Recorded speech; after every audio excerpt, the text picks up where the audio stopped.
Hey friends, I'm Ella from New York. Please like and subscribe. People say fairy tales are just stories, but today, I'll tell you my story.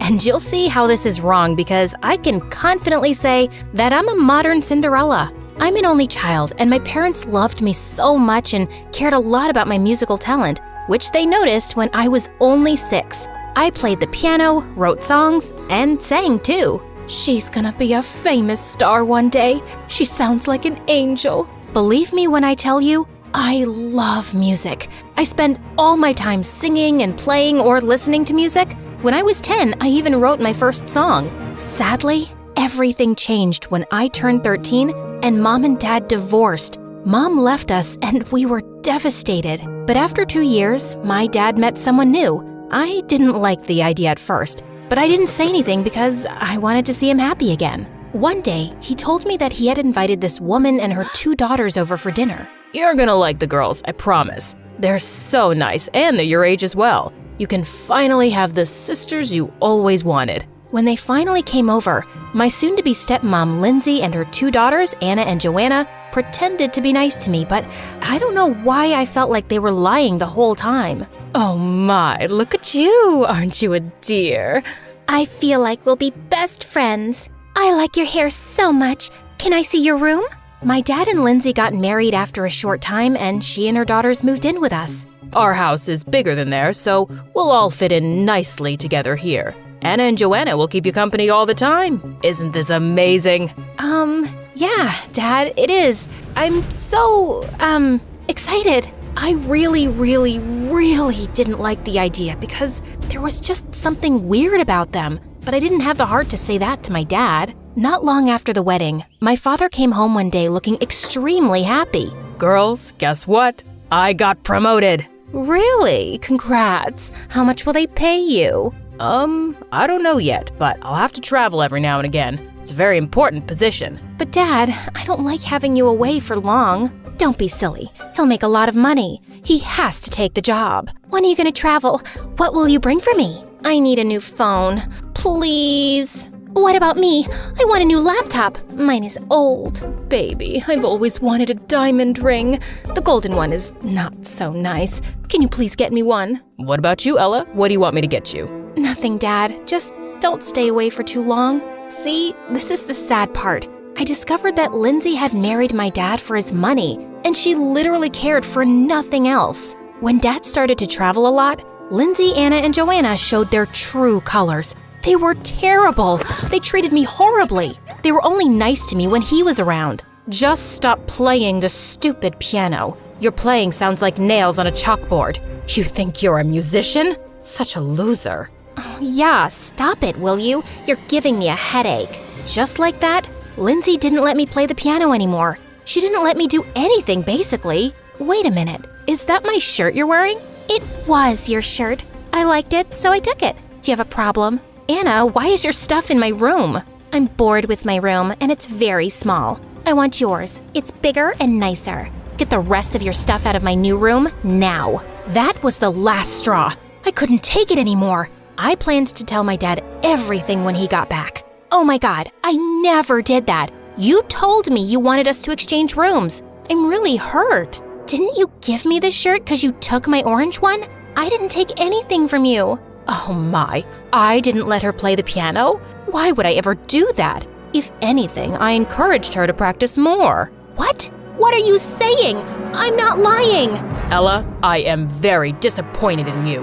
I never thought you would lie to me. Lindsay and the girls are trying to be a family to you and you're telling lies about them? I never want to hear anything like that ever again. I mean, the audacity! 2 years passed like this before everything changed, when I learned tragic news. Apparently, the company Dad was working for was a fraud, and he was in jail, miles away. And if things were bad in the beginning, they got even worse. Lindsay and her daughters made my life terrible, and I didn't know what to do.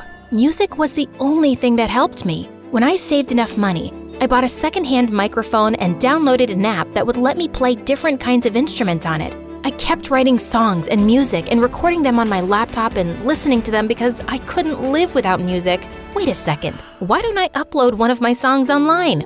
Of course, I can't use my real name or picture because God knows what would happen if Lindsay or one of her daughters found out. But the idea isn't so terrible, is it? It's better than being this far away from music. After only 2 days, it had 100,000 views. In the comments section, I could see that people loved the lyrics and the music despite the low quality of the video. So I started to post more and more songs. Soon, everyone at school was talking about my songs. That made me happy and sad at the same time because I couldn't tell them that it was me. Have you listened to this new song by this mystery girl? Let me tell you, it's amazing. Not yet, but I have to check it out now. I adore her songs. If only we could know who she really is. I literally know all her songs by heart. But things didn't stay good for long for me. Joanna recognized my voice and playing somehow and told Lindsay. What do you think you're doing? Playing smart and thinking I won't know? I don't understand how someone like you got this number of views and likes. She won't anymore. Give me this laptop now. I'm going to delete those stupid videos. If you do one more thing like this, you won't like what happens. Please, don't. Please. Wait a minute, Mom. What if we could use her fame? We could make a lot of money if we let her write and record those silly songs of hers, and I'll pretend that I'm the one who's actually making them. The camera loves my face anyways. What? You want to steal my music? Are you crazy? Oh, that's a brilliant idea, darling. And you, Ella, have no say in this at all. You either do what we say, or you can say goodbye to your dad forever. I'll make sure he can't get out of that jail and stays there forever. I won't hire a lawyer or anything to save his butt. Got it? This family was crazy. They were heartless. Lindsay bought better equipment and forced me to use it to record my music and songs. Later, Joanna would shoot videos of herself pretending to sing and play the piano, but it was actually my voice, my music, and my lyrics. The number of views and likes on the video was crazy. She was becoming the new social media sensation, and she was making an insane amount of money. At school, everyone wanted to be her friend because she was the popular girl now. Joanna, please come to my party this weekend. It would be a blast having you there. Sign my shirt, Joanna. Please, please, please. Can I get a selfie with you? Please, say yes. Meanwhile, I wasn't allowed to go anywhere other than school. It felt like I was in prison. Lindsay, Anna, and Joanna were watching me all the time because they were worried I'd reveal their secret. But I didn't because I was afraid they'd leave Dad in jail forever. But things changed once more one afternoon. Ella, you better listen to what I'm gonna tell you carefully. There is a huge musical competition that's happening soon, and if I mean you, created the best song, I can win a record deal with an important record label. And how are you planning on recording an album exactly? Are you planning on dragging me behind you to the studio, letting everybody know your truth?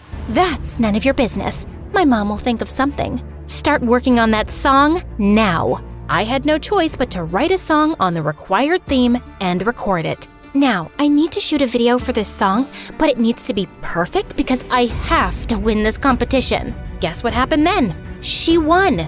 She and Lindsay were over the moon, quite literally. Mom, I just got a call from the record label. They want you and me to go tomorrow and sign the contract for the album. That's perfect, honey. You'll be a star. Hey, Ella, you're coming with us tomorrow. What? Me? Why would you want me to go with you? What if they asked us some stupid question about music and singing? You'll be there to help Joanna answer. Understood? Wasn't it enough that they were stealing my music and money? They also wanted me to watch them doing it? When we got there, Liam, the CEO himself, welcomed us. Welcome to our company. It's been a pleasure meeting such a young and promising talent as you, Joanna. For how long have you been playing the piano and singing? Oh, since she was 10. She's the most unique kid ever. That's nice. And have you had any teachers? Well, I don't... Oh no, she taught herself all that she knows about music. Isn't she amazing? Sure. And you are? Oh, that's Ella, my stepdaughter.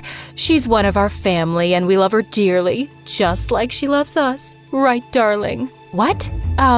Yeah, sure. Nice to meet you, Ella. I feel like you're surprised I'm the CEO because I'm young. I hear that a lot. But the truth is, this This company belongs to my dad, and he only trusts me to run things around here. I was sitting there silently, not saying much. This Liam was very nice, and to me especially. He kept trying to include me in the conversation, but Lindsay didn't like it. Ella, dear, be a dear and bring me my shawl from the car, could you? I'm cold. Sure. I understood that she wanted me out of the room because she wanted his full attention to be on Joanna. So I left the room and started walking aimlessly around the corridors of the company. Wow, look how many musical instruments are in this room. What is that? A huge piano? It wouldn't hurt if I played it for a minute, will it? I hadn't played a real piano for years because Lindsay sold mine. I miss this so much. I closed my eyes and started to play and sing my heart out. I didn't even feel the time passing. I didn't even feel Liam standing behind me by the door. What's that? How's that possible? How is this your voice and not Joanna's? I don't understand. Please, just forget what you saw and heard. Wait here. After a couple of minutes, he came back with Lindsay and Joanna, who looked really scared when she saw me near a piano. Why don't you play us that song that won you the competition before we sign the deal? It's only fair that I hear you play live. What? Mom? Let's leave that to another day. I'm afraid Joanna's not ready today. She's recovering from a bad cold. I insist. It's actually part of the contract's conditions. Believe me when I say, at that moment, I wouldn't want to be Joanna for anything in the world. She sat at the piano, tried to stroke the keys, but of course, she couldn't play. She tried to sing in a low voice, but it was very clear that her voice wasn't even good. She was about to cry. Ella, why don't you give it a try? I was terrified for a second, but I told myself, come on, have some courage. Liam knows the truth now. I played and sang the song perfectly. Ella, we would be honored to sign a deal with you. What? What do you mean with her? It's my daughter who won the competition, not this girl. Your daughter can't sing, ma'am. I know the truth now, so no need for more lies. What do you say, Ella? Sure. I'd be crazy to say no. Let me tell you that the album I made with Liam was a hit. I had enough money to hire a lawyer and fight Dad's case, all with the help of Liam, and he was finally home. Please, Ella, you know we love you, honey. Please don't throw us out. Please, I am so sorry. We're really sorry, Ella. You can have your room back. It was just a misunderstanding. Please. It's too late now. The whole world knows the truth. Now, please leave because I have to prepare for my first live concert. The concert was amazing. Thousands of people came. I was living the dream. Liam was even waiting for me backstage with a bouquet of flowers. Oh, thank you so much. I love them. You're the best, you know. You saved me from my evil stepmother, exactly like a fairy tale. And because I did that, don't I deserve a date? Just to be authentic to the story. You do. Let's go get some ice cream. And a kiss? Yeah, and a kiss. And that's how I wrapped up my story. I got rid of the evil stepmother and her daughters. I became a superstar, I got the Prince Charming, and I had the happily ever after that everyone wishes for. So, after all that, can you deny that I'm a modern Cinderella?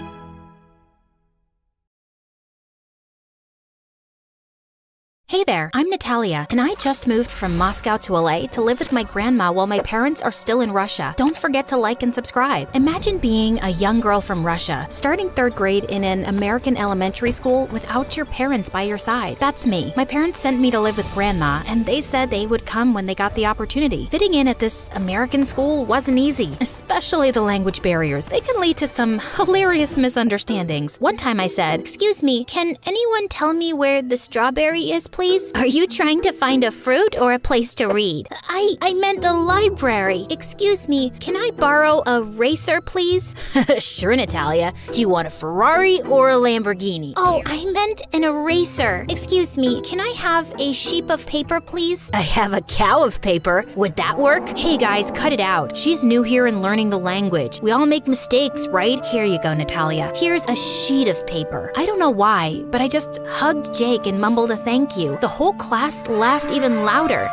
"When are you guys getting married?" Jake just smiled and shrugged off the teasing. Over the next few weeks, my friendship with Jake grew stronger. He became my go-to person for navigating both the school and the English language. We'd sit together at lunch, share stories about our families, and even work on homework together. One afternoon, after school, Jake invited me me to his family's small flower shop. Jake's mom warmly welcomed me and offered me a cup of hot chocolate. As we explored the shop, Jake asked me about my favorite flowers, and I told him about the beautiful jasmine that grew outside my home in Russia. To my surprise, he found a small jasmine plant tucked away in the corner. "Here, Natalia, I'd like you to have this jasmine plant. It's not much, but maybe it'll help you feel more at home." I couldn't help but smile. It was a sweet moment that strengthened our friendship and also made me feel more connected to my new home. I envied Jake for having such a lovely family, and I missed mine so much. Once in the 7th grade, my grandma fell ill and had to be admitted to the hospital. The doctor said it would be about a week before she could return home. With no other family nearby, I felt lost and worried. But when Jake's mom heard about my situation, she kindly invited me to stay with them at their place till Grandma was out of the hospital, and I gladly accepted. Jake had been telling me that his dad was the sweetest, but that was far from the truth. His dad was a very moody man. Some days, he'd be yelling at his mom and having fights with Jake and his siblings, but some other days, he was just a cool, cheerful, annoying dad. While I stayed in their house, I took Jake's bed and Jake slept on the couch. One night, Jake's dad burst in yelling, "Jake, time for a little wake-up prank." With that, he splashed a bucket of water onto the bed, soaking me completely. Startled, I gasped and sat up. He immediately realized his mistake and his face turned red. "Oh,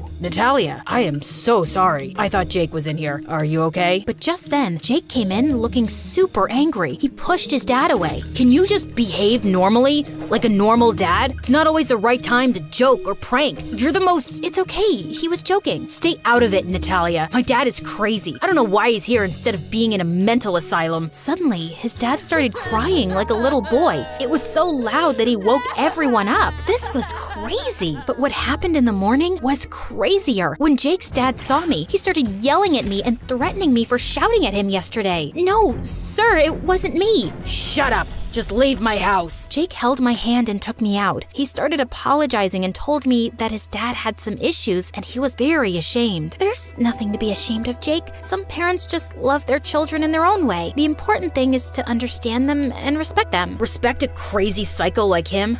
Easy for you to say. You're lucky your parents don't even care enough to come for you. Oh, darn. I'm sorry. I didn't mean... It's okay. Let's go to school. We're late. After that incident, Jake became a bit distant with me. It was as if he felt ashamed that I knew about his family secret. I wanted to talk it out with him, but then summer break started and life got hectic when my family came to visit. My parents and younger sister Sasha, who's 2 years younger than me, flew in from Russia. Sasha was a true people pleaser. She was always willing to go above and beyond to make others happy, even if it meant sacrificing something personal. One night, she and I went out to explore the city. We stumbled upon a street musician playing a dope tune, and Sasha started clapping like crazy. But then the musician just stopped and yelled at her. "Yo, your clapping just wrecked my jam. What's the deal?" "Oh my god, I'm so sorry. I didn't mean to mess up your performance.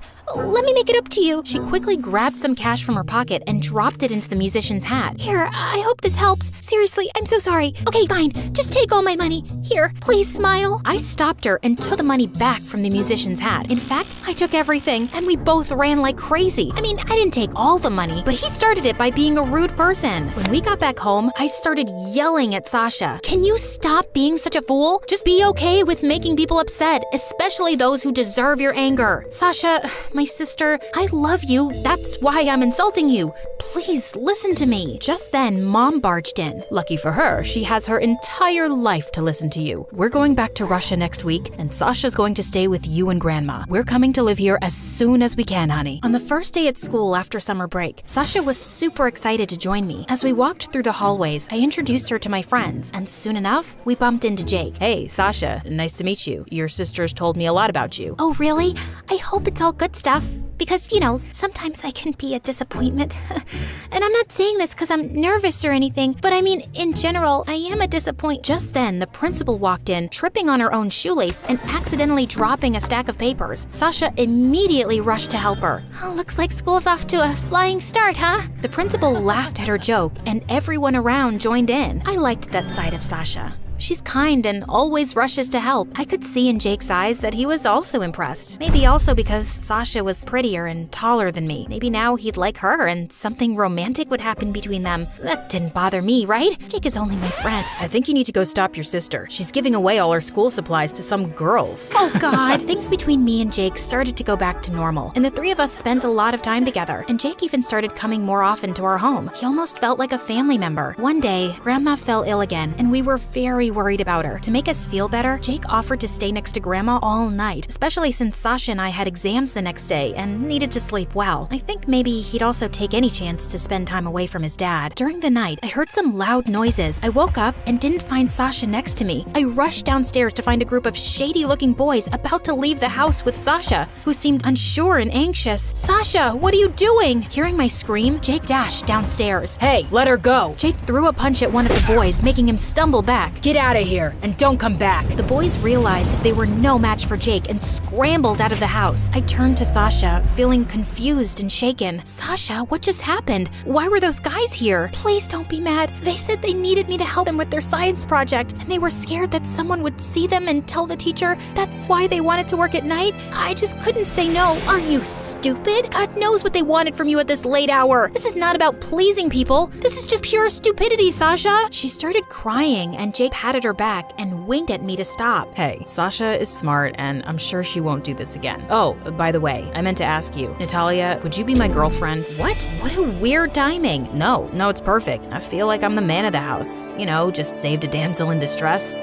So what do you think? I think I want to be your girlfriend. And with that, I kissed him. We started dating, and Sasha got stronger and Grandma felt better. Life seemed good and peaceful. Jake was the perfect boyfriend, sweet and protective, and I loved him so much. I couldn't imagine my life without him. Years went by, and we both graduated high school and went to the same college. We lived together until we graduated college, and it was the best time of my life. Then Jake proposed, and I said yes. On my wedding day, everything was perfect, and I was the happiest. Just as I was about to put on my dress, Sasha came into the room, her face filled with worry and fear. "Natalia, I need to tell you something important about Jake. I've been keeping this secret for years, but I can't let you marry him without knowing the truth." What are you talking about, Sasha? "Do you remember that night when those shady boys came to our house? They were actually Jake's friends. He promised them a girl they could take to a dance club with them, and he convinced me to do it, saying he'd always protect us. He threatened me, saying that if I told you, he'd hurt me. I was young and terrified, but now I can't let you marry him without knowing the truth. He's gonna be your husband and the father of your kids." "No, you're lying. Jake would never do something like that. Maybe you're just jealous and trying to ruin my happiness.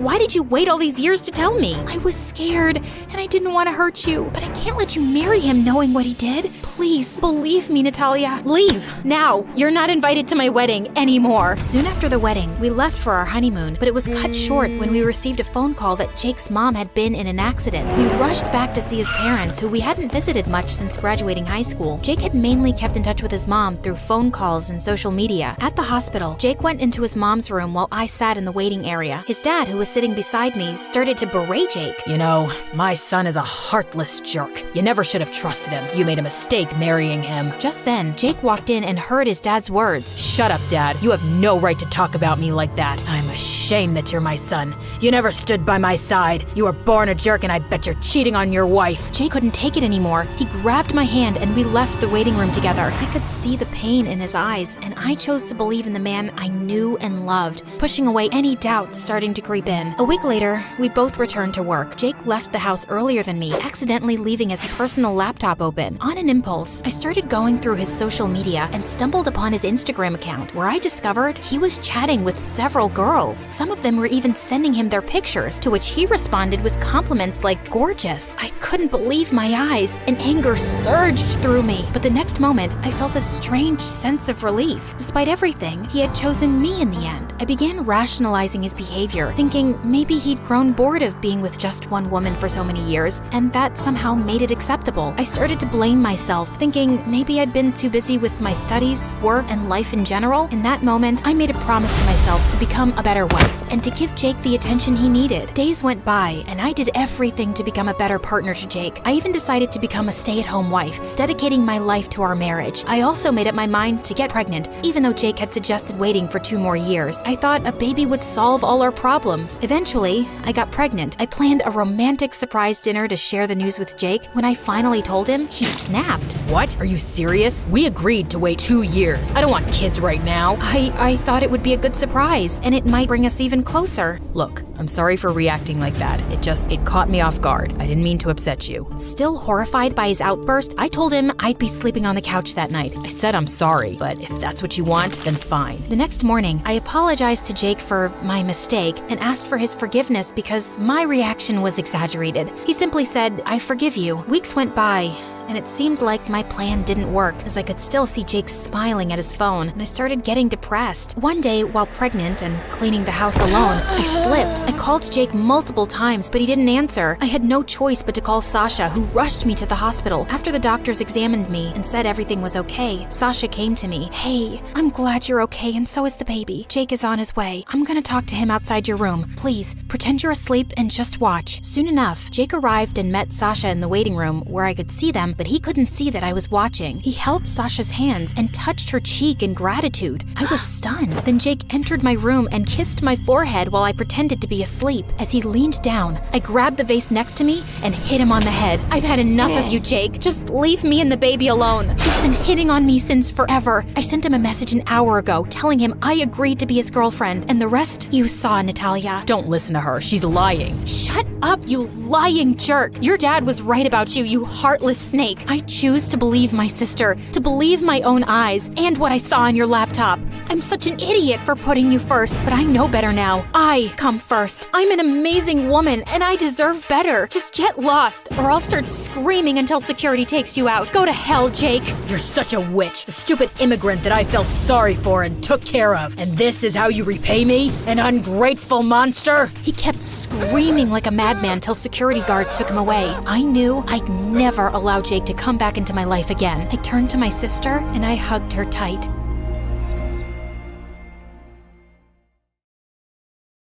Hi everyone, I'm Meredith, and I can't trust anyone. But I have a good reason for that. Want to know more? Like and subscribe to MSA. My dad was the most special person in my life. He made me homemade milkshakes and taught me how to throw a kick and a punch when I was only 6 years old. He always said that I should know how to take care of myself, and I thought he could do no wrong. Except a day after my 11th birthday, I woke up to Mom crying. "What's wrong?" Your dad left. Like, left to get some milk? No, he left us, Mare. Look at this note. He'd been stressed for weeks at his job, and I thought he'd be okay, but I guess he wasn't. I tried calling him too, but he left his cell phone at home. What? Dad can't leave me just like that. He tells me everything. I'm sure there's some mistake. He must be around the corner. And I darted outside the house and started running around the neighborhood, screaming for Dad, but he really wasn't around. Finally, Mom caught up to me and took me home, and I was a crying mess for days. We tried looking for Dad for weeks, but it was like he'd vanished into thin air. I was heartbroken, and since then,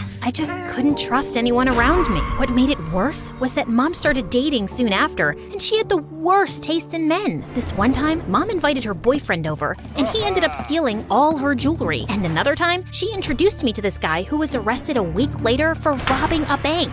So, yeah, my home life was a mess, but at least I had school. I was a good student who loved writing poetry, and by the time I was 16, I was writing poems for a small publication and also leading the school newspaper. Life was good until this new guy Xander joined my class. At first, he didn't bother me at all and always had this permanent frown plastered on his face. He hardly spoke to anyone in class, and a few times he was rude to the teacher and got sent to detention. Then one day in the gym, I was sitting on the bleachers when this ball came flying out of nowhere and hit me in the head. Ow! Watch it, morons! I could have died! But you didn't. And you're in a gym class. We're supposed to play here, not sit in a corner and sulk over a notebook. Now give me that ball. Apologize first. Bite me. With that, Xander snatched the ball from my hand and left. I was so mad, I charged after him to give him a piece of my mind, but instead, I tripped and fell right into Rod's arms. He was my senior and the captain of the football team. Girls tripped over each other to get a glimpse of Rod's handsome face and athletic body,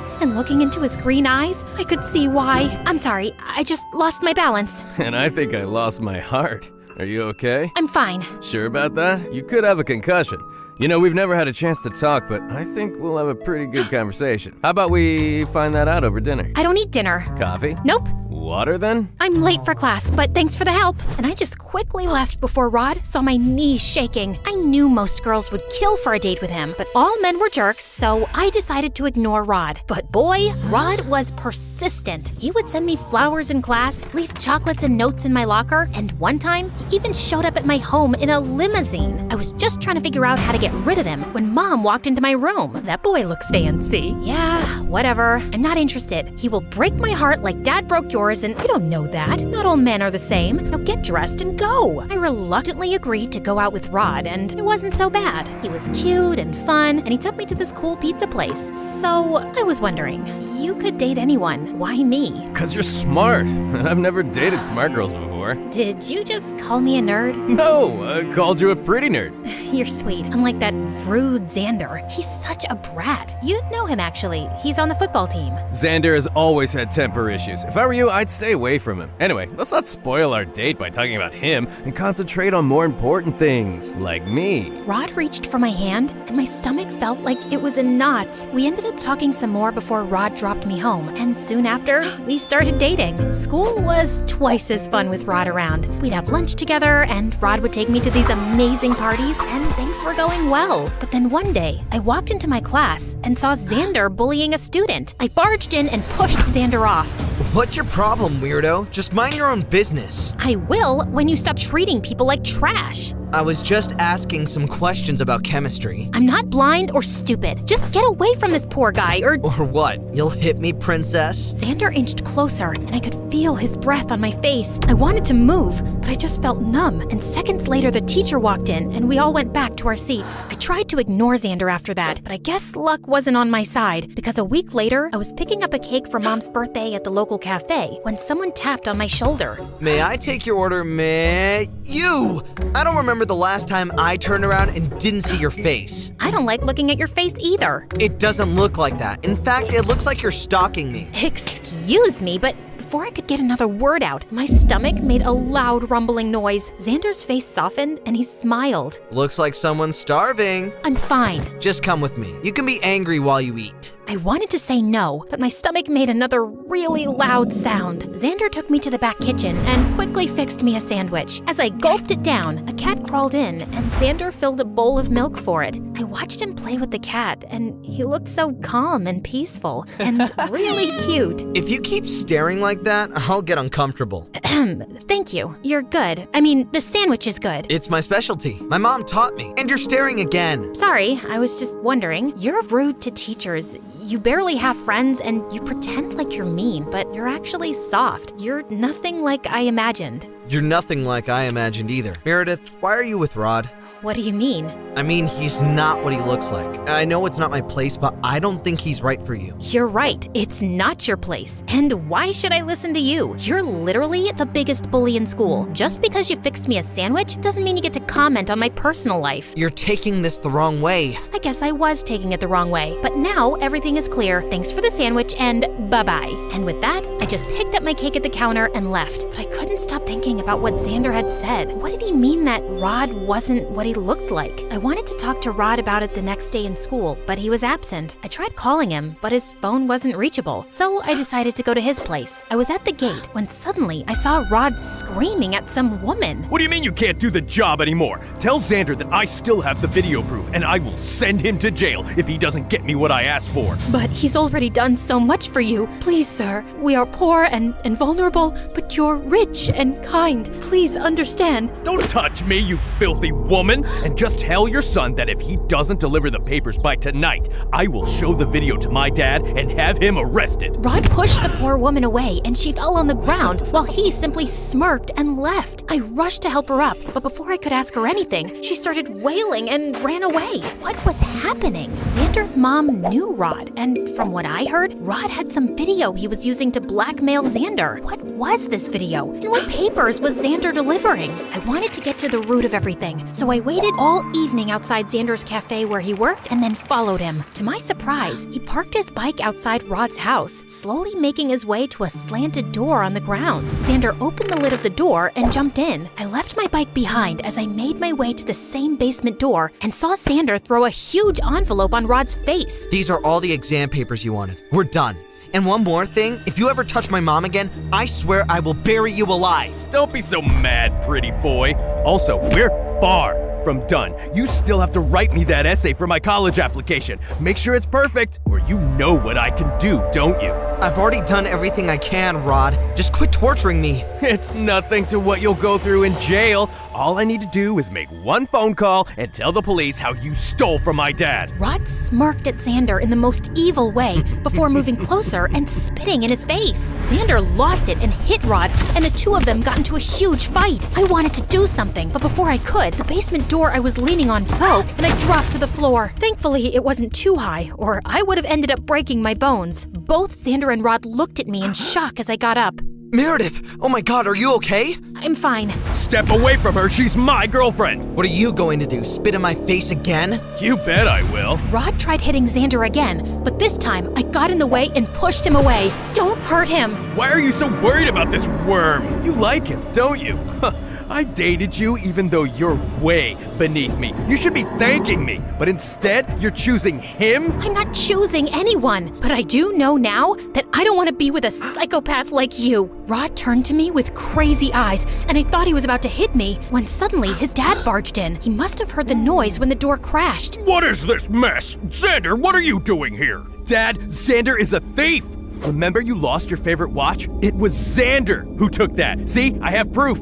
Everything was caught on camera. Rod's dad looked at Xander in shock as Rod showed him the whole video, and then Xander explained the whole story. Apparently, his mom worked with Rod's family as a housekeeper, and he and his little sister grew up with Rod's family. Last year, my sister was diagnosed with a lung condition. We really needed a lot of money for the treatment, but Mom didn't have any. So one day, while the whole family was away, I broke in, stole one of your watches, and sold it to pay for my sister's treatment. I thought I'd somehow collect the money and replace the watch eventually, but Rod found out, and since then he's been blackmailing me to cheat on his college applications. He told me that you'd cut him off if he didn't get into a good college, sir. I didn't want to go to jail, so I did what he said. But Rod's demands never stopped. I'm so sorry. Xander broke down in tears, and I felt so bad for him. Thankfully, Rod's dad understood and forgave Xander and said he wouldn't press charges. Rod lost his mind and started throwing things like a maniac, but his dad called in security and they dragged Rod away. Xander escorted me outside and called me a cab. We were waiting when he finally spoke. Meredith, I've never said this before because you were with Rod, but I really like you. I always have.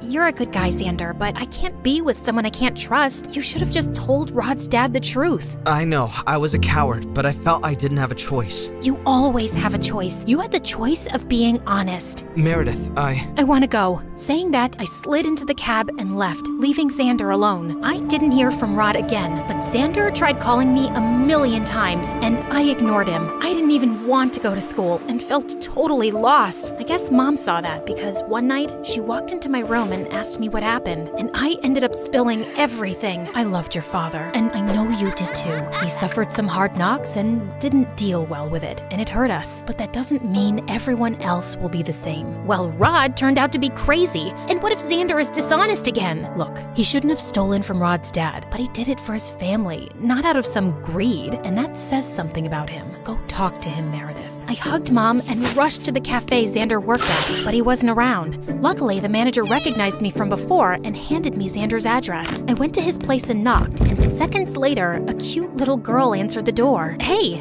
is Xander around? Nope, but you can wait. You're Meredith, right? How did you know? Xander told me you were the prettiest girl he'd ever seen, and you are pretty. I didn't say that. I said she's pretty, but she's the smartest girl I know. I turned around and saw Xander behind me. He signaled his sister to leave, and then it was just him and I. So what brings you here? I thought you didn't want to see me. Xander, all my life I've hated my dad for breaking my trust. It's really difficult for me to open up to people, and dating someone like Rod, who turned out to be a complete psycho, messed up my mind, and I just needed some time to figure out my feelings. And have you figured them out? Kind of, but I need you to promise that you won't lie about anything to me. I promise. Now can I ask you out on a date? Depends on how well you kiss.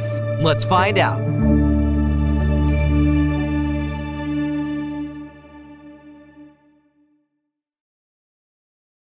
Hi, my name is Astrid, and I was born on water to my parents who worked as traders on a ship. From the moment I opened my eyes, I saw open skies and endless ocean. I took my first steps on rocky waves. So while the adults got seasick, 2-year-old me could run around laughing as if I was on a swing. I was made for the sea, and I was terrified of land. The first time I set foot on Earth was when I was 4. It was crazy hot, and there were so many people around that I freaked out and climbed on top of my mom's head. Let's go back to the ship, Mama. We need supplies, Astrid. I can't see. I just cried till she took me back to the water, and after that, I never went with her on supply runs. I stayed with my uncles on board and learned to fish and sail. By the time I was 15, I had learned everything about our ship. I could take the captain's place any day. I loved my life and my family, but some of us had bad habits. My uncles loved to steal at every stop we made, and it got us into lots of trouble. Their worst disaster was the night we docked in a town in England. I heard noises in the middle of the night, and I saw my uncles moving a huge chest on board. They also had 2 kids with them, and they looked scared. My uncles locked them in a cabin. What are you both up to? We were doing a little loot, and these kids caught us. A loot? You promised you'd stop stealing. Let those kids go. We'd have to go to jail if they talked. We're not hurting them. Stay out of it, Astrid. They left, but I wasn't letting this go. We couldn't just take whoever we wanted. I picked the lock, and when the door opened, the boy jumped on me. Let us off this ship, you crazy pirate. Shut up, you'll get us caught. I'm gonna jump off this ship. I won't let you take us. No, stop it. I can help you. I pulled out a small boat and sneaked the 2 prisoners in while my uncles were busy sneaking in more loot. As I rowed them to shore, I begged the boy not to report my ship. I don't want my family to go to prison. They should be in prison. They're pirates. They just have bad habits. Promise me you won't tell, or I'm taking us back. I'm the son of the governor. If I go missing, your family is toast. You better take me back. What I didn't realize was that my uncles were getting ready to leave as fast as ghosts. Just as I turned back from shore, I rode my arms off, but the ship was going too fast. They couldn't even hear my screams. I jumped off the boat and tried to swim, but the fog consumed the ship. When I opened my eyes, I was in a beautiful room. I was lying on silk sheets with candies and biscuits all around me. Was this heaven? You're alive. Remember me? I'm Will. The moment I heard his voice, I freaked. I'm stranded on land. Land! Calm down. I raced out of his gigantic house, and when I saw nothing but people and streets, I wanted to throw up. Don't draw attention to yourself. I see soldiers. I could ask them for help. Suddenly, Will pushed me back into the house and locked the doors behind him. You can't talk to soldiers. If they catch you, they'll throw you in jail. What? Why? That's when he told me how bad my uncles had messed up. They'd stolen 3 chests of gold from a government ship. Everyone knew which ship did the robbery. They were sending a fleet after my family right now. No shelter, no food, and no family. Was my life ruined? I was panicking like a fish out of water, but Will asked me to stay in his house. You can be my servant. Father will give you a room for that. You saved me and my sister. It's the least I can do. Will I get free food? Yes. Thank you. You can even come to school with us. What school? Once he got over his shock, Will told me about his weird life on land. There was a building where all the kids went every day, and they listened to people talking for hours. It sounded boring, but when Will took me with him for my first day, it turned out to be awful. I was fierce and loud as a sailor, while everyone else was so proper and polite. The first time I made a fart joke, everyone screamed. Will was the only one laughing. And the worst part, everyone could read except me. I only knew how to read maps, not these crazy long books. What an idiot. My 6-year-old sister can read. Right. Did she just step off a boat? She's from a poor village in the south, and she's my servant, so don't be rude to her unless you want to fight me. Everyone stopped laughing right away. Wow, Will had some power. I was happy he was with me, even though it was annoying to listen to his orders and carry his things around. He even taught me how to read at home. I was protected in his shadow from everyone, except his childhood friend, Diane. She was really suspicious of me. Where did you come from? Where are your parents? What is that accent? She was a sly one. She noticed I didn't know how to use common objects and I couldn't name any of the villages down south. One day, the teachers told us we were all going on a fishing trip. We were going to be on water and I was so excited. But when we got on the boat, I saw the captain was not in his senses. He wasn't steering right, and the current couldn't catch us and pull us into the sea. When I told the teachers, they just ignored me, and soon we were bouncing on really rocky waves. All the students were throwing up. This was a disaster. That's when we heard a splash and people started screaming. Diane fell off the boat! Without missing a beat, I tied a rope around me and jumped. Diane was thrashing like crazy, and I had to slap her to calm her down. Then I swam with her back to the ship's ladder and pulled her out. I can't believe it. You saved my life. We're going back to shore. I'm steering the boat now. Get out of my way! It was easy to fix our path while the stupid captain snored on the floor. When we finally reached shore, everyone cheered loudly. In an instant, I was famous. Everyone was in awe of me and they wanted to be my friend. One boy even asked me to have dinner with him and teach him how to sail. My servant is busy with me. Sorry. Why'd you do that? What if he finds your secret? I'm just protecting you. Are you jealous of all the attention I'm getting? Certainly not. Diane was the one who changed the most. She apologized for being so cold to me and grabbed me in the tightest hug. From now on, we're best friends. Come on, I'll teach you how to dress. Well, I was here now. I'd made friends in this crazy, unfamiliar place, and I was building a life of my own. Until one day, when soldiers came to see Will's father. The robbers who stole our gold have returned. Their ship is on the dock. No way! Will and I ran up to the coast, and it was my ship. Soldiers were taking my family out in chains. Please, we left our daughter here. We need to find her. You can take all the gold back. That's not how we do things. Pirates go to prison. No! I wanted to jump into my mother's arms, but Will pulled me away. I can't just leave them. There's nothing you can do by getting caught. We'll figure something out. Let's go home. When I went home, soldiers were already waiting for me, and Diane was with them. That's her. That's the girl from the pirate ship. Diane, what are you doing? Keeping us safe. She's a criminal. That's a lie. Everyone knows the robbers came back for a lost girl your age. You don't know where you're from, and you're terrible at everything except boats, because you're a pirate. I saved your life, you witch! I attacked Diane, but the soldiers pulled me off her and dragged me to prison. They threw me in a cell, and she couldn't care less. Why are you doing this? My parents planned my engagement to Will when I was a baby.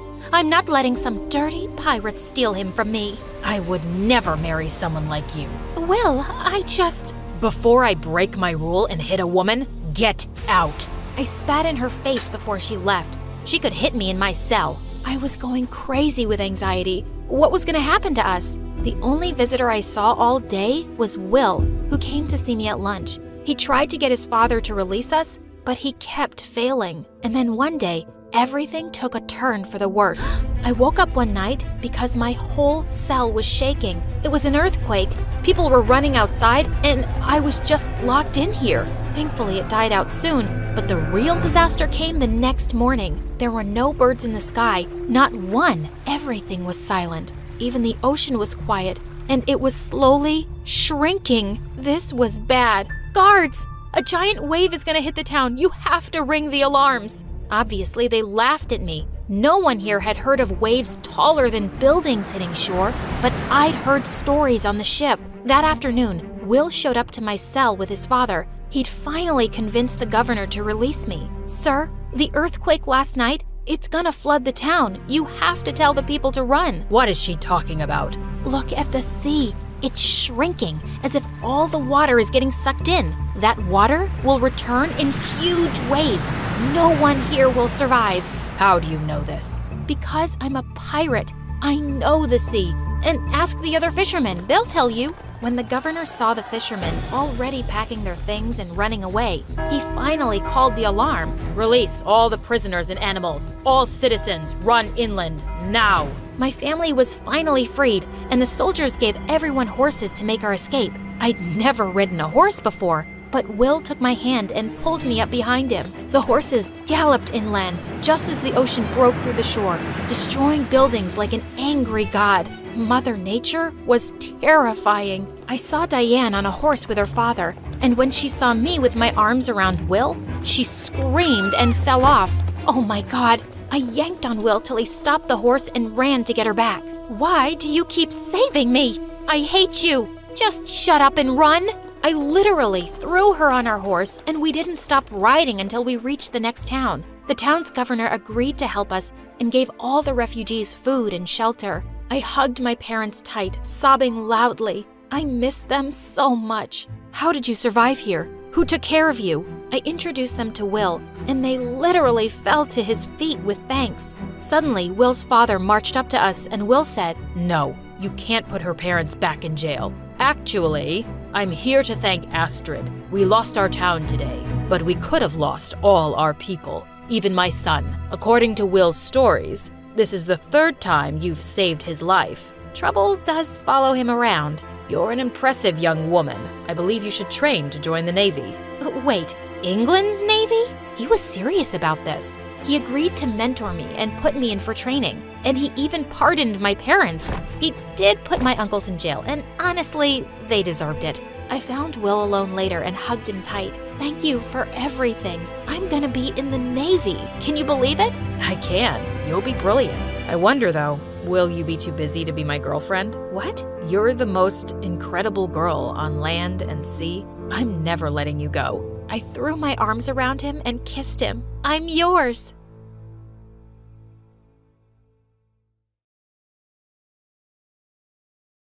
All right, let's clear this up. This whole Goldilocks and the Three Bears story, total nonsense. Bears, please. If I'd seen one, I'd have bolted. Want to know what really happened? Well, it involves uncovering the biggest secret of my life. And yes, meeting a ridiculously handsome prince. Hey, why should Cinderella and Rapunzel get a prince in their stories and not me?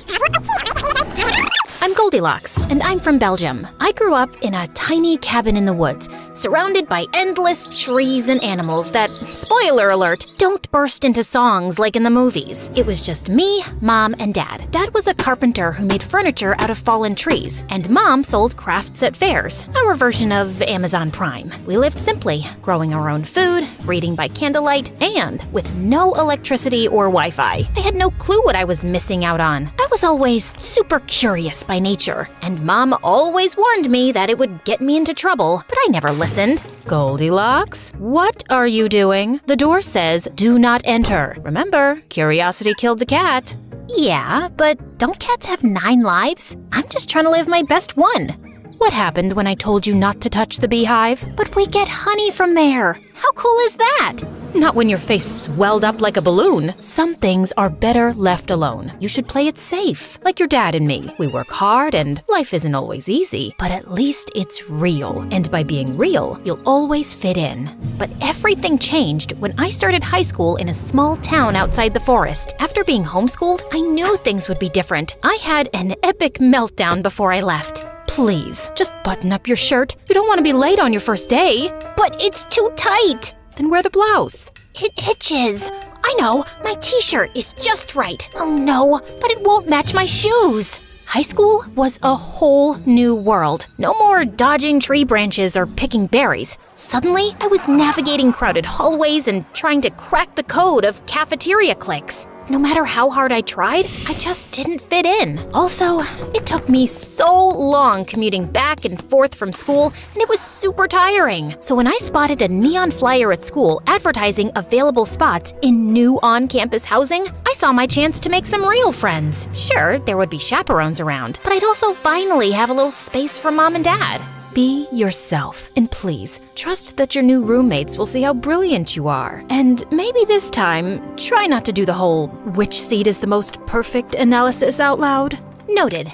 I was bouncing with excitement to meet my new roommates, praying they'd like me. Turns out, I had nothing to worry about. The door opened to the most handsome guy I'd ever seen, with blonde waves and sparkling blue eyes.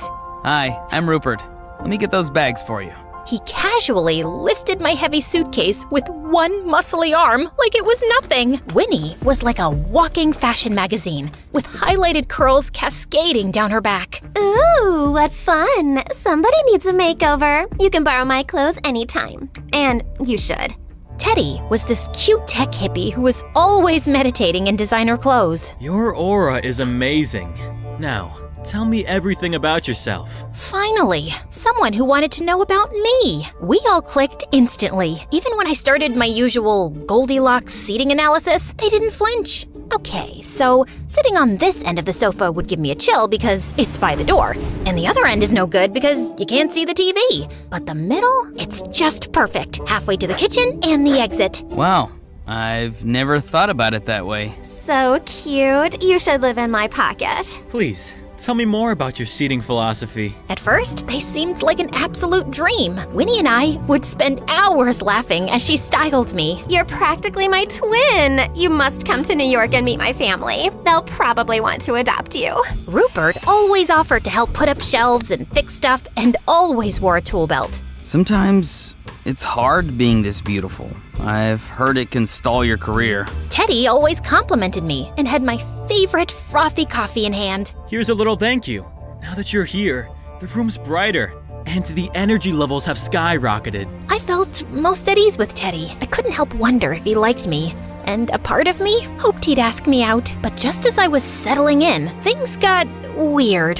I started wondering where Winnie got all her clothes. She rocked the latest trends daily without repeating outfits and kept giving me tons of clothes too. Seriously, how could she afford that on a high school budget? Oh, my mom has a boutique in San Fran. I thought you were from New York. I noticed Winnie blushing. Oh, yeah, they moved because of bed bugs. Then one time, when I asked Teddy to fix the Wi-Fi, I caught him frantically searching YouTube for a tutorial. I was just double checking. Old electrics. Better safe than sorry. The building was brand new, and wasn't he a tech guy? But the real head-scratcher came when I found Rupert coming out of a room I'd never noticed before. He was locking it up when I caught him. Oh, it's just my personal gym. I'm a bit funny about people using my equipment, so please respect that and don't go in.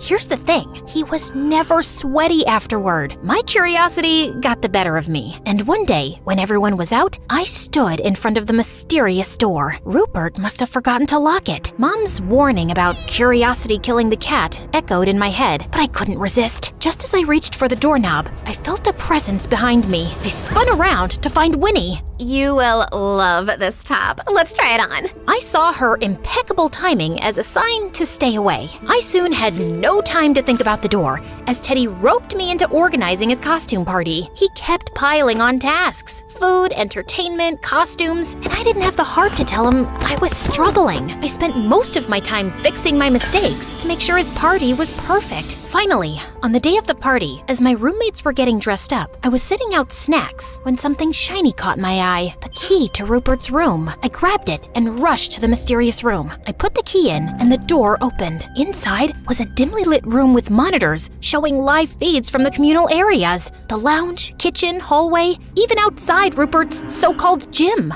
Has Rupert been spying on all of us? Why? Then, I noticed a desk cluttered with files, each labeled with our names. I flipped open Winnie's. Her real name was Lisa, and she was an actress from San Francisco. The scripts, planned scenarios, and highlighted drama moments told me everything. I wasn't just living with strange roommates. I was the star of a reality TV show. My heart raced as the truth hit me. The friendships, the laughs, the attention, it was all a setup. No wonder Winnie had endless clothes, Rupert posed with tools, and Teddy paid me attention. Because of the cameras. Just as I was about to leave, I turned and saw 3 bears. I grabbed something to defend myself when I heard a familiar voice. Looks like the cat's out of the bag. I'm sorry for giving you all those tasks to organize my party, but I wanted to distract you from finding out about the reality show. I bolted, not wanting to be around them. No, wait! Goldilocks, let me explain more! I ran out the door, and to my surprise, they followed me. I stopped and turned to them angrily. Go away! You used me! Winnie stepped forward and put her paw softly on my arm. Listen, if you sign this contract agreeing to be in the show, you'll make tons of money. Just think about it. You could give your parents everything they've ever wanted. You've told us how much they struggle. They'd never have to work another day in their lives. Please, Goldie, don't take this away from us. From me. Modeling is my dream. But it was Teddy's silence that struck me the hardest. He couldn't even look me in the eye. My dad's hands have calluses from years of carpentry, and Mom puts in long hours for almost nothing. But if signing only changes things for me and leaves their quiet life in the woods untouched, then I think I can go through with it. I promise nothing else will change. I know I was supposed to act like your friend, but I really do feel like we are besties. Really? Really. Also, you'll be the most popular girl at school because everyone loves a celebrity. It's what you've always wanted, to fit in somewhere. I mean, I guess so then. Wait! No, Teddy, don't. Once this thing airs, everything will change for you. The paparazzi will be camping outside your parents' house, hoping to catch you on a visit. Oh no, the trees, the woodland, it'll all get disturbed. Come on, who really cares about nature? Goldie and her parents would have better lives. They could even add a pool in the backyard. Aren't you curious about how much their lives could change? Just sign the contract. I thought about telling Mom and Dad they could finally live in luxury, but would they really want that? Would I? No, because the woods don't deserve it, and I won't be the girl who traded everything real for fake friends and a pool I never wanted. I'd rather be alone and live in the forest. I ran off. Behind me, I heard the roars and cries as Winnie and Rupert realized their TV reality dreams were over. I had reached the forest when I heard someone behind me. It was Teddy, now out of the bear costume, who'd followed me all the way here. Just hear me out, then I'll go. I'm sorry, Goldie. Hurting you was never my intention. The producers of the show wanted to bring something different to the cast. Not an actress or model, but a person living a simple life. It was decided it would be kept a secret from you, because you might not have agreed to be on the show otherwise. I know it's wrong, and you shouldn't have been made a part of this without your consent. I only agreed to do the show because my dad thought I needed to experience life without butlers and chefs, but I never expected to meet someone like you. Your background makes you so special. I got so nervous around you, I couldn't think. Like when you asked me to fix the Wi-Fi. Turns out, Teddy's dad is the freaking king of Norway. Anyway, a family out on a picnic had caught me on camera talking earlier to Winnie, Rupert, and Teddy in their Teddy costumes. The footage soon went viral, and the internet was buzzing about the girl who befriended 3 bears who had escaped from the forest. Prince Theodore, yes, Teddy, reached out after it all came out, and before I knew it, we were dating. Our families soon met, bonding over my mom's homegrown meals, hikes, and a few glitzy parties. But the best part? The king renewed his love for nature and promised to protect my parents' land. So, when you hear the tale of me and 3 bears, just remember, sometimes a little curiosity leads to discovering that high school friends can be as ferocious as grizzly bears.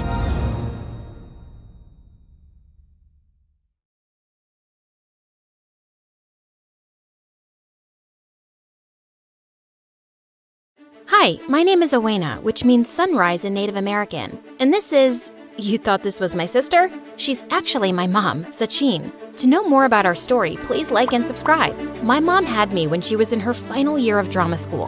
Growing up, Dad wasn't around much and eventually left when I was just 4. For me, my mom was everything, and I absolutely adored her. Since my mom was the most gorgeous woman, people used to think we were sisters. She was gorgeous, and I guess I got my good looks from her. One time when I was 7, Mom and I went to the mall and were having lunch in the food court, and a waiter asked for her number. You look like you're in high school. Beat it, kid, or else I'll tell your manager. A mom and a daughter can't have lunch in peace. Terrific. After lunch, as we were roaming around the mall, we spotted a toddler competition being held there, and even though I wasn't exactly a toddler, I still won it without even participating. When the people started taking pictures of me and told my mom how I looked like Moana, Mom was over the moon. I know, right? I'm so gonna make her a star. Mommy, like the stars in the sky or like the ones on my dress? A movie star, sweetie. From there on, Mom focused all her energy into making me a star. In school, I was always in plays, and one time our school was doing the Wizard of Oz play, and my teacher decided to give others a chance to come forward and made me the Wicked Witch instead of Dorothy. But guess what? I aced that role too. Mom was so proud of me, but she wanted me to focus only on my acting career. So she started to homeschool me and hired acting tutors. They'd give me long scripts to memorize, and it would just exhaust me. Mom also wanted me to focus on maintaining an ideal weight, and she wouldn't let me eat any junk food.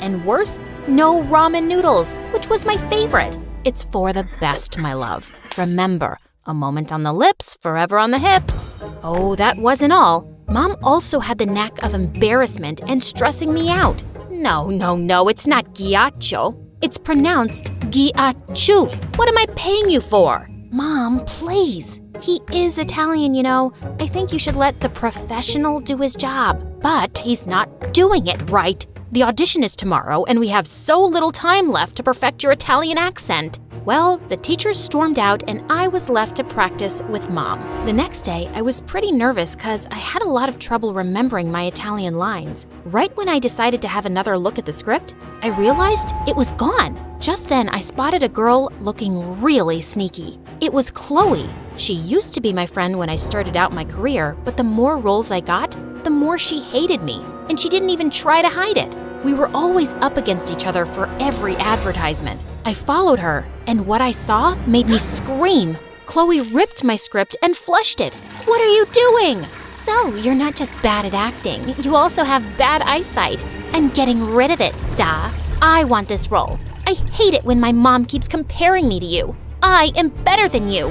Oh, this witch. I wanted to slap her. Of course she compares me to you. I'm good at what I do. Unlike you, you jealous, two-faced witch. I then chased after her and crashed into a man, almost dropping his camera. He noticed I was in tears, and then I told him what happened. Whoa, didn't know she was a nasty player, huh? You know what? Just then, he pulled out the script and gave it to me. He was the camera person for the advertisement and had the script with him. As I was practicing, I noticed him setting up the camera and couldn't stop staring. He then showed me how to set it up and even shot a video as I watched in awe. That was the day I knew I love being behind the camera more than in front of it.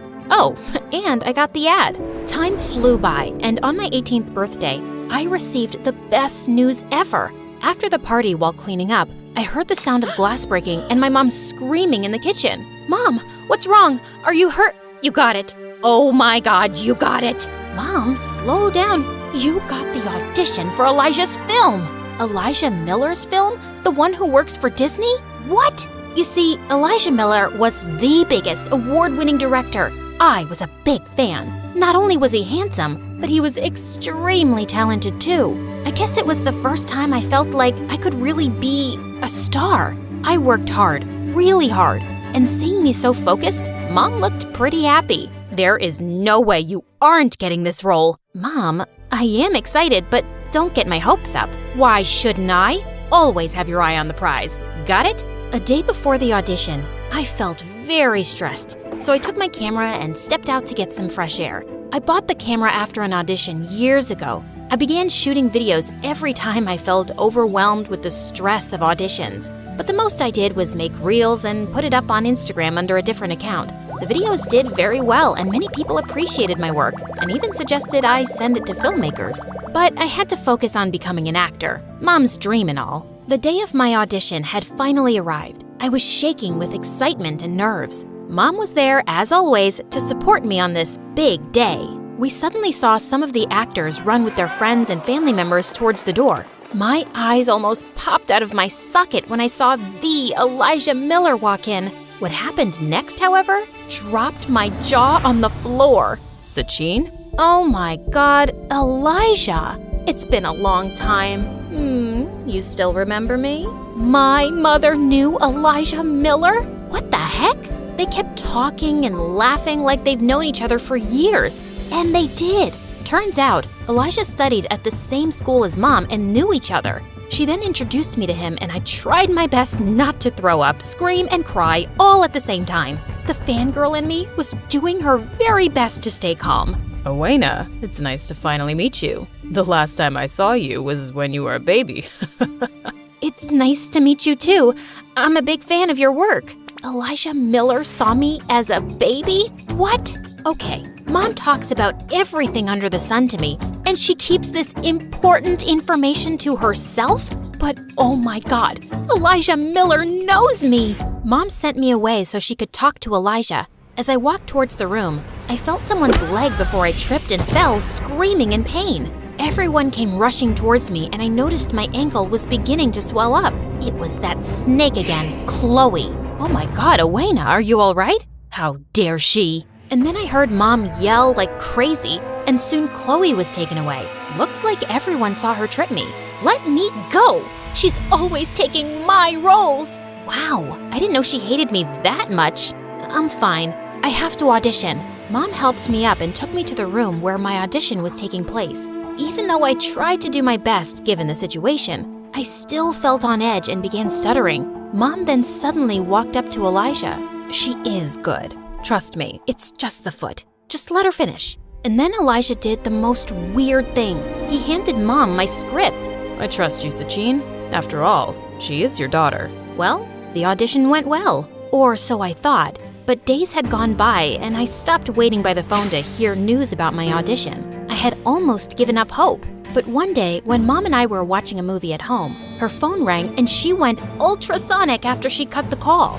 Owena! Owena! Mom, Words? You got a role in Elijah's movie! you're kidding, right? I'm sure I ruined it. No, you didn't. But it isn't the one you auditioned for. They said someone else got that and you got the other one, which is like the second lead. Mom, it doesn't matter. I get to act in Elijah's movie. Mom and I were screaming our lungs out when the doorbell rang, and Elijah walked in. What is he doing here? Sorry for showing up unannounced. I just wanted to personally give the good news. We just got the call about Owena being cast in the movie. Oh, yes, congratulations, Owena. But that's not what I'm here for. Sachin, I have decided to cast you for the lead role.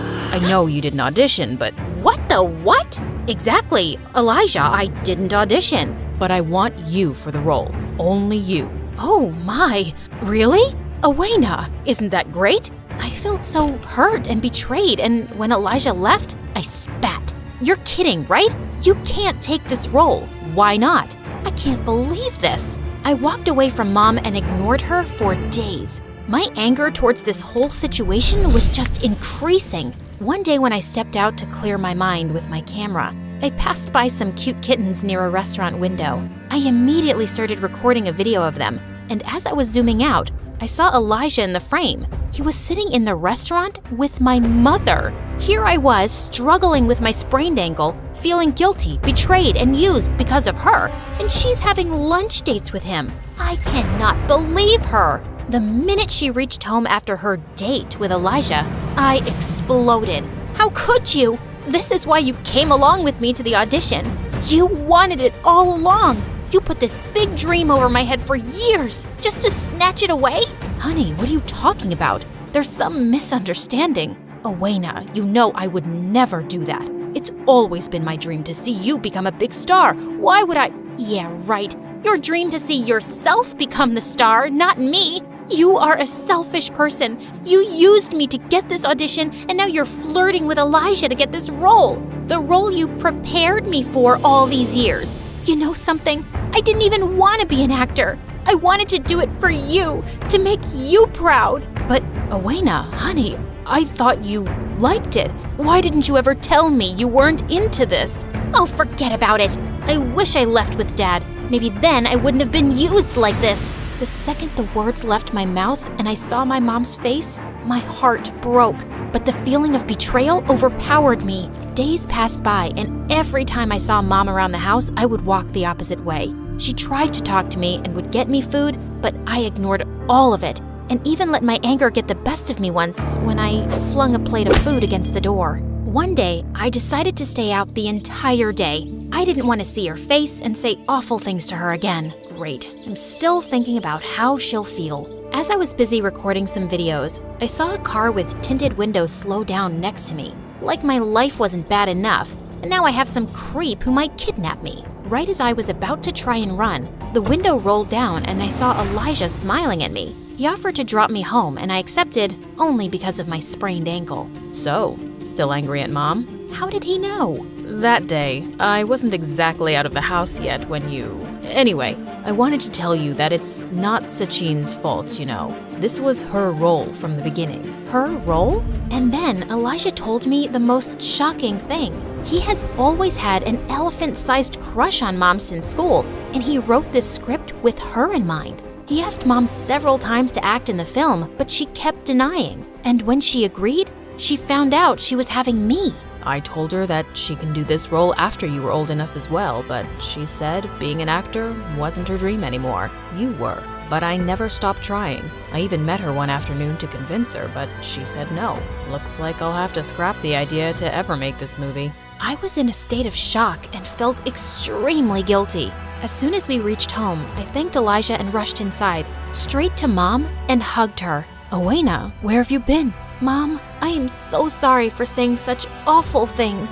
It's fine, honey. You were angry, and I understand. I'm sorry too, but I want to tell you that I didn't take the role.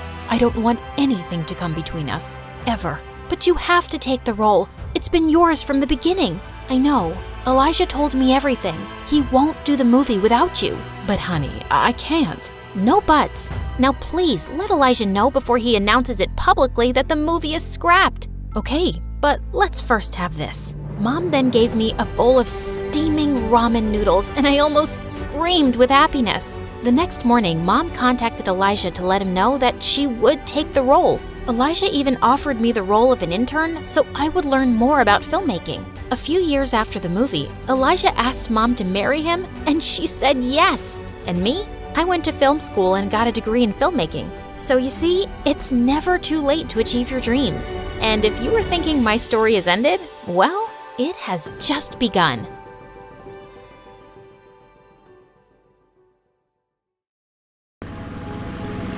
Hi everyone, I'm Daria and I live in LA. Please like and subscribe. I was born to loving parents who adored me. And 2 years later, my sister Caroline arrived, and even though we were sisters, we looked nothing alike. For starters, I had long, beautiful hair, which my mom loved and would spend hours combing. As for Caroline, she was blessed with curly hair that usually looks like a bird's nest, but she didn't have a worry in the world. Growing up, I always noticed how my parents were two opposites of a magnet. Mom was strict and careful with money. Dad was a free spirit and always lived in the moment, and I loved him for that.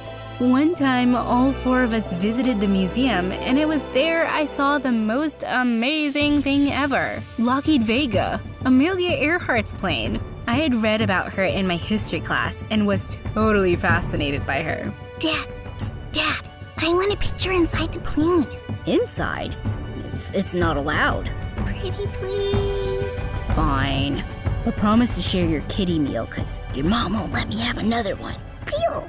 Well, while Mom and Caroline were busy listening to the tour guide, Dad and I sneaked and took pictures in the legendary aircraft, and it was amazing! Dad, I want to be like her and fly airplanes. Oh, you want to be a pilot, honey?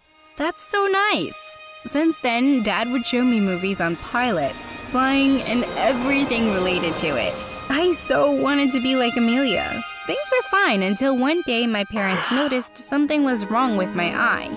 They immediately took me to the doctor and I was diagnosed with a condition called lazy eye. That meant I had poor vision in just one eye, and it would wander to the side, and the best way to fix it was surgery.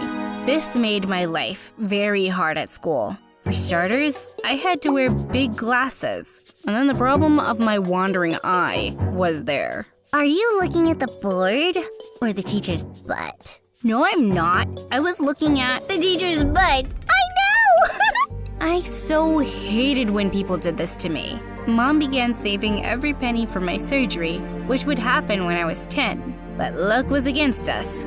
Dad lost his job. Even though he tried to find another job, he just couldn't, and soon he just gave up. And we'd see him sitting on the couch all day playing video games. It got difficult for Mom to take care of the three of us with just her salary, and they would fight almost every day. But one night, their fight got very loud, and I heard a knock at my door. Doya, can I stay in your room? I am scared. Oh no, Caroline, you don't have to be scared. I'm right here, and I promise I will always be there for you. Okay? Now, why don't we have some fun? Caroline and I played and jumped up and down on the bed. It was so fun. We talked the night away, and I told her about my dream to become a pilot. Will you take me on the plane with you? Of course. I'll even let you sit next to me and take you to different places. When I turned 13, Mom had finally saved enough money for my surgery, and I was so happy. To celebrate, Dad said he would get me a surprise. I loved surprises. This was one of the best days ever. Ta-da! Congratulations, Daria. What's wrong, honey? It's your fave. That's one ugly cake. I said red velvet, not carrot cake. It is red velvet, Dumbo. Taste it. It is, but an ugly one. Boo-hoo, you didn't get a pretty cake. Can we just eat now? I gotta go for practice. Forget it, I'll eat later. That was somewhat rude of her. But as we were growing up, I realized how Caroline had begun to get distant. I talked to Dad about it, and he said it was just a phase, and how she was so much into sports. I did miss the younger, naive Caroline, but thank God I had Keisha, my neighbor and best friend. She knew all my secrets, including my big fat crush on the school's hottest guy, Jason. The guy was everything a girl could ever dream of. Plus, he was in a band too. So hot, right? Daria, you should totally tell him about your crush. So that he'll see me as one of his fangirls? No, thank you. Oh, come on. He won't see you that way. You better tell him soon or I will. Kidding. That evening when I got back home from school, I saw Mom and Dad arguing. Again. So what's this one about? Ooh, let me guess. Dad overslept. Wait, he got another parking ticket. Ooh, I know. He burned dinner. Nah, this time, Dad spent the electricity bill on food for him and his friends when he came over to watch the cricket match. Can you believe it? That's a new one. Perfect. Now the power is cut. Well, things didn't change over the next few years, and when I was 17, Mom announced she would have to move to Dubai because she had a really good job offer there. We decided that Caroline and I would stay back with Dad and finish our studies here. Dubai? Won't you miss us? Of course I will. I know you can handle things here. I trust you, sweetie. Plus, I'll be back in a while. After Mom left, everything was on my shoulder. It was unfair, and I sort of resented her for that. Good job opportunity or bad? How could she just leave? I was pretty upset, but when Dad stepped up, things got better. He spent most of his time taking care of us, which was unusual, but I loved it. After I was done with high school, I was excited and started saving money for the pilot training program, but I was still falling short. Daria, why don't you just borrow from your mom? Or maybe Caroline?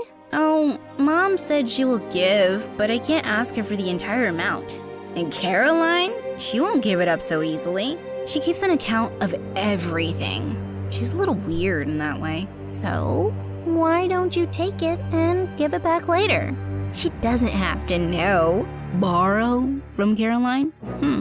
I didn't want to, but I was out of options. So I borrowed some cash from Caroline's safe box and pretended like nothing was wrong. I'll bring it back soon. Just a few weeks later, when I got home from my part-time job, I saw Caroline having a yelling competition with Dad. What in the world was happening? Caroline, what's going on? Well, I was missing a big chunk of money recently, and it turns out Dad stole it. No way. Why would he? He walked in with gifts for us. Expensive ones. Where would he get the money from? How can you accuse me of doing something like this? I saved this. Yeah, right. You saved money? You don't know the S of save, Dad. Caroline stormed out of there, and I saw Dad staring at me. Later, Mom found out, and it got even worse. I felt extremely guilty and wanted to tell Caroline everything, but I couldn't. The guilt was eating me, and one day I just wanted to be out of the house, away from everything. So Keisha and I went to a cafe where we ran into someone I never thought I would meet. Jason. Hey, Daria. Haven't seen your pretty face in so long. I don't know why I just said that. I mean, it's been so long. Jason, it's so nice to see you here. Why was my voice going so high?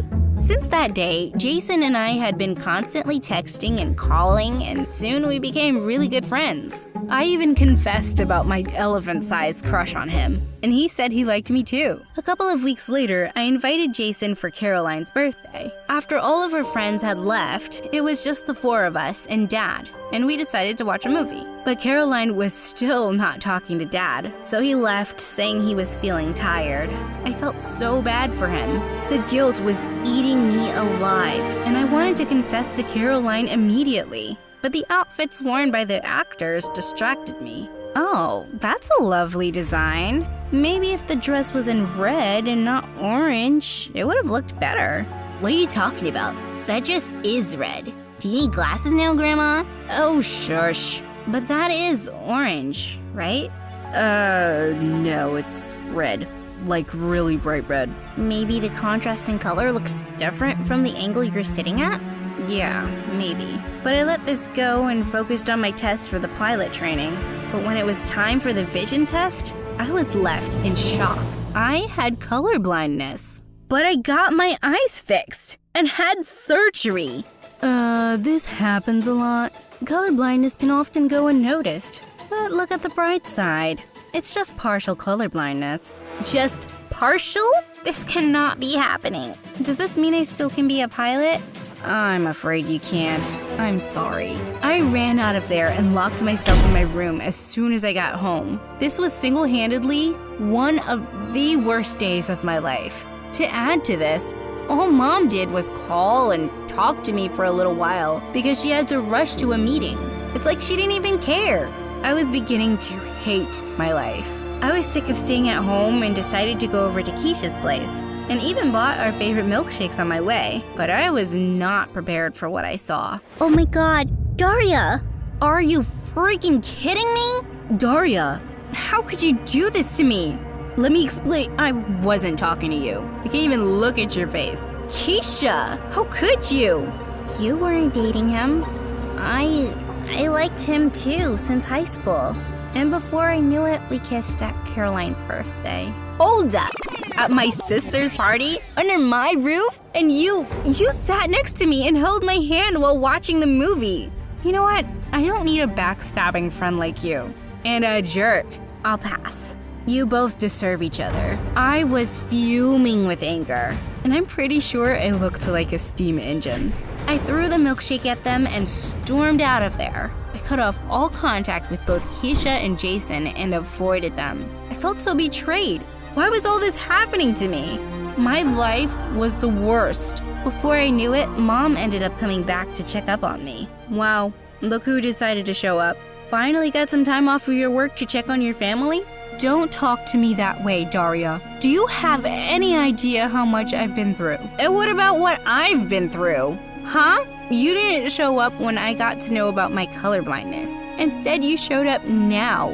Because I'm acting sad? I just hate you. I saw the look of shock on Mom's face before I was being dragged out of the house by Caroline.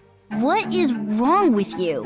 Why are you acting this way? I just hate how my life has turned out. I went through so much. This awful eye condition, Mom abandoning us, and now Jason and Keisha. Oh my god, shut up. She didn't abandon us, and what? Some boy problems? Grow up. Everyone has problems. Did you know I actually failed my exams when Mom left? Instead of crying and making a scene, I decided to do better. And I did. And when Dad stole the money, I lost my mind. Do you know why I was saving that money? To buy these new shoes for football so that I could perform well and get the scholarship. But I couldn't, and I lost it. Oh my god, what have I done? Caroline, I have to tell you something. It wasn't Dad who stole your money. It was me. I am so sorry.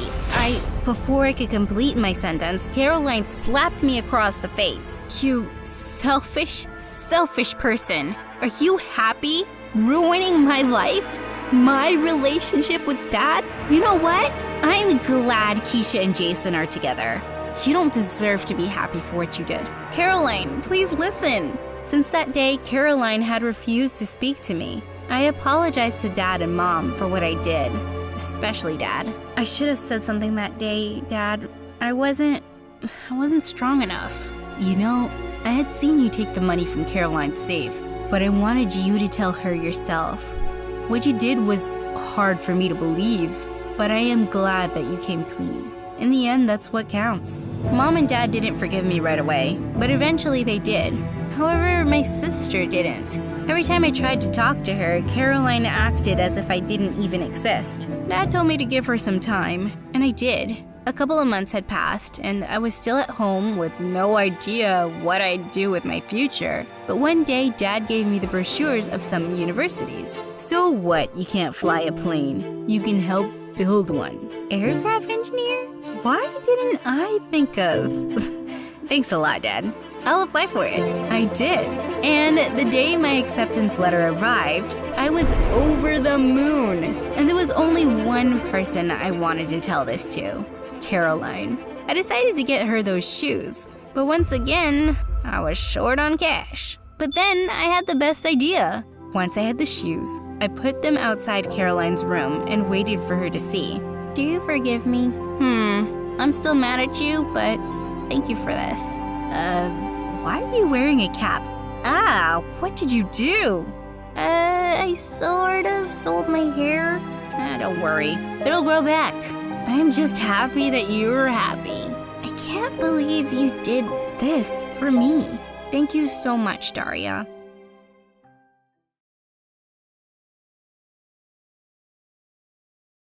I buried my head under the pillow. I was so sick of my parents' constant fighting. It was always the same old thing. Mom shouted, "You're cheating on me again. Who is it this time?" Dad yelled back, "Oh my God. If I were cheating, who could blame me? You're crazy and paranoid. I can't do this anymore. I'm done." I sat up straight in bed. He'd never said that before. I peeked out of my room to see Dad leaving with a suitcase. My heart sank. I walked into their room to find Mom sitting at her dressing table. She said, "He left because he's a cheater. He always has been." I picked up my bag and left for the ice rink. I put my skates on and felt all that anger slip away as I glided across the ice. This was the only thing keeping me sane. The big dream, a gold medal at the Olympics. A few hours later, another couple joined me at the rink. My heart skipped a beat when I saw it was Ethan, and with him was his gorgeous partner. Every time I saw them, I felt a twinge of jealousy. I'd had the biggest crush on him for months. He flashed me a smile, and I almost spun out of control. "Get a grip, girl." By the time I got home, it was late afternoon, and Mom was still asleep. I said, "Mom, don't you go to work today? You're going to get fired again." She said, "Oh, stop bothering me. I was already fired yesterday. A customer was rude to me, so I gave her a piece of my mind." Mom and her temper. She couldn't hold a job for more than a week. And now she'd finally driven Dad away too. I kept hoping he'd show up the next day, but he didn't. When he came back a week later, I was shocked. It seems like Mom's suspicions were spot on because he wasn't alone. There was a gorgeous brunette with him. He introduced her as Stephanie, and she seemed so annoyingly perfect. Mom came in just then, through the back door, and stopped dead in her tracks. She looked beyond furious. Dad said, I didn't think you'd be home. Just came for some stuff." Mom shouted, How dare you bring her into this house?" And then she started throwing things from her grocery bag straight at Dad and his girlfriend. Stephanie screamed and ran out to the car. Dad said, "Stop this nonsense right now." But there was no stopping Mom. Dad said to me, "Emma, I'll get you away from this mad woman. We'll talk later." And with that, he quickly turned and left. Mom ran up to her room, and of course, I was left cleaning up the mess. A few days later, Dad invited me to dinner with him and Stephanie. I was reluctant, but couldn't say no to him. When the server in the restaurant came to our table, it turned out to be Ethan. I was too nervous to even smile back at him. Stephanie even encouraged me to talk to him. Throughout the meal, she was so great that I was beginning to think she wasn't so bad after all. But then she did something horrible. She accidentally spilled a whole glass of juice on me. Just then, Ethan returned with our order. He must have thought I was such a loser. I turned to her angrily and said, "Why did you do that? She said, "I'm so sorry. It was just an accident," but I could tell she was trying really hard not to laugh at me. So was Dad. I spotted Ethan in school the next day and tried to hide, but he caught up with me. He said, "Hey, you're Emma, right? Listen, I want to talk to you about something important." He asked me if I would like to be his skating partner for the Nationals. I was completely speechless. He said, "My partner's backed out, and I've seen how amazing you are. Say you'll give it a shot?" The first day at the rink together, his coach gave us a simple number to dance to, and boy, was it instant magic. We were completely in sync, and my heart was pounding with excitement. Ethan said, Oh my God, that was so good." Then he hugged me. We became friends and dance partners and started training after school every day. He asked me out soon enough, and of course, I said yes. Ethan was the best thing that had happened to me in a while. The divorce proceedings had started and things were turning ugly. Dad had filed for sole custody and Mom was pissed. He won because the court thought he could take better care of me. Mom and I were devastated. She wasn't perfect, but I really didn't want to go live with stupid, selfish Stephanie. She came to the lounge carrying a bunch of Dad's white shirts. They were all pink. She said, "Emma, I only asked you to do the laundry and look what you've done. There was a red sock in the machine with all the whites." Dad looked really annoyed. He said, "Seriously, Emma, you're old enough to not do something so dumb." I didn't even own any red socks. I tried saying that I had checked all the clothes, but Dad just told me to stop talking. Stephanie cuddled up next to my dad and I left the lounge. Seeing them happy like that made my blood boil even more. But things were about to get much worse. Ethan and I were performing at a local competition in 2 weeks. I wanted to invite Mom and Dad to come see me. I was still thinking about how to keep Stephanie out of it. I said, "Hey, Dad, you know Mr. Clarkson who lives down the street? His son." I stopped short when I saw Dad's face. He said, "Don't ever mention that name in my house. That horrible man has been trying to ruin my business for ages." Mom and Dad's relationship was getting worse. One day, when Dad dropped me off for the weekend, I heard them arguing. He was accusing her of sending a detective to spy on him. He said, "Stop interfering in my life. We're over. Get that inside your head." After I left, I told Mom about Ethan. The next day after she met him, she said, "He's such a nice boy. Don't worry about your father, honey. I'll support you." My heart was racing as I got dressed for skating. I opened my bag and, to my horror, my skates weren't there. Ethan said, "Hey, come on. Are you good to go?" I cried, "Ethan, my skates. I swear I put them in my bag." He looked horrified. Our names were being called out next, and there was nothing I could do but wear the spare ones lying in the locker room. I tried to calm and focus, but I couldn't. The borrowed shoes were too tight and I kept feeling like I was about to lose my balance. When the moment of the big lift came and Ethan spun me, I slipped and fell hard on the ice. The music stopped. I could hear people gasping and whispering. Ethan asked me if I was okay, but I could see how disappointed he was. As I ran off the rink, I spotted 2 familiar faces in the crowd.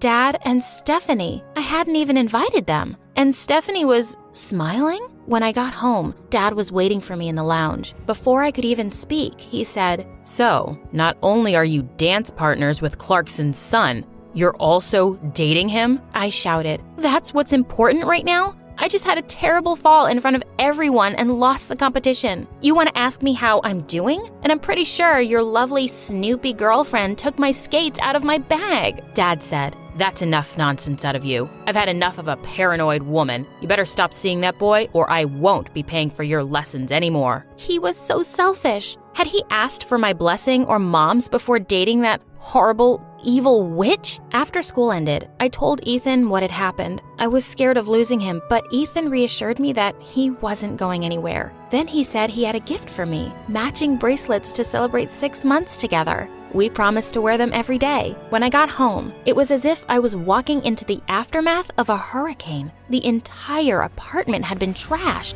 Worst of all, Dad's entire collection of rare and unique items lay smashed on the floor. I quickly tried to clean up the mess, but just then, Dad and Stephanie walked in. To my horror, Dad said, "You're as crazy as your mother, Emma. I can't believe you would stoop this low. Just because I said you can't see your boyfriend?" Behind him, I could see Stephanie looking shocked. She pretended she had no idea. I just knew she was trying to poison him against me. Dad wouldn't listen to anything I tried to say and threatened to ground me for a month. I was so angry that I ran out of there and went straight to Mom's. I told her everything, and she said that she always thought there was something fishy about his girlfriend. That's why she'd hired a detective to investigate her. She said, I was only looking out for him. I don't know why he hates me so much. It was so unfair that I didn't get to live with her. I left Dad a message that I was going to stay with Mom for a while, and he didn't even bother to reply. But a couple of weeks later, he turned up and announced he was taking me for a surprise getaway. I said, I don't want to go with you. He said, don't even start. I have custody of you. I can send your psycho mom to jail if you don't come with me. Remember? Mom shouted, you piece of... I put a hand on her shoulder and said, Mom, it's okay. I should go. I'll come and see you really soon. I was really mad at Dad and didn't talk to him during the whole drive. After a couple of hours, we pulled up outside a church. Surprised, I asked him what was going on. Dad said, it's my wedding. That's the surprise. I was horrified. What? Dad explained that he and Stephanie had been planning it for a while. He had kept it a secret from me because he didn't want Mom to know. He said, you think life was easy with your mom? A happy wife makes a happy man, and Stephanie is the one for me. You do agree with me, right? Right now, he looked as creepy as she did. Maybe they deserved each other. Inside, I saw all the relatives on my dad's side. I was the only one who'd been kept in the dark. Stephanie pretended that she was happy to see me and held up a bridesmaid's dress for me. It was the most hideous thing I'd ever seen, and it seemed to be the size of a circus tent. I saw the other bridesmaids wearing much prettier dresses. She was seriously such a jerk, and Dad couldn't even see that. I had to fix this, and I had a plan. Everyone gasped in delight as Stephanie walked down the aisle. I heard my aunt sigh, she looks like an angel. Yeah, a devil in angel's disguise. Before they could exchange vows, the priest said, if anyone has an objection to this wedding, speak now or forever hold your truth. My truth was just about to burst out of me. I shouted, I object. This wedding can't happen. She's evil. Dad was mad. He turned around and hurried towards me, but he tripped on Stephanie's long wedding veil and ripped it. Stephanie burst into tears as Dad dragged me out of the church. To my disappointment, I couldn't stop the wedding. Stephanie was so pissed that I had ruined her wedding. She wasn't even pretending to be nice anymore. I just tried to stay out of the house as much as possible. A couple of weeks later, I got a call from Mom. She begged me to come see her immediately without telling Dad. Ethan drove me over to her place. Mom hugged me and handed me some papers. She said, look what the private detective found out about Stephanie. I looked through them, shocked. There were some kind of psychic evaluation forms for a patient X who had bipolar disorder and had recently started showing violent behavior. Mom said, she has kept this completely secret from your father. She's dangerous. I went out of town for a while because I've been scared she'll hurt me. Ethan and I were both stunned. I went home after that and was super relieved to see only Dad's car outside. Thank God that psycho had gone out. Maybe I could try to talk to him on his own. I nearly jumped out of my skin when I heard her voice. Where have you been? Now that I knew her secret, she looked completely unhinged to me. I said, I just went out with some friends for ice cream. She said, great, you won't have dinner then, I guess. I don't think I'm waiting for your dad either. And with that, she walked off. What a weirdo. And why did it look like she'd been crying? I had to put everything aside and focus on the first round of nationals the next day. As I was waiting for Mom to come pick me up and drive me to the game, I got a text from Ethan. She's not who you think she is. Tell you everything at the rink. What more had he found out about Stephanie? I could hardly wait. As I was telling Mom about Ethan's mysterious text, a wave of shock went through me when I suddenly noticed something on Mom's wrist. I said, Mom, where did you get that? She said, Ethan gave it to me. He's such a sweetheart. And he said I'm pretty. My stomach sank. There was something seriously off about the way she was talking. She sounded crazy. Then I noticed something. She was driving us out of the city. I said, where are we going? Mom said, oh, we're just taking a little trip, just you and me. I shouted, Mom,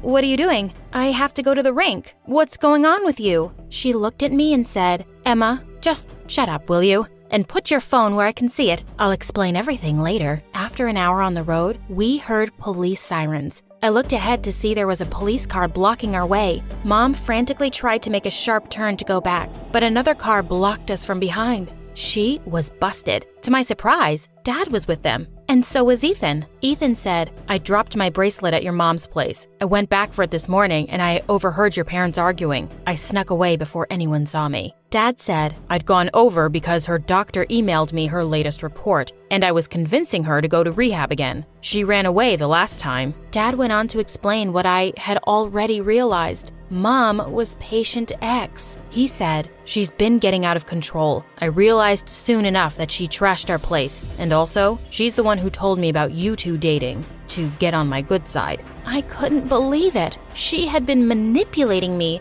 and sabotaging my relationship with Dad all along. Ethan had called my dad, who had alerted the police when I didn't show up at the rink.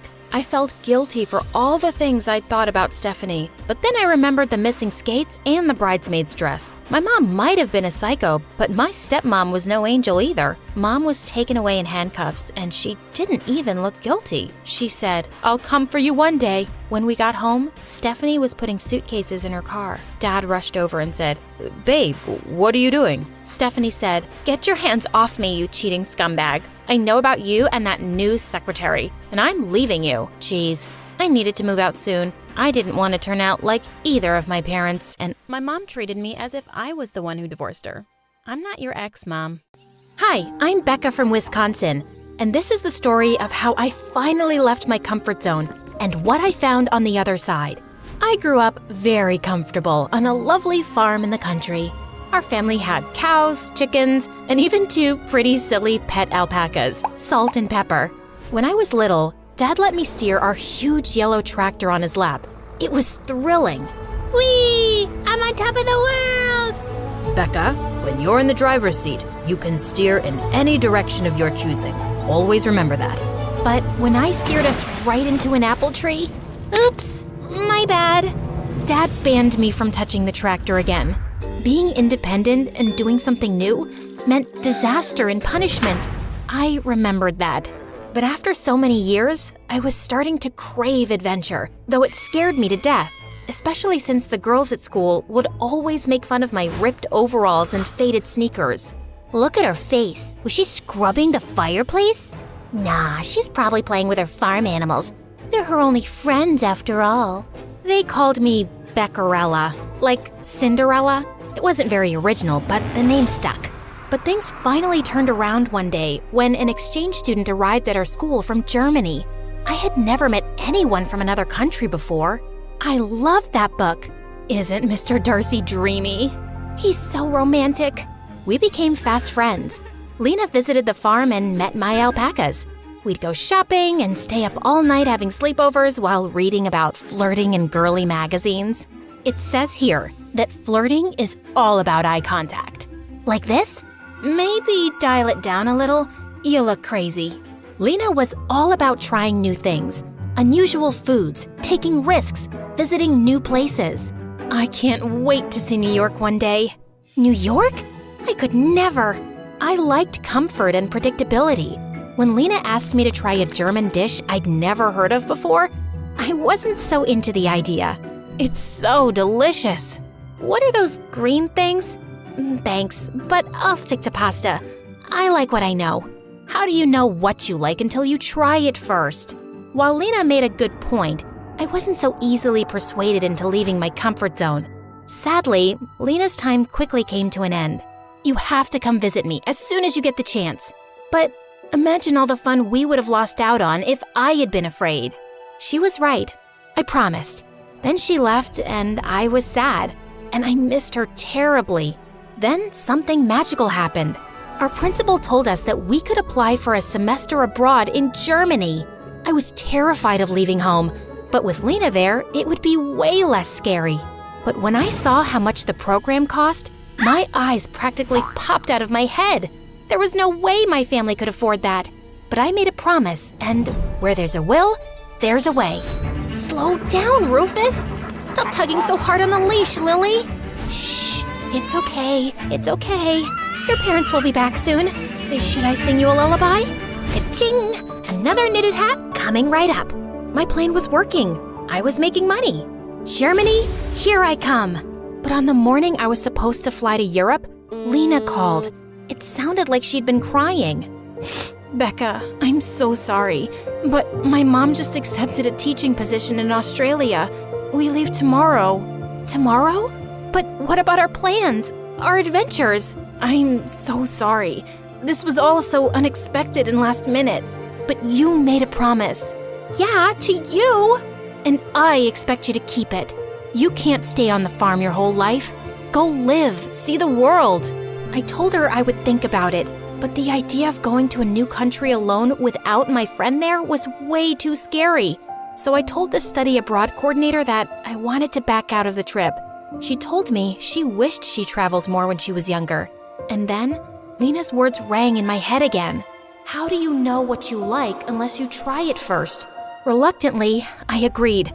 I boarded the plane with tears in my eyes. I was going to a country where I knew no one, to live with a German family I had never met, in a place where I didn't even speak the language. I was gonna be all alone, without my family, my farm, my alpacas, and without Lena. I arrived at noon the following day in Munich. I had been too sad to sleep on the flight, so I was totally exhausted.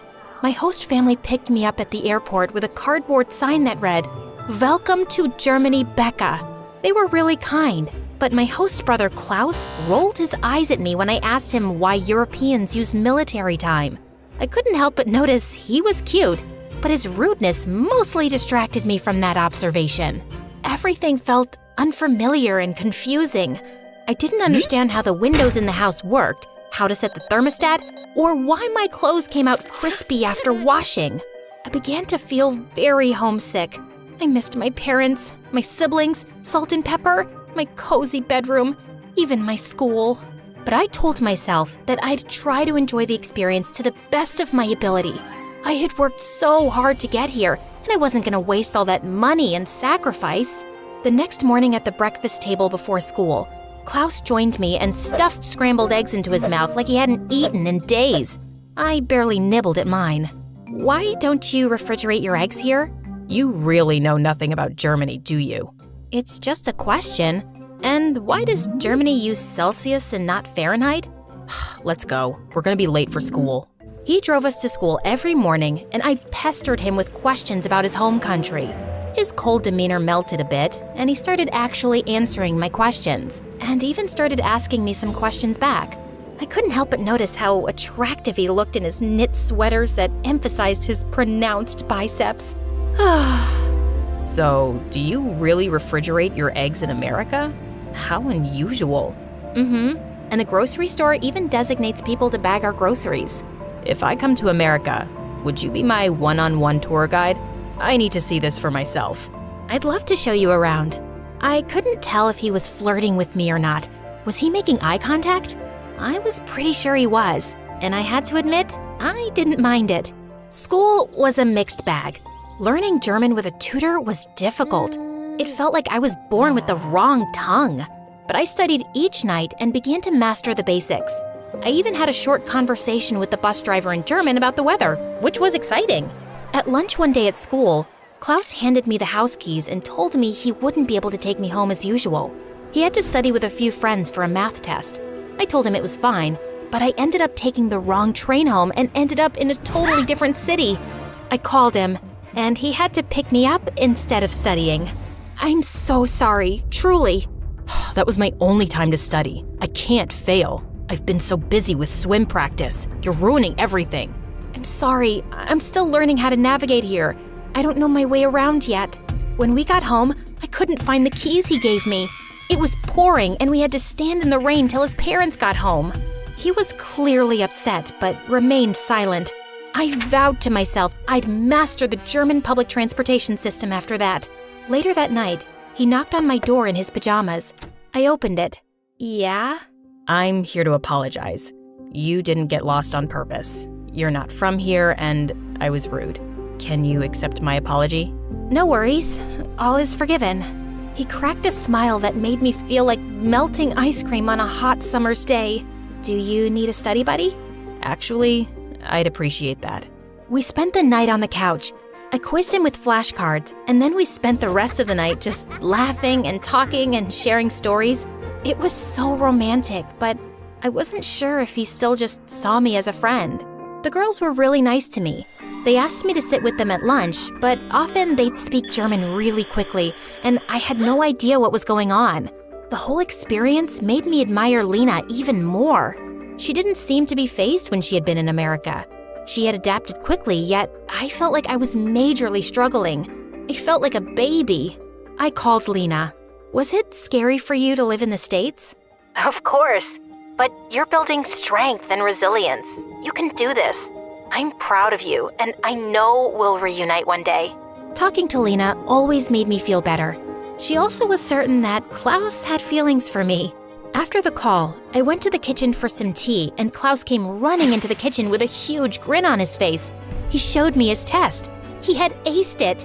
Oh my gosh, congrats! Klaus hugged me, and I hugged him back, and my heart was beating out of my chest. I wouldn't have aced it without you. No problem. Happy to have helped. I actually have been meaning to talk to you. I would love if we could... Before Klaus could finish his sentence, his parents walked in saying that we were all going out for dinner. I was so curious what he was going to say. Was he going to confess his feelings for me? I tried not to dwell. Life isn't just about romance. I was making great friends and getting better at German too. I was getting to experience the world for the first time, away from the farm and comfort of everything I knew. And it wasn't as scary as I thought.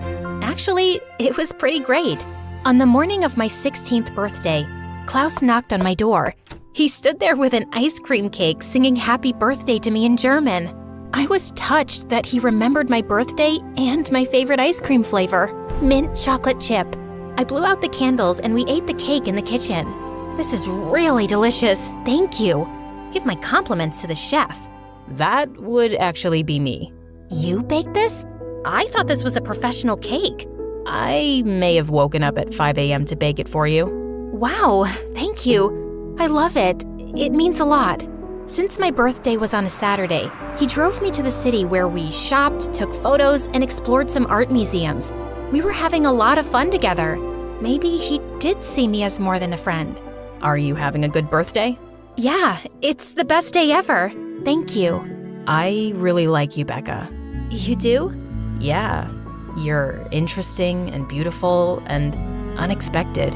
I wanted to tell you a while ago, but I chickened out.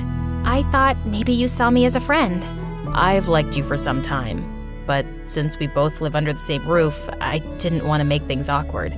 But I can't hold back my true feelings any longer. I really like you too, Klaus. I felt like I was in a Jane Austen novel, but without the uncomfortable clothing. Here he was confessing his feelings, and here I was confessing mine. He took me to the movies. While we were sitting in the theater, he reached for my hand.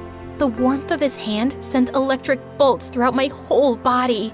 Afterwards, he took me to a gorgeous park overlooking the city. I was so grateful at that moment to be spending time in a different country.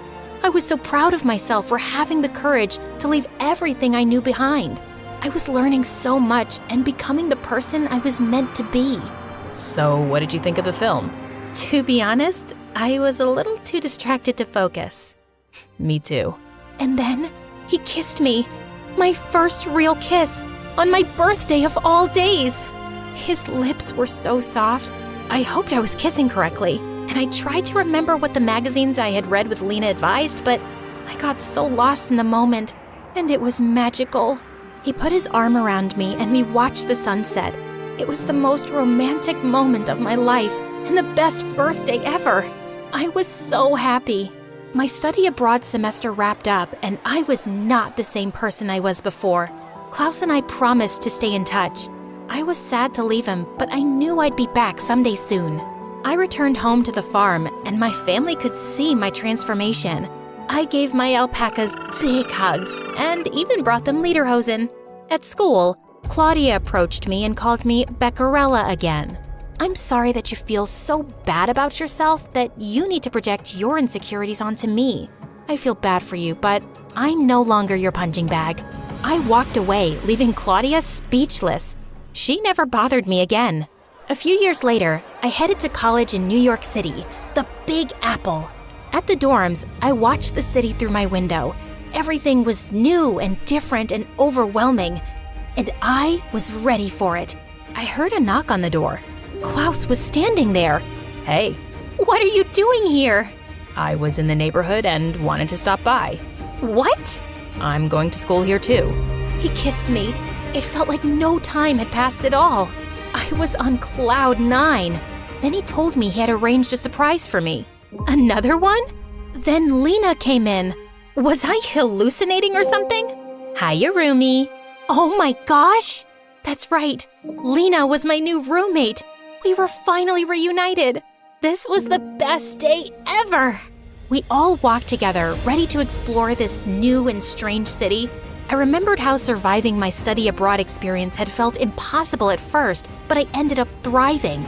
Like Dad once said, when I'm in the driver's seat, I have the power to steer my life in any direction of my choosing. Except in the case of crashing into an apple tree. I don't endorse that.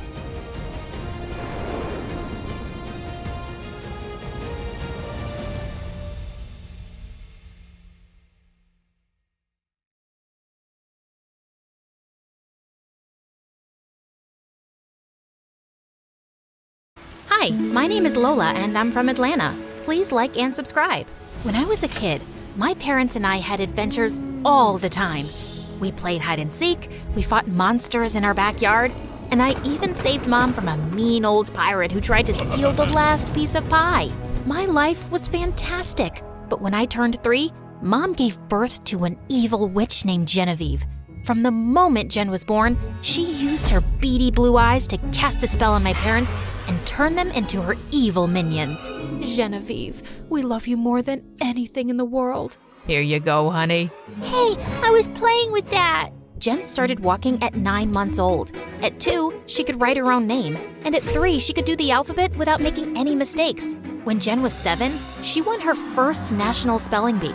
She got a huge cash prize, and the reporter came over to interview her for the cover story of a magazine.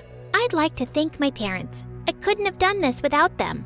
We're so lucky to have a genius daughter. She's our pride and joy. My parents kept gushing about Jen for hours as I sat in the corner. When the reporter finally said it was time for pictures, I joined my family for a photo. But Jen insisted that I stay out of it. My parents tried reasoning with her, but she was beyond reason. It's my moment, and she'll ruin my image with her stupidity vibe. Like, my brain sees pictures with this special lens, and I'll be able to feel her dumbness every time I look at the pictures. I can't explain how my brain works, just make her go. So Mom gave me some money for ice cream and told me to wait outside while the photo shoot happened. A couple of months later, I came home from school and found Jen sitting on my bed, and all my stuff was gone. Mom and Dad said I could switch. This room's bigger and has more space for my trophies. But this is my room! Mom, Dad, make Jen give me my room back! Lola, stop being ridiculous. You don't need a room this size. You don't have any trophies. Jeannie, do you need anything? Should I put up some more shelves? A new bookcase? I was so mad I threw myself on the ground and started screaming. This sucks. I'm leaving and I'm never coming back. I'll show you. I'll get a new family that will appreciate me. I stormed out of the house. I got to the driveway and realized I had nowhere to go. So I decided to hide out in my treehouse. But then something crazy happened. My stomach started rumbling and I searched through my pockets to find a candy bar. Then out of nowhere, this girl appeared and snatched it out of my hand. Hey, that's mine. This is my treehouse. Get out. I don't see your name on it. It's written right there. Oh. Then the strange girl wrote the word Madison on the wall. I guess we're roommates now. We'll just have to share. Then she tossed me half the candy bar. Madison and I spent the rest of the day together, and she was pretty wild. She told me about all the adventures she'd had in the neighborhood. I found a skeleton in the neighbor's backyard. No way! The old lady across the street is an alien. I saw a spaceship in her garage. Madison made up fun games for us to play. We had a spitball fight and threw water balloons at the neighbors as they walked by. Then my mean old parents told me to come inside for dinner. They didn't even miss me or remember that I'd been upset. After that, when I wasn't at school or watching Janet's spelling bees, I'd run out to the treehouse and spend time with Madison. One time, we were pretending to have a sword fight in the backyard. It's over for you, Madison. Give up now. You'll never take me alive. Suddenly, Jen appeared out of nowhere. Lola, who are you talking to? Madison, duh. Who's that? I turned around to introduce Madison, but she seemed to have vanished into thin air. She was just here. Must have scared her off with your mean vibes. I thought Jen would say something, but she just gave me a weird look. I think you're old enough to not have an imaginary friend. And went back inside, and Madison instantly reappeared beside me. Where did you go? I didn't want to meet your stupid sister. And there, I got you. You're dead. When I was 12, I started junior high school, and it was the worst. All the girls were more interested in boys and makeup than building pillow forts or searching for hidden treasures. I had nothing in common with any of them, and most of them thought I was weird. I was pretty lonely. Then Madison started sneaking into my school. She'd make funny faces and tell the best jokes. Madison, you're hilarious. Stop, please. I'm gonna pee my pants. Who's Madison? Is she talking to the wall? Madison told me cool stories, and she was such a gossip. She knew everything about everyone, and she always had my back whenever a bully tried to mess with me. Having her around made me stronger and braver. Hey, ugly, get out of my way. Who are you calling ugly? You look like a rat, and your breath smells like poo. Once I was cast in a school play, and I had to do this huge monologue. My parents didn't even bother to come because Jen had a spelling competition the same day. I was so nervous I could barely speak, but then Madison showed up to cheer me on. I shook off my nerves and gave the best performance ever. I told my parents all about it, but they didn't care. The next day, they dragged me to another one of Jen's boring competitions. Madison brought a bag of ants, and we let them loose on stage. Jen and all the other kids freaked out and ran around screaming. It was hilarious. Then one day, things took a turn. For my 15th birthday, me and my family went on vacation. But when we got back home, I realized that Madison was gone. I searched for her everywhere. The treehouse, at school, and all over the house. She didn't show up. Madison, where are you? What the heck are you screaming about? I can't even hear myself think. I can't find Madison. What are you, 4? Look, I'm really busy, but do you want to talk? I know you're lonely and have trouble making friends, but this isn't healthy. I'm totally fine. Just leave me alone and go back to your books. If it wasn't bad enough that Madison had just left me, Jen soon got moved up to my class because she was so smart, and all the other kids instantly loved her. Is it true? You can spell every word in the dictionary? Yeah, almost. I am an international spelling champion. Ugh, please. What was so impressive about spelling anyway? When was being able to spell the word crustaceology useful? Then one morning, the most popular girl in our class, Emily, handed out invitations to her birthday party. Hey, you forgot to give me my invitation. Sorry, no freaks allowed. Then she whispered to Jen just loud enough for me to hear. I can't believe you're related to her. I hope you can come. It's gonna be the best party ever. I don't think I have any contests that weekend, so I should be able to make it. I watched as all the other kids waved their invites around. After school, I walked home and stopped at the candy store to cheer myself up. Just then, I caught this boy staring at me. Then he started following me around the store. I led him down an aisle, hid behind a display case, and when he wasn't looking, I tackled him and put him in a headlock. Ouch, that hurts. What's your problem? Why are you following me? He reached behind me and pulled off a huge piece of paper that was taped to my back with the word loser written in bold black letters. I was so embarrassed. Then all of a sudden, I started to cry like a big baby. What's wrong? My life stinks. My best friend abandoned me. My family doesn't like me. And all the kids at school think I'm a freak and a loser. You're not a loser. You don't even know me. I just have a feeling you're pretty cool and someone I'd like to know better. His name was Hunter, and he was really cute, and we had a ton of things in common. We loved the same books and movies, and he made me laugh a lot. We quickly became friends, and having him around made me feel a lot less lonely. The more time I spent with Hunter, the more I started to like him. He never once compared me to Jen, and he always listened to me. Even when I went on a full-on rant about how my parents gave Jen a brand new laptop on my birthday, and I just got some cheap shoes. Then one day, my parents called me into the kitchen for a family meeting. Guess what, Lola? I got into St. Florence's Academy. Isn't that incredible? Jen, we're so proud of you. We can't wait to start our new life in Chicago. Chicago? What? No way! I'm not moving there. I'm not leaving Hunter. Lola, don't be selfish. You'll find plenty of new friends in Chicago. I don't need to make new friends. I already have a friend here. I'm not moving. I stormed off to my room. 10 minutes later, Jen showed up at my door. Can we talk? Why? Have you found more ways to ruin my life? That's not fair. You want to talk about fair? Ever since you were born, you've taken everything away from me. My parents, my toys, my room, and now my only real friend. I know I wasn't very nice to you when we were kids, but I've tried reaching out to you after that to talk or help you out with your issues, but you just shut me out. Issues? My only issue is you. I'm sorry you feel that way. Yeah, right. Emily's throwing me a going away party tomorrow night. Come if you want, or just sit in your room being bitter. It's up to you. Jen put the invitation on my bed and left. I was pissed at her, but I'd never been invited to a party before. My heart ached at the thought of leaving Hunter behind and never seeing him again. Hunter was more than my best friend. I felt I was in love with him. I invited Hunter to the party, and he agreed to go. The party was at Emily's mansion, and it was so much fun. The food was great, the music was spectacular, and the best thing of all was that Hunter was there with me. Then a slow song played. It was the perfect moment to tell Hunter how I felt. You want to dance? Sure. Dancing with Hunter was so romantic. He held me tight, and his cologne smelled so good. I looked up into his eyes. I like you.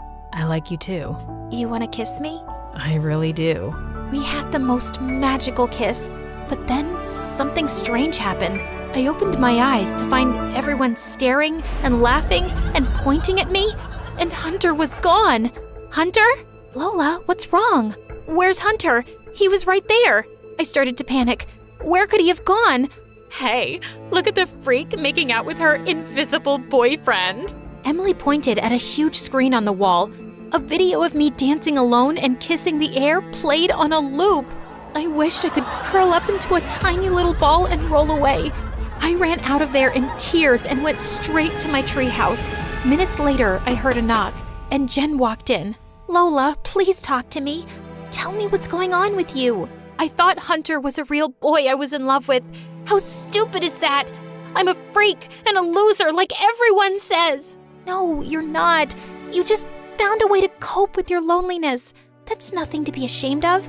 Now you know the truth and you can move forward. Move forward to what? No one cares about me. I do. From now on, I'll be here for whenever you need me, I swear. And we're gonna teach Emily a lesson. Jen and I went to my dad's butcher shop and grabbed a bunch of raw meat. Then we went back to Emily's house. Hey, Jen. Hey, crazy. You still looking for the invisible boy? No, we just wanted to give you a gift. A gift for me? What is it? Then Jen and I dumped the raw meat on Emily's head. She screamed like a banshee as Jen and I went away laughing.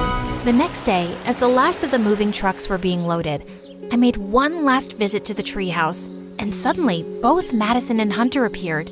How come you're both here now? Will you stay for long this time? We just came to say goodbye. We don't think you need us anymore. You have a chance to start over. Let other people get to know you. They don't know what they're missing. You're a super cool friend. Thanks, you guys. You were there when I needed you the most. Goodbye, Lola, and good luck. It was sad to watch them leave for good, but it felt like it was time. We moved to Chicago, and Jen was true to her word. We started spending more time together, and I realized Jen didn't have the perfect life after all. I'm so tired of spelling bees. I only do the competition to make extra money for mom and dad. I just want to be a normal teenager for once and live my life without so much pressure. You should tell them how you feel. I've got your back. I stood by Jen when she told her parents she wanted to stop doing spelling bees. After that, Jen and I grew even closer. I finally had a real best friend, and she just happened to be my genius little sister.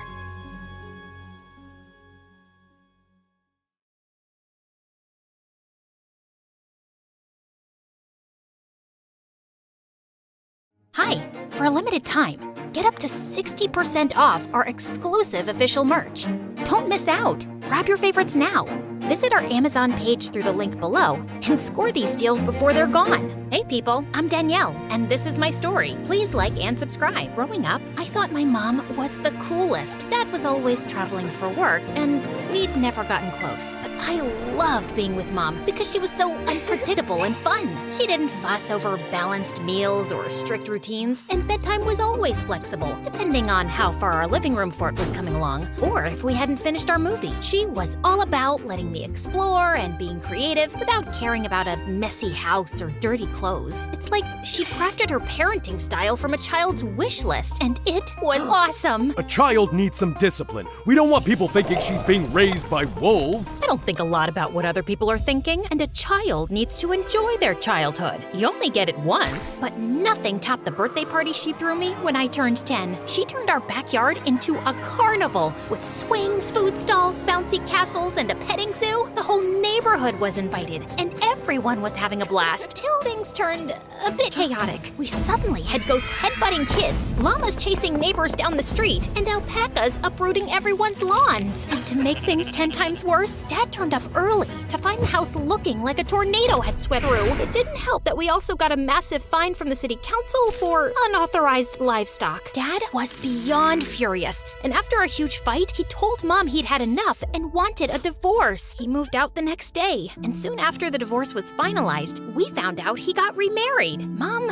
didn't take all these changes well and got really depressed. Dad sent some money for child support, but it wasn't much, and we suddenly found ourselves going from fairly well off to, well, kinda poor. It used to be so much more fun to share lunch with you when you had takeout pizza or pasta. Your homemade meals are awful. I know. How can you eat this every day? If you can make your mom happy by letting her think her food is good, it's easy to eat her awful lunches. In more ways than one, I found myself being the adult around the house while Mom was in her downward spiral. She was a high school dropout, so she wasn't qualified for many jobs, and if she got any, she never lasted too long. Mom, I understand the customer was being rude to you, but you shouldn't have hit him in the eye with fried chicken. He deserved it. Otherwise, you know I'm not a violent person. You got fired from the shoe store last month because you had an argument with the manager and threw a stiletto at him. As Mom drifted in and out of jobs and moods, I was taking care of things around the house and even managing the finances. By 8th grade, I'd started doing small jobs for the neighbors to earn some extra cash. But when I was in the 9th grade, Mom got a job as a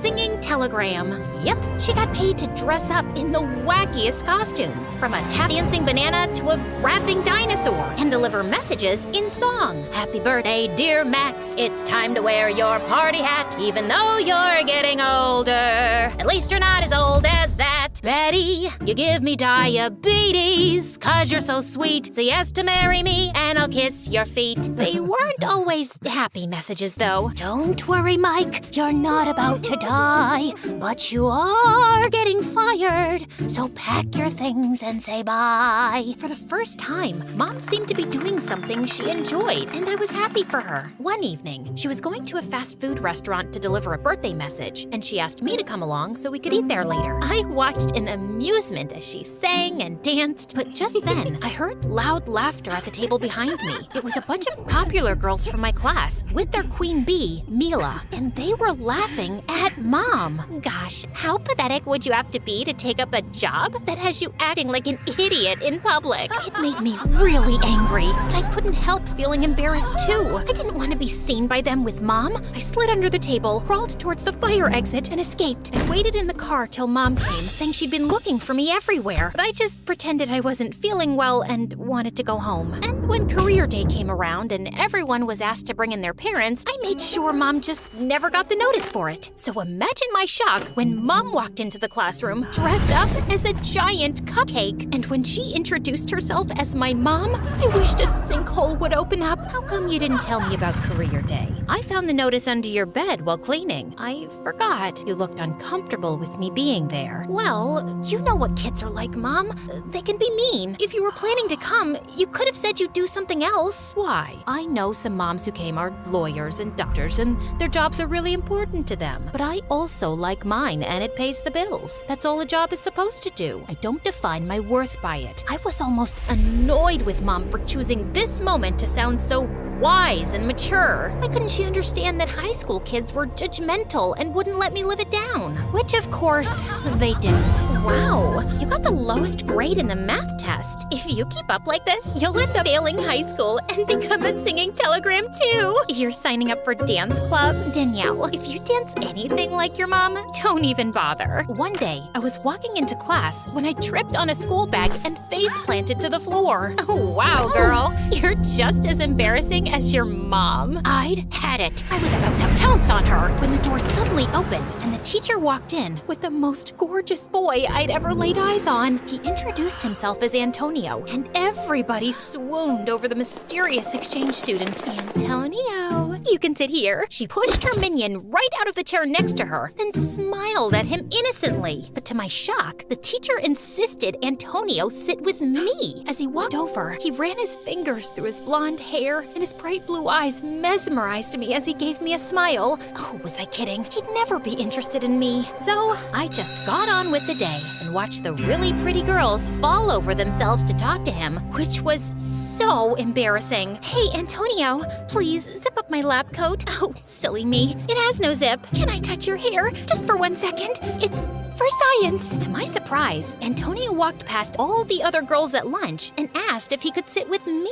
And he actually seemed interested in talking to me. Back home, I don't have any friends. Really? You look like the sort who would have loads. It's hard to trust people. It seems like most of them want to be friends for all the wrong reasons. Even here, I don't know how many of these people actually care to know the real me. You seem different, though. Oh, I blushed and got so nervous that I spilled my milkshake all over myself. Rather than laughing, he coolly handed me a napkin. When our hands touched, we both pulled away nervously. So, tell me about the real you. He talked about how much he missed his country and his family. We're really close, so it's hard to be away. How about your family? Oh, well, it's just me and my mom. We're pretty close. What does your mom do?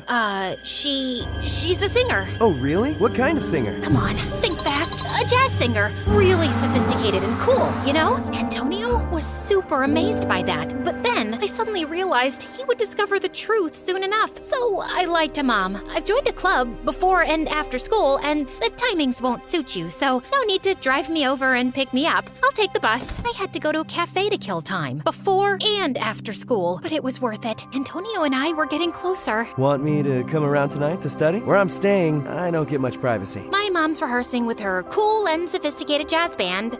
What about the library? We hit the books in the library one afternoon where something weird happened. These two men in suits sat right near us and kept glancing at Antonio. They were both reading, but one of them had his book upside down. I don't want to worry you, but those men keep looking at you. Are you sure? Maybe they're looking at you because, you know, you're so pretty. It's still creepy, of course. We can get out of here and go to the mall. I have to buy a few things. It wasn't a few things. Antonio was spending an obscene amount of money. What? These are presents for my family. I get an allowance, you know? Suddenly, this guy appeared out of nowhere, took Antonio's wallet, and bolted like a cheetah. But just then, the same two men from the library popped up, chased the thief down, and tackled him to the ground. Those are the men from the library. They're after us. Run, Antonio, run! It's okay. I know them. I will explain everything. Antonio took me to the exchange house where he was staying, which turned out to be a freaking mansion with staff who bowed to him. I must confess something. In my country, I'm a prince. My parents are king and queen, and those men are my bodyguards. Yeah, and I'm the Empress of Egypt, Cleopatra. Nice to meet you. It's true. I'm really not making this up. It really felt like he wasn't joking around, and my mouth dropped open in shock. I'm sorry, I lied. I just wanted to experience life without the royal spotlight for a bit. I was gonna tell you the truth eventually, but I was enjoying my time with you so much, just being a regular guy. I didn't want to ruin it because, well, I kinda like you. Wow! A prince has feelings for me! I kinda like you too. Antonio smiled brightly. It was like a fairy tale. Now that you know the truth, my parents are coming for a visit tomorrow and we're having a banquet. I'd love for you to come, you and your mom. I couldn't invite Mom, not after the lies I told about her. She went on a world tour today. She's in Japan right now. Oh, that's a shame. I really wanted to meet her. The next night, as I got ready for Antonio's party, Mom peeked into my room. Hey, honey, I have to work tonight. Are you going out?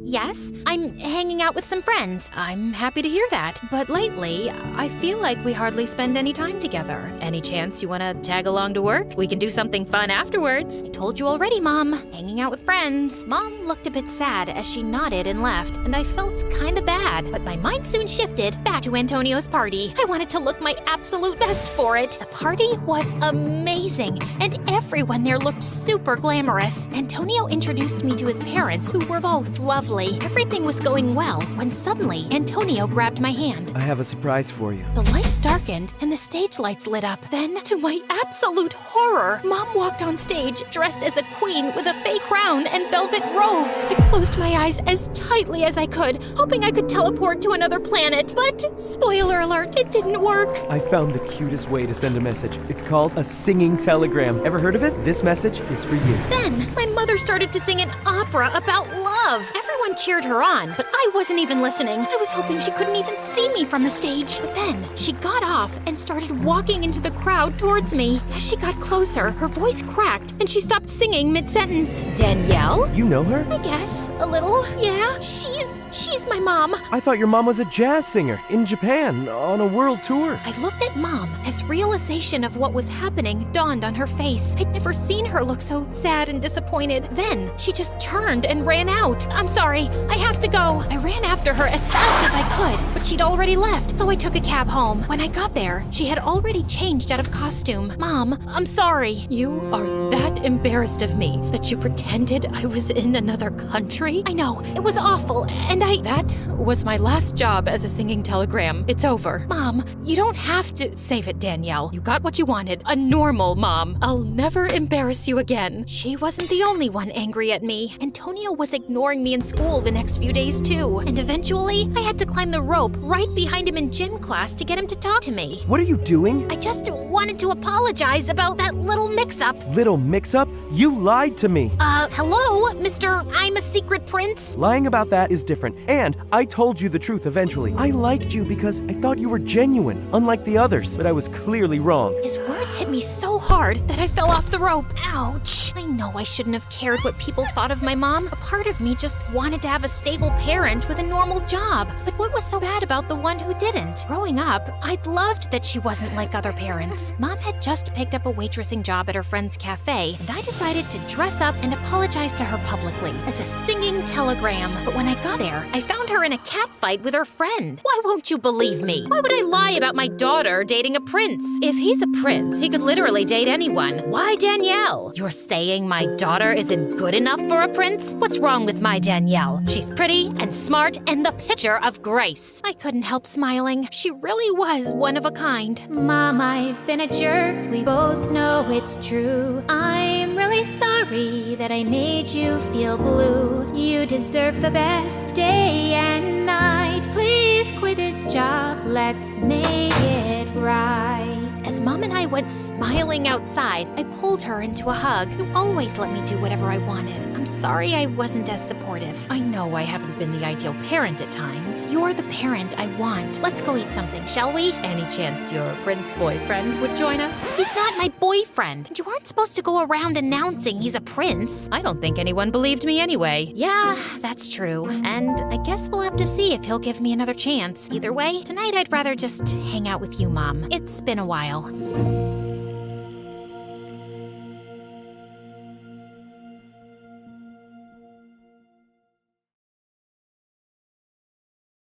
Hi, I'm Miranda from Michigan, and this is my story. Please like and subscribe. When I was born, Mom and Dad were over the moon, but my brother Jamie was the happiest. Mom told me he wouldn't leave my side for a second and refused to let anyone hold me except him. Once when I was 4, I was sitting on a swing when an older boy pushed me and I landed in the mud. Why did you do that? My new dress is all dirty now. All the kids started laughing, and suddenly I started wheezing and had trouble breathing. Just then, Jamie came running and shoved an ice pop down the boy's shirt. He ran off screaming. Are you okay, Miranda? What's happened to you? He immediately rushed me home. My parents took me to the doctor, and I was diagnosed with asthma, and it got triggered every time I got stressed. Since that day, Jamie's life mission was to protect me from anything stressful. When we were little, I loved Jamie's overprotectiveness, but as I got older, it started annoying me, especially especially since Jamie made it clear to every boy in school that I was off limits. In 9th grade, when a boy finally asked me out, I was super excited, but just as I was sneaking out of the house, I bumped into Jamie. Where are you going dressed like that? Who are you, my mother-in-law? I told you to stay away from guys. You'll end up miserable. Jamie, I know you think you're looking out for me, but it's getting really annoying.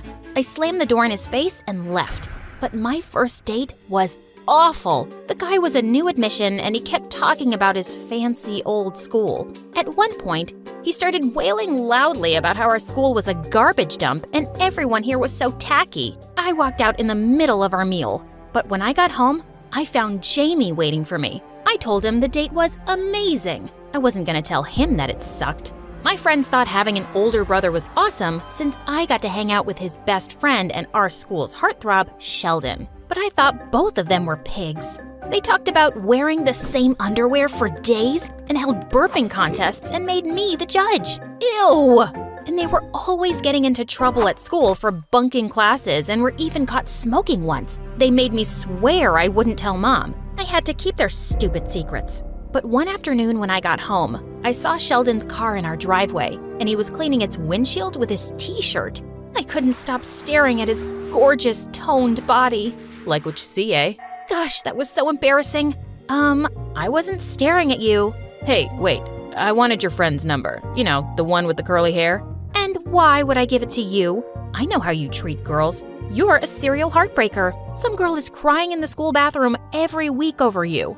Well, they just all fall for me too fast. It's creepy. And I haven't found the right one yet. I don't know why, but the way he was looking at me was making my heart flutter. Luckily, Jamie came out just then, and I ran off to my room.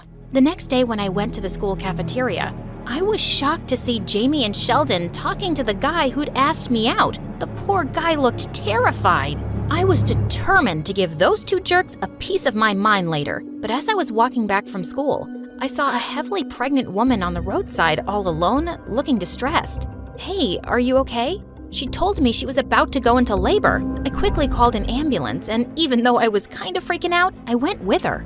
When we finally got to the hospital and she was admitted, it happened. My heart started racing and I had trouble breathing. I fumbled through my bag to find my inhaler when I saw Sheldon walk in. He took one look at me and quickly found my inhaler from my bag. When I finally calmed down, I realized I was in Sheldon's arms and he was gently patting my back. I felt a strange fluttering in my tummy. This is Sheldon, for heaven's sake. You've known him since you wore pigtails to school. Why are you here? My sister just had a baby girl. I'm an uncle now. Want to meet my niece? Sure. I didn't know much about Sheldon's family. I knew his family was loaded, but he still spent more time at my home than his own. As soon as we entered his sister's room, I was shocked to see she was the same woman I'd helped. Sheldon couldn't thank me enough as he dropped me home. When we got there, Jamie was coming back from his evening run. Seeing him, I remembered he'd been bullying my date, and I felt so angry again. Why do you keep poking your fat nose in my business, Jamie? You both break every rule, but you can't even let me date in peace? What are you talking about? Don't act innocent. I saw both of you talking to that poor guy in the cafeteria. Do you think it's my personal mission to keep you single? It's just that I know dating a jerk will stress you out. You know what? I think you stress me out more than anyone else. I don't think you care about me. You just want to control me. And with that, I ran to my room. A few minutes later, I heard a knock and Sheldon walked in. That was unfair, Miranda. You know how much Jamie loves you. But that doesn't give him the right to interfere in my personal life. I know he can be a little overbearing, but trust me, you're lucky to have a family that cares about you so much. Not everyone has that. Then suddenly he took my hand in his. My dad's hardly ever home, and my stepmom can't wait to get rid of me. Why do you think I'm always here? Does Jamie know about this? Yeah, he never told you? At that moment, I felt really proud of my brother. He was that kind of person who would never betray his friend's confidence. Just then, I realized my hand was still in Sheldon's. Are you really into that cafeteria guy? No, he's a complete moron. Thank God. You know that rock band you love? They're having a concert this weekend. Jamie isn't interested, so would you like to go with me? I'd love that. When I told Jamie about our plan, he didn't think too much about it since Sheldon was practically family. And I made an extra effort to get dressed that day. It didn't go unnoticed. When Sheldon came to pick me up, he gave a low whistle. Don't be a jerk, I'm not your girlfriend. Yeah, and that's a shame. What did that mean? We had a blast at the concert, and then went to a cafe since we were both starving. Whoa, slow down, Tiger. Jamie would kill me if you choked on that burger. Wait, you've got mustard just there. Oh, I can be messy. Cute's more like it. You're nothing like the girls I've dated. Because I don't wear makeup or because I'm eating too much? I don't know. You're just different. When we were going back home, Sheldon asked me if we could make a small stop on the way. And I was really surprised when we ended up in a nursing home. I followed him into a room where a weak-looking woman was lying in bed, but her face instantly lit up when she saw Sheldon. Sheldon stroked her hair and read to her until she dozed off. Then we gently tiptoed out of the room. Sheldon, was that your mom? Yeah, but she doesn't actually recognize me as her son now. She's been unwell for a long time and lost her memories. I'm just a friend who comes to visit. It makes her happy. I felt a lump in my throat thinking about how much Sheldon had to go through. When he dropped me at home, I was about to get out of the car when he stopped me. Miranda, I have a small gift for you. He took out a silver bracelet from his pocket with hearts hanging from it. This was my mom's. I want you to have it now. What? No, I can't take this. Please, I insist. I know you're my best friend's little sister, but lately, I'm seeing you as so much more. You know what I mean? Yes. I think I like you too, that way. But there's one problem. Jamie? Yeah. He'd kill me if he gets to know about us. Don't worry. He doesn't want me to date random guys, but I know he trusts you. We'll tell him when the time is right. With that, I leaned in and kissed Sheldon on his cheek. But when I entered the house, I found Jamie glaring at me like an angry bull. I just saw you kissing that backstabber in the car. What? He's your best friend. And yeah, we have feelings for each other. I thought because you know him so well, you'd actually be happy. That's the problem, Miranda. I know Sheldon too well. He's never serious about any girl. I'm telling you, he's bad news. He's a fantastic friend, but a hardcore playboy. But what we have is special, Jamie. He even gave me his mom's bracelet today. The one with the hearts? Suddenly, my heart sank. Yeah, he gives them to all of his girlfriends. Don't be stupid, Miranda, and trust me on this. Sheldon will let you down. With that, Jamie stormed off. But I knew he was wrong about this. Sheldon really cared for me. Jamie started avoiding me and Sheldon completely after that day. And anytime Sheldon tried to talk to him, he walked off angrily without listening to a word. Gosh, he's being so awful. But I really do hate seeing you two fight. Don't worry about it. He has to come around. I know he will. Being with Sheldon was amazing. But some weeks later, I was getting to see less and less of him because he always had football practice after school. And then one day, I walked into the school hallway to find Sheldon by the lockers talking to a blonde girl. He whispered something in her ear, and then he slid a bracelet on her wrist. What are you doing? Sheldon turned to me with a completely indifferent expression. I was gonna tell you, I just didn't find the right time. I met Casey here at football practice. She's a cheerleader. I think we work better together. You didn't find the right time to tell me? Come on, Miranda. You know my history. I just think you like me more than I like you. Can you please not have an asthma attack right now? It's so melodramatic. He stepped forward to take my inhaler out of my bag, and I slapped him hard. You're such a jerk. Don't come near me. I pulled out my inhaler as I ran to the bathroom in angry tears. How could I have been so wrong about Sheldon? And later at home, as I cried in my room, Jamie came and sat on my bed. I guess you heard. Please, just whatever you say right now, don't say I told you so. Because I just can't deal with... Sheldon and I got into a huge fight, and I told him to never come near you again. I'm sorry you're going through this. No, I'm sorry for not listening to you. I should have believed you. A week later, things were back to normal between me and Jamie, but I missed Sheldon. As pathetic as that sounded, I missed his silly banters with Jamie and his goofy smile. Heck, I was still wearing that stupid bracelet he gave me. That weekend, I was watching MSA videos and sulking in my room when Jamie walked in. You're still crying over Sheldon? Yes, I am, and it's your fault. You always treated me like some porcelain doll when you should have been my friend. Look at me now. I'm so bad at judging guys and I dated 2 jerks. But I told you to stay away from both. And why would I listen when you're always telling me what I can do? And now, I don't think I'll ever fall in love again. Wait, you loved Sheldon? Of course I did, but he turned out to be a lying jerk. I hate myself for being stupid, and I hate you more for not letting me grow up. I was so mad that I threw the bracelet Sheldon gave me. Jamie picked it up, and suddenly looked like he'd seen a ghost. Oh my God, Miranda, I messed up, big time. Sheldon told me the bracelet he gave you was really his mom's. He said something about her initials engraved inside. Wait, I thought you two weren't talking. That's when Jamie told me that Sheldon had come to see him after the concert and had confessed his feelings for me. He didn't want to keep it a secret from Jamie. I was so pissed at the both of you that I told him to back off or lose me as his friend forever. I kept refusing to listen to him. Miranda, I think he hurt you on purpose, just so you'd fall out of love with him. He did this because of me. It all started making more sense now. You must hate me. Yeah, a bit, but not really, you doofus. You just have to stay out of my business now. I promise. Take me over to your stupid friend's place now. Jamie and I drove over as fast as we could to find Sheldon sitting outside in the garden by himself. I ran up to him, and before he could say anything, I punched his arm really hard. Ow! Are you here to beat me up now? Did you break up with me because you're just a big jerk, or because of Jamie? Because Jamie is okay with us being together, so tell me. What? He is? Of course that's why I broke up with you. And I'm so sorry. I just felt like I was making you two hate each other, and Jamie was hating me, so I needed you to not like me anymore. I'm not dating anyone, Miranda, because I only want to date you. I love you. I love you too, moron.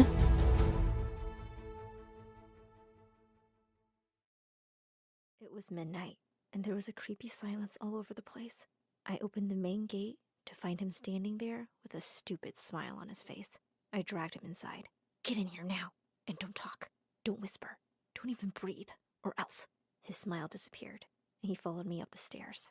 I held him by the arm as he walked behind me. He stopped and whispered, "Hey, why don't we use the elevator? We're going to use the stairs to reach the 8th floor. Are you out of your mind?" I punched him in the shoulder. "I swear to God, if I hear you say another word, I'm going to scream and tell the neighbors that you're annoying me. They will beat your butt up. Don't mess with me. Now shut up and follow me." He looked terrified, but stayed calm. But not for long. When we reached the 6th floor, he said, "Can you at least hold me?" "Hold you? Are you crazy?" "Yes. Hold me in your lovely arms." "Ew, you're so disgusting." And then I pushed him away. His back hit the neighbor's door, and someone yelled, "Hey, who's there?" We looked at each other terrified. "Run!" And we both ran like scared rabbits until we reached my apartment. "Why did you push me? That was such a dumb thing for a brilliant girl to do." I pulled him inside and whispered, "Listen, if anyone knows you're here, we're going to be in a lot of trouble." He nodded. "Here, take this letter. Read it after 3 days from today." The letter looked dirty and worn out, as if it was written a decade ago. He could see my confused face when I was about to ask, "Why is it?" "I'm thirsty." He didn't wait for me and opened the fridge himself. "Why is the fridge empty? You're not poor, right?" "Just shut up and follow me." We walked to my bedroom. I opened the door to see my mom sitting on my bed with the scariest eyes I'd ever seen. She got up and walked towards me. It was dark, and Mom was holding a flashlight in her hand. She glared at me, and then she noticed Adam behind me. "Adam! Oh, my son! Oh, my God! I can't believe my eyes!" And she started hugging and kissing him for the next 5 minutes. Then she turned to me, looking really mad. Adam said, "Why is Mom talking like that?" "Oh, an oracle told her that she should never talk to me except on Wednesdays, because that will bring me good luck and I will marry a handsome billionaire." "Mom, you know we should keep him a secret." Then Mom turned to Adam and said, "Leave, now!" No, Mom, he can stay. We must not tell anyone he is here." "But what are we going to do about Mary?" Mary was my older brother's wife, and she was really chatty. "Oh, Mary, how is she? And how are her 2 beautiful girls?" "Driving us crazy, and now she's pregnant." "I don't know when your loser, good-for-nothing brother is going to find a job and move out of our house." After a long discussion, we decided that we would keep Adam in my room till morning, and once Mary left for work, we would send him to stay at his friend's place. Then Adam asked why the room was dark, and Mom says she knocked over the lamp because she had panicked that I had run away with a stupid boy for good. Ugh, Mom and her theories about girls. So annoying. Oh, hi there. My name is Sarah, and I'm from Egypt. I live in a neighborhood full of young girls. No woman has given birth to a baby boy in 20 years in our neighborhood. And no single guy has moved to live here in 20 years as well. My mom thinks this neighborhood is cursed. So imagine what the women here will do when they find out that my single 25-year-old brother had just come back from the States. In the morning, Mary was screaming at her kids to get ready for school. I was standing in front of my room guarding it when Mary walked towards me. Move aside. I left my scarf in your room last night. I need to get it. What on earth were you doing in my room taking off your scarf? I don't have time for your stupid argument, Sarah. Move, now. I said no, and we both got into a small fight. She was way stronger than me and pushed me away. She opened the door and I gasped. The room was empty, and Adam wasn't there. She looked around for 5 minutes, and just when she was about to leave, my dumb brother got out from under the bed. I got your scarf, Mary. Huh, you totally fell for it. What? Mary turned around, looking really shocked to see him. Then she hugged him tight. What did you do? Why did you tell her you were here, stupid? Well, I don't know. I just missed my Mary. Come on, she's one of us. But this Mary had 4 sisters, and they lived on the first floor in our building. She would do her best to make sure that Adam would meet her dumb, annoying sisters so one of them could have a chance to marry him. I couldn't handle 2 Marys in my life. Isn't it time for you to go to school, Mary? I'm sure your students can't wait for your class to begin. She glared at me and got up to leave. Oh, Mary? I swear to God, if anyone finds out that Adam is here, I will tell your principal who steals pencil cases from the students. She looked furious and left. I was about to attack Adam for telling Mary he was here when Omar, my oldest brother and Mary's husband, came in. Oh, Omar! Good morning! Adam is here! Adam and Omar stared at each other for a moment, and man, I could feel the tension. What was going on? Hey, brother. Hey, brother. And Omar went back to his room. That's it? No hugging? No kissing? I didn't want to think about this for now. I had a huge problem to deal with at the moment. Just then, the doorbell rang. I opened the door, and a police officer asked me about Adam. I was shocked to see him. I lied and said he wasn't here. He said that Adam should come to the police station as soon as possible. If he doesn't show up in 2 days, he will face legal consequences. And with that, he turned around and left. What did Adam do? I asked Adam, and he said he would explain later. The letter? The police? This guy was filled with secrets. I decided not to go to school that day and stay home to see what I could do to save my brother from all the crazy women in the building before it was too late. I decided to disguise him as a girl, so we could leave without being noticed. And man, I did a great job. He looked like a real lady. We headed to the door, and when we opened it, Mary's sister was standing there with a stupid smile. Here, this is your birthday present, my lovely, lovely Sarah. But my birthday was 2 months ago. Plus, you don't even like me. Oh, you silly girl. Please leave now. I don't have time for this. She looked pissed and left. That was awkward. Hey, you think she knows I'm here? I'm going to kill Mary. Then the doorbell rang again, and there were Mary's other 2 sisters, holding presents. I closed the door in their faces. I took Adam's hands and ran to my room. They found out about our secret. What are we going to do about this now? Don't worry, brother. Your brilliant sister has a solution for everything. Everyone is going about their stupid morning routines as usual, and they won't notice when we leave. Then Mom barged in looking terrified. Mom, what's going on? What are all the neighborhood's girls doing at my door? They are all over the stairs. The line has reached the gate. We looked at each other in horror. What am I going to do now? There is no way my son is going to marry a girl from this cursed neighborhood. I have a bride for him. Your mama has good taste and will get you the most beautiful girl in the world. Mom, he's the one who's going to decide this. Can you leave now? Mom looked super angry. She turned to Adam again. And you tell this witch that when the time comes, I will choose a suitable boy for her too. Can we discuss this on Wednesday, Mom? Mom finally left. I looked at Adam and he was holding a picture in his hand. Who is this? I was terrified. How did he find it? He was going to kill me now. No one? I mean, he's a boy, as you can see. Adam looked shocked. Is he your boyfriend, Sarah? Oh, shoot. Please don't hurt me. Adam stepped closer, looking serious. He held me by my t-shirt. Then I heard a sound from behind me. What's going on here? And who is that boy in that picture? I almost passed out when I saw Omar standing there. Nothing. It's my friend's picture. And they both glared at each other. Then Omar left. Adam promised to keep my secret. Just then, Mary and her kids got back, much earlier than usual. They were holding many presents. Oh, I couldn't even leave the building with all these crazy girls out there, so I just came back here. So you couldn't keep your mouth shut, huh? Oh no, I only told my youngest sister since she is Adam's type and will make him a happy man. She looked at Adam and said, "All these girls got you all those presents, but I'm sure you will only like my sisters." I stopped her. "I swear, if you weren't pregnant, I would have kicked your butt right now." Adam said, "Guys, we need to stay calm so we can clearly think about what we're gonna do now." Then a stone was thrown out our window and a letter was wrapped over it. I unfolded it and it said, "Dear Adam, we're rich. With love. From the girl with the blonde curly hair who waved at you when your mom opened the door 10 minutes ago. P.S. We had a moment." Oh my god. Was she tempting him into marrying her? Then another stone was thrown. Then another. And then one more. They just couldn't stop throwing stones. Oh my god. My brother was the only single guy in this neighborhood and not in the entire world. What's wrong with them? Okay, guys. I think it's not safe to stay in the living room. Everyone should stay in their bedrooms. Yes, me and the girls will stay in Sarah's room because Omar can't handle their noise. And Adam will stay with Omar. Adam and I yelled at the same time, "No way!" Mom agreed with Mary. She, Mary, and the kids moved to camp in my bedroom, while Adam went to stay with Omar. This was too much. How was I going to talk to my boyfriend now that everyone's around me? Minutes later, the neighborhood's girls started banging on the door like crazy. "Sarah, open the stupid door! I have a chance with Adam!" Another girl said, "Sarah, if you don't open the door, I swear I'm going to tell your mom about your little secret." And then the whole crowd started pushing and kicking the door like monsters. Omar's daughter started crying and everyone started to panic. Except for Omar and Adam.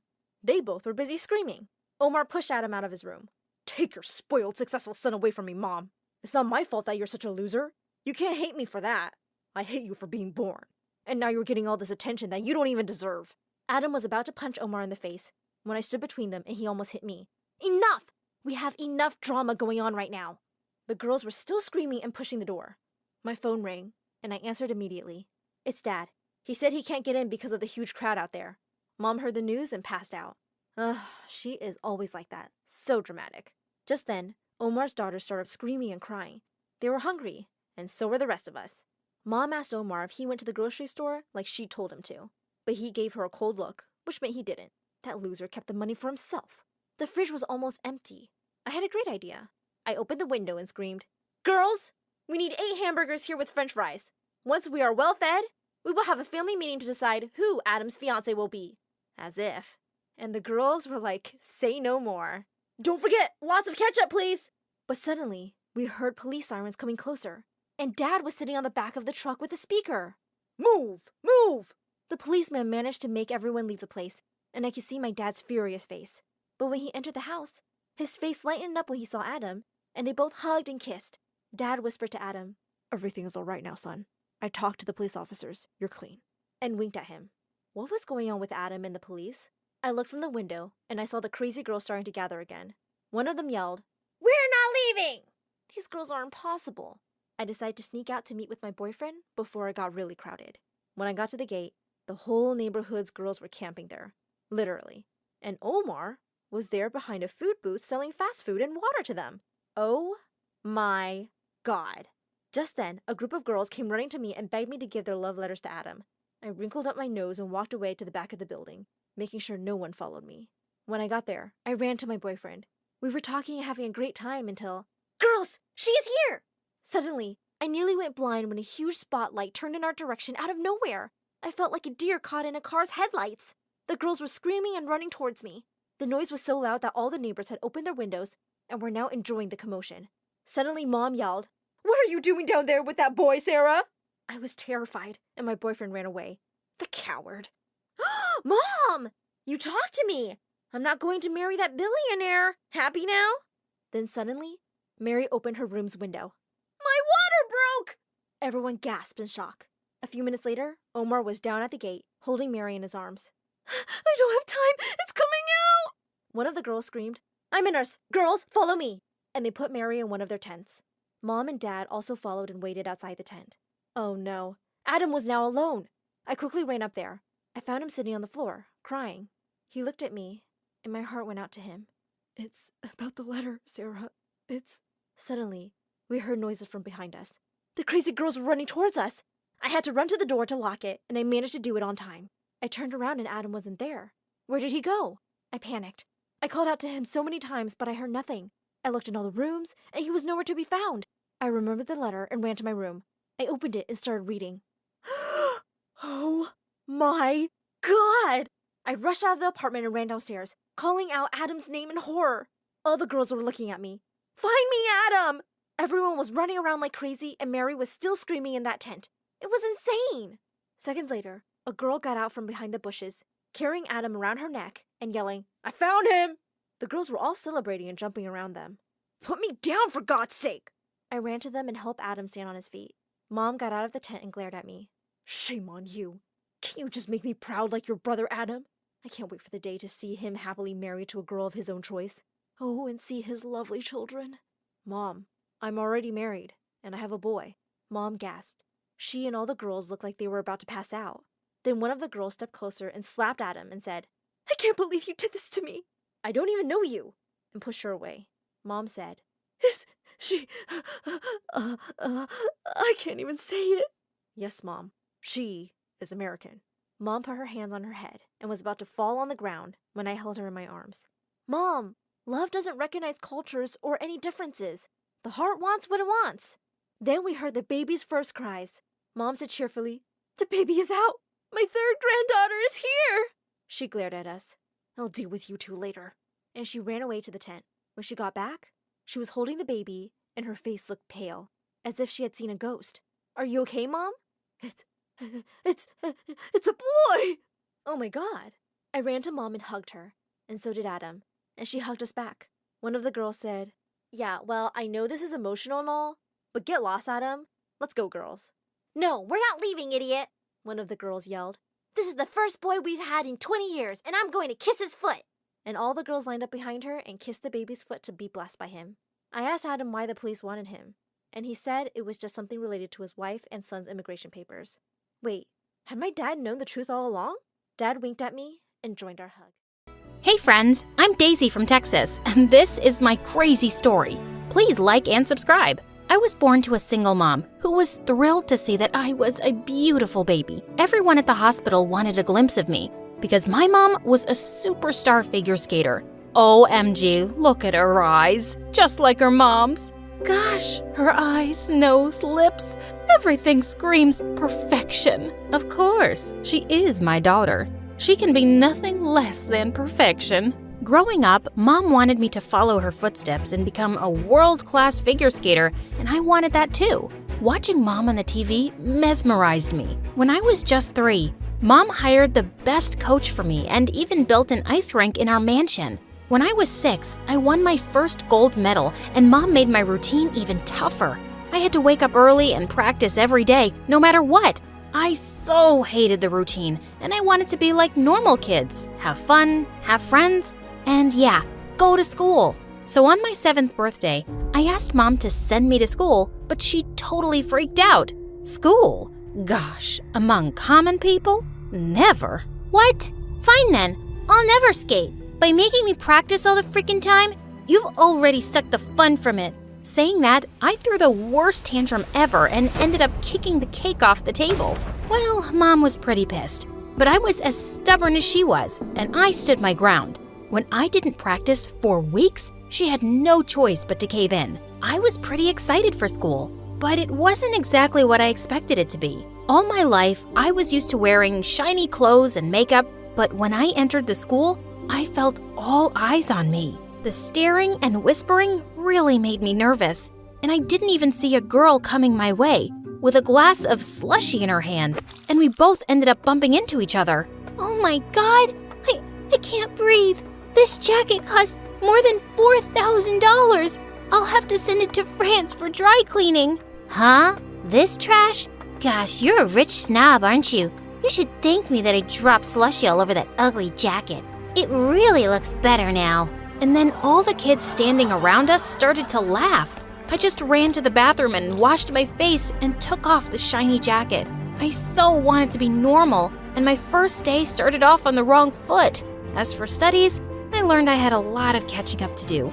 So I started working my butt off to be at the same level other kids were. Come on, Daisy, it's time to practice. No, I have to figure out this math problem first. What?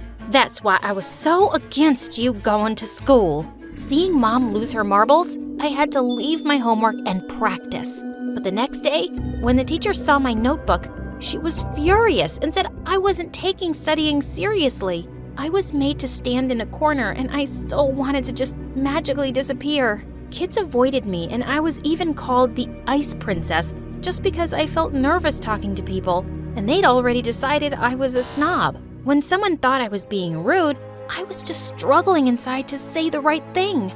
Things were pretty much the same till high school.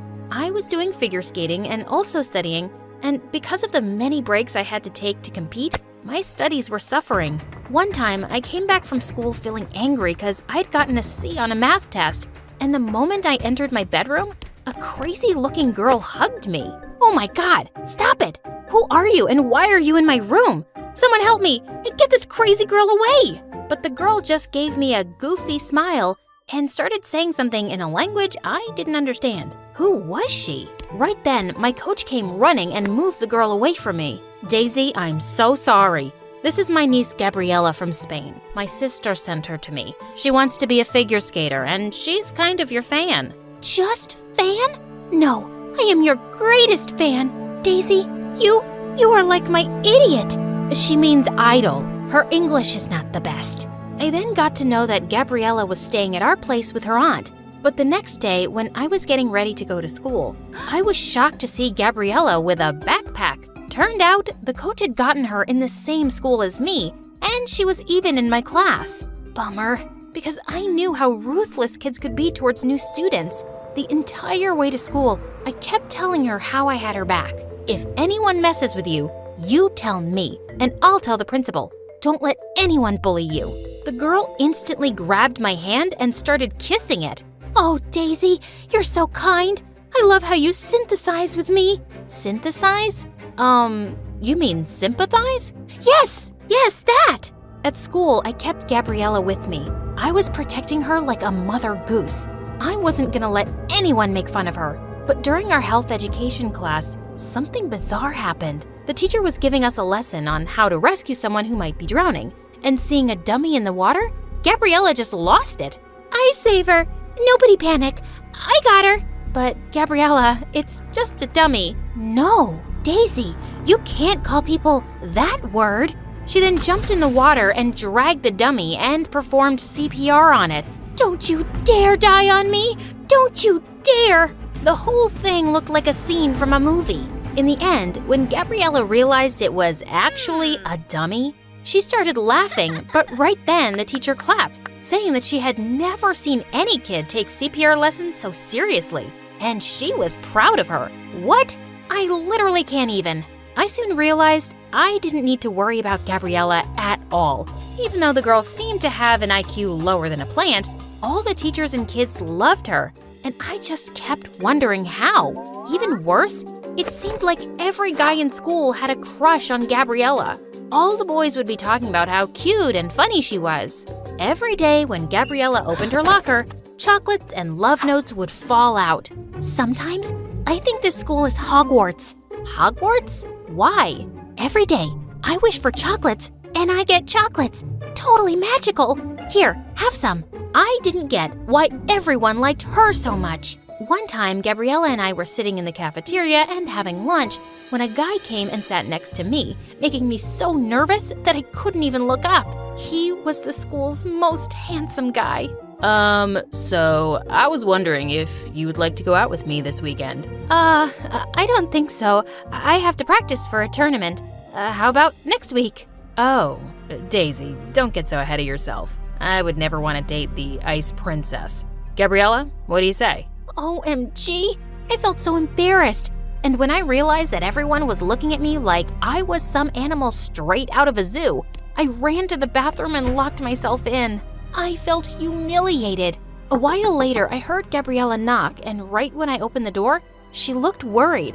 Oh, Daisy, that was so rude of that jerk. Don't worry, I gave him a slap. But why? It wasn't his fault. It was me being stupid. Why would I think anyone would like me? Everyone thinks I'm a snotty witch. They call me the Ice Princess. But why does everyone like you? How can I be more like you? Gabriella smiled. Just stop caring. I know I appear dumb sometimes.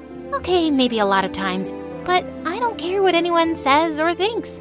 Just be the awesome you. Her words warmed my heart and I hugged her. After that day, Gabriella and I started hanging out together. She would be with me at school and would always be watching me practice in the ice rink. In a few weeks, I was going to compete in the biggest figure skating competition and was pretty excited for it. One time when I went to practice, I saw Gabriella skating and I was totally blown away by her moves. So much so that I told her that she should compete too, and she seemed to like the idea. Be on the same ice rink as my idol? Yes, yes, yes! I couldn't help but smile. Gabriella was kinda adorable. But when Mom found out about Gabriella also participating, she went ballistic, saying how stupid I was to encourage my competition to be in the tournament. But I ignored her. Gabriella wasn't competition. She was my friend. But on the day of the tournament, something bizarre happened. Gabriella wore an exact replica of my costume. What's this? You copied my design? I was working on this costume for a week. We look like twins now. It seemed odd, and when Gabriella performed, I was shocked because she wasn't just good, she was fabulous. So when it was my turn, I had to improvise and make my routine look more thrilling. When the marks were announced for the first round, I was in the first spot and Gabriella was second. But still, the press was running towards her, calling her a breakout star. That girl, she used you. She acted all innocent and adorable, and look, she's stealing your limelight. I'm telling you, that girl is up to something, and you'll only realize it when it's too late. She is a backstabber. My heart sank hearing Mom's words. Perhaps she was right, but I had the second round of the tournament to worry about now. I went to change into my costume, and when I took it out of my bag, I saw it was torn from the middle. I felt like I couldn't breathe. And just then, Gabriella came running towards me. Who did this? I'll kill them. Huh? Don't act so innocent. I know it was you. Just go away. Daisy, I swear. Just leave me alone. Mom was right about you. You stabbed me in the back. But... Before she could say more, I lunged at her, and right then Mom walked into the locker room with some people. See, this is your breakout star. Using unfair means to win. First, she copied Daisy's costume and then destroyed her new one. And now, she is attacking my daughter. Well, Gabriella was disqualified right then. And thank God Mom came in right in time and she had an extra costume, so I was able to perform.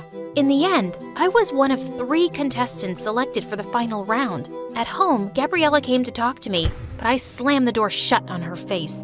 I didn't want to talk to a backstabber. Later, I woke up in the middle of the night to get some water and heard some sounds coming from Mom's room. She was talking to my coach. You're fired.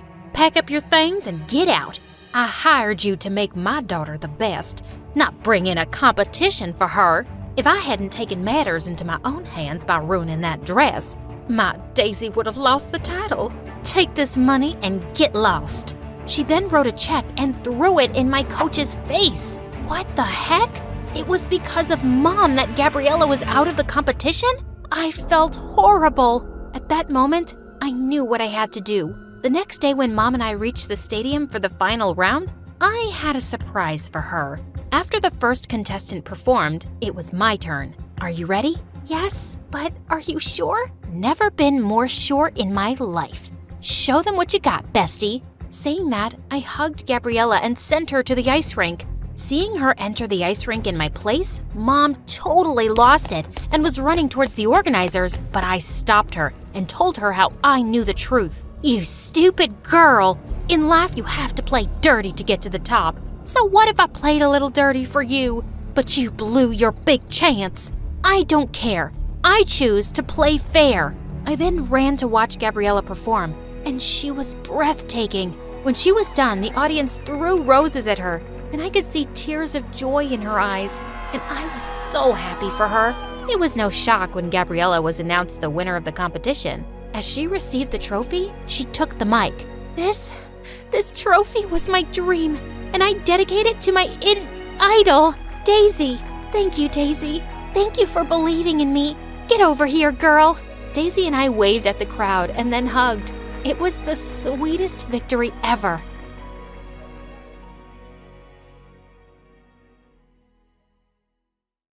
Contestant 9, please state your name. Sierra? Looks like a nightmare, right?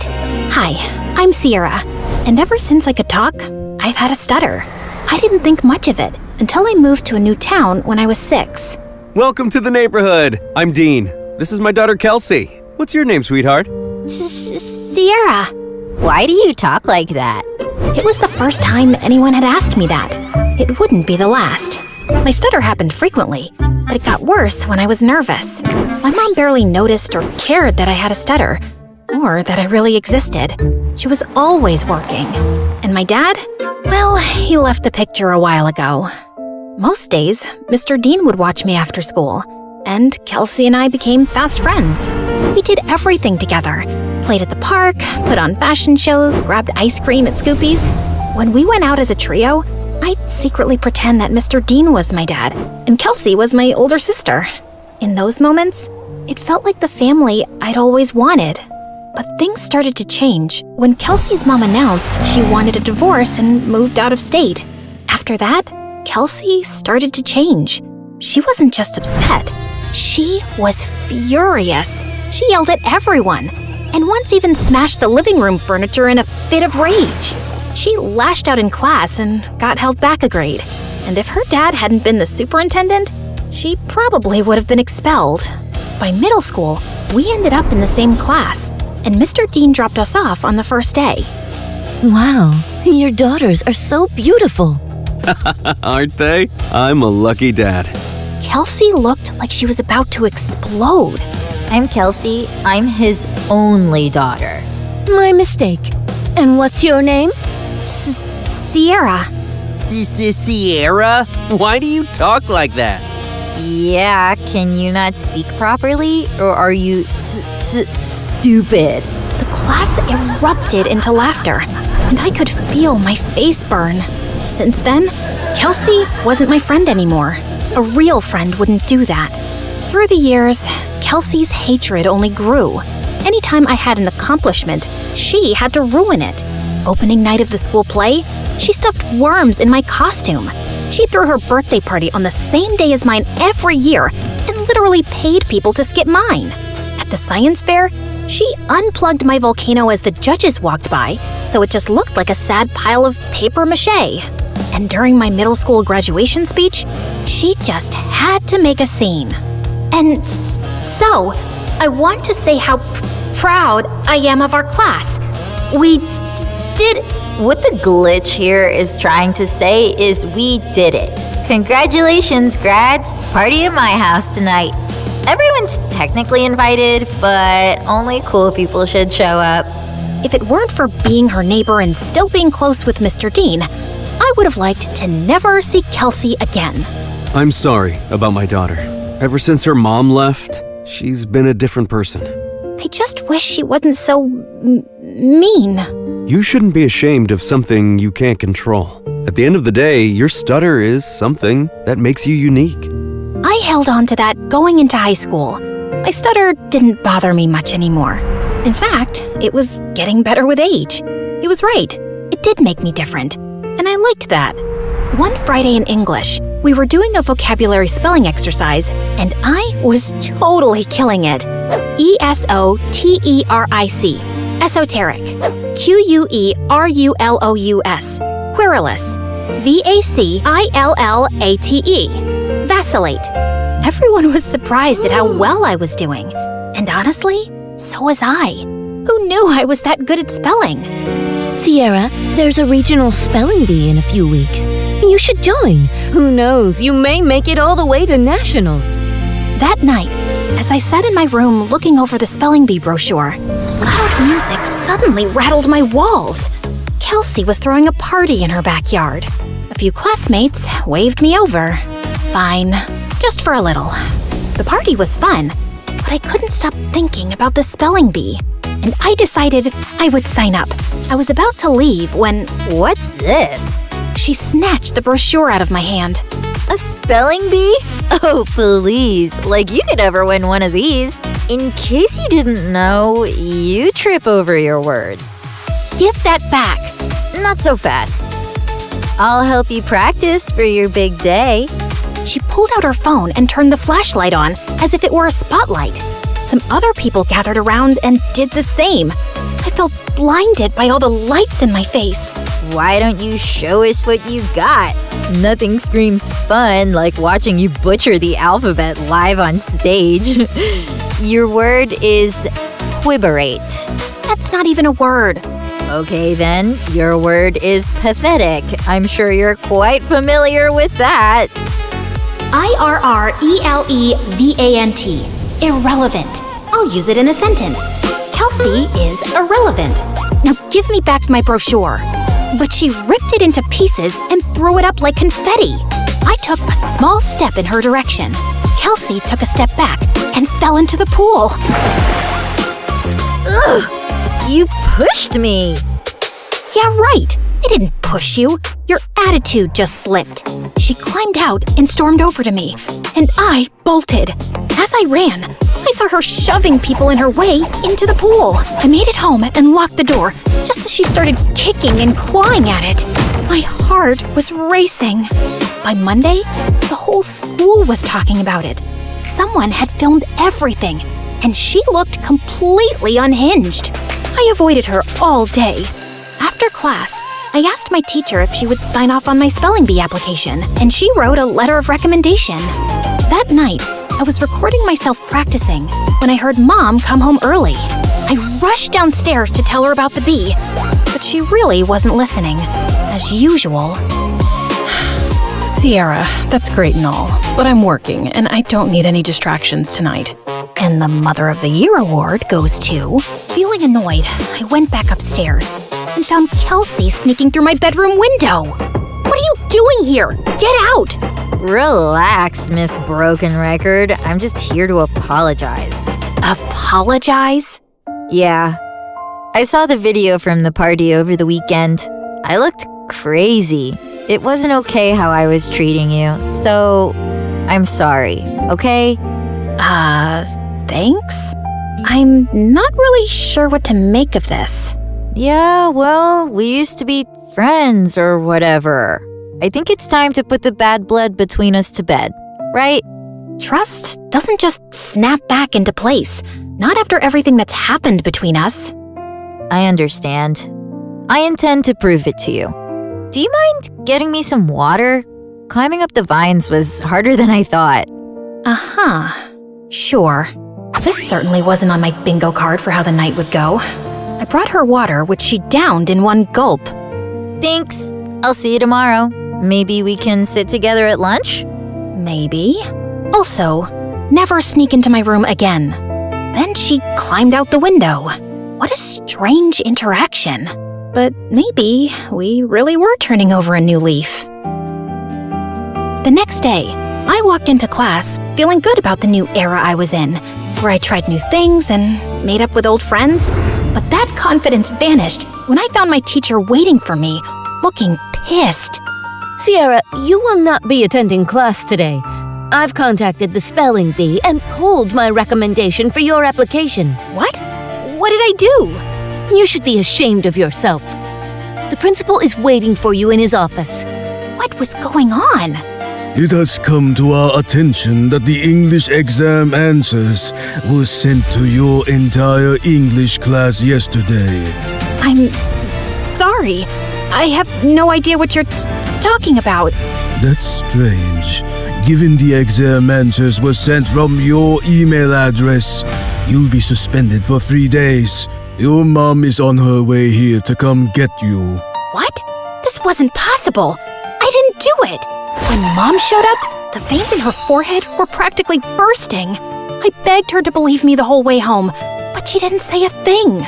When we pulled up to the front of the house, she told me to get out of the car. I can't believe I missed an hour of work for this. You're grounded. Then she just drove off, and I burst into tears. I was wrongly accused, suspended, banned from the spelling bee, and all my mom cared about was missing work. Over the next few days, I stayed home and studied, and I kept practicing spelling words anyway. F-A-I-L-U-R-E. Failure.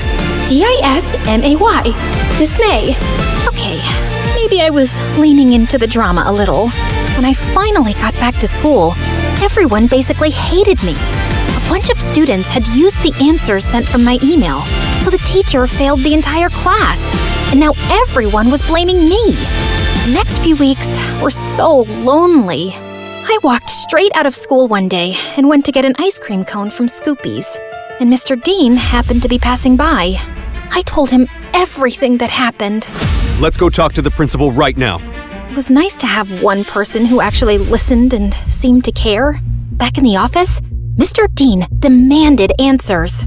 It was sent from her email account. My hands were tied.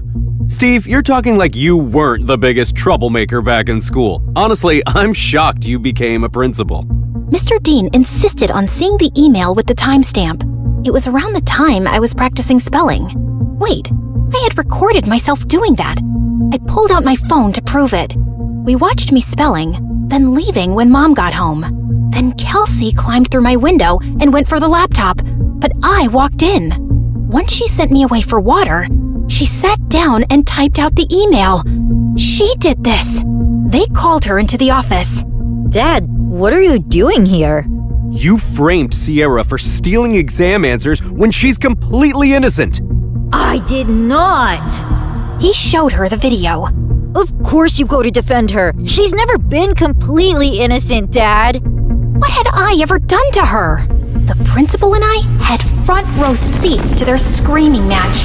Kelsey got suspended for a week, and the principal and teacher apologized to me and reinstated me in the spelling bee. That night, I heard a commotion outside.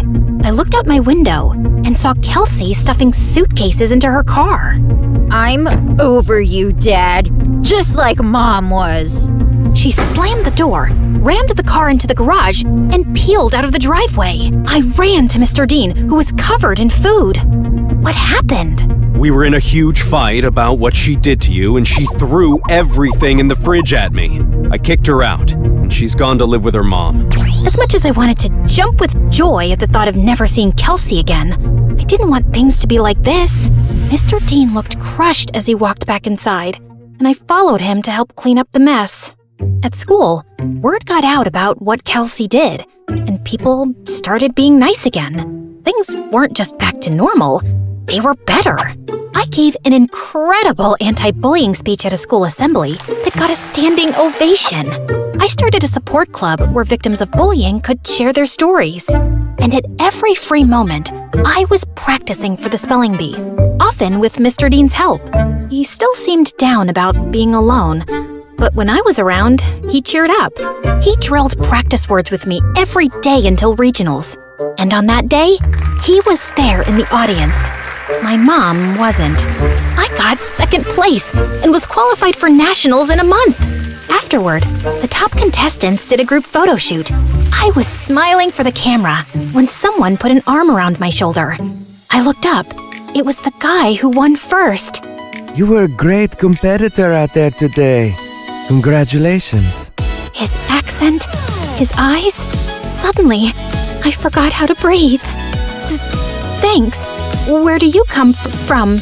Where do you come from? Sierra, are you kidding me? Is that how you speak, or did I just fluster you? Oh, no. I just have a stutter. It's adorable. I'm Leon, and I'd love to get your number. We should talk more, since we'll be seeing one another for nationals next month. Yes, please. We exchanged numbers, and I practically floated back to Mr. Dean. It felt like the best day of my life. When we got home, Mom was on the porch, arms crossed. She rolled her eyes when she saw us together. And where have you two been? The spelling bee, Mom. Remember? I won second place. She did amazing. You should have seen her. I'm sure, but I was too busy with the logistics of moving. Moving? Work wants me to relocate to California within the next couple of weeks. Mom, no! I have nationals next month. Well, that's too bad. Work comes first. You know that. Work always comes first for you, Mom. It's never me. Oh, stop being so dramatic. What if she stays with me until the end of the school year? What? I have Kelsey's empty bedroom. She can compete in nationals, finish out the year, and then move out to California. Please, Mom? Fine. Within a week, Mom was gone, and I had moved into Kelsey's old room. Mr. Dean cared in a way my mom never had, and this new life felt good. And to top it off, Leon reached out. He was a foreign exchange student from Spain living in New York, and we hit it off instantly, texting all night, every night. We had so much in common, and he was so easy to talk to. I had a major crush. One night, I even felt bold enough to tell him. I was losing sleep, slipping in school, and didn't care. I had never felt like this about someone in my life. Leon and I even planned our first date the night before nationals. That weekend, I was behind on prep, but I was more excited to see Leon than I was to compete.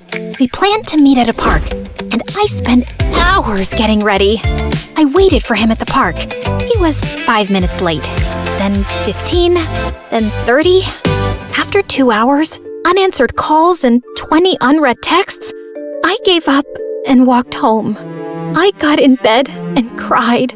Had something happened? Had I been stood up? I barely slept that night. The next morning, I was exhausted.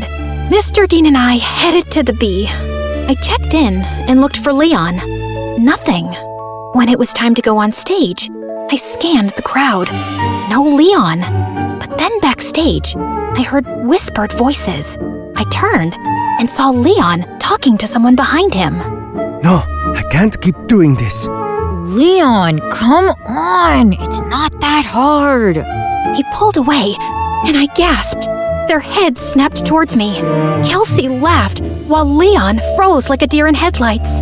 Was this all just a setup to mess with me? Sierra, wait! My ears started ringing, and I don't remember anything else that happened until...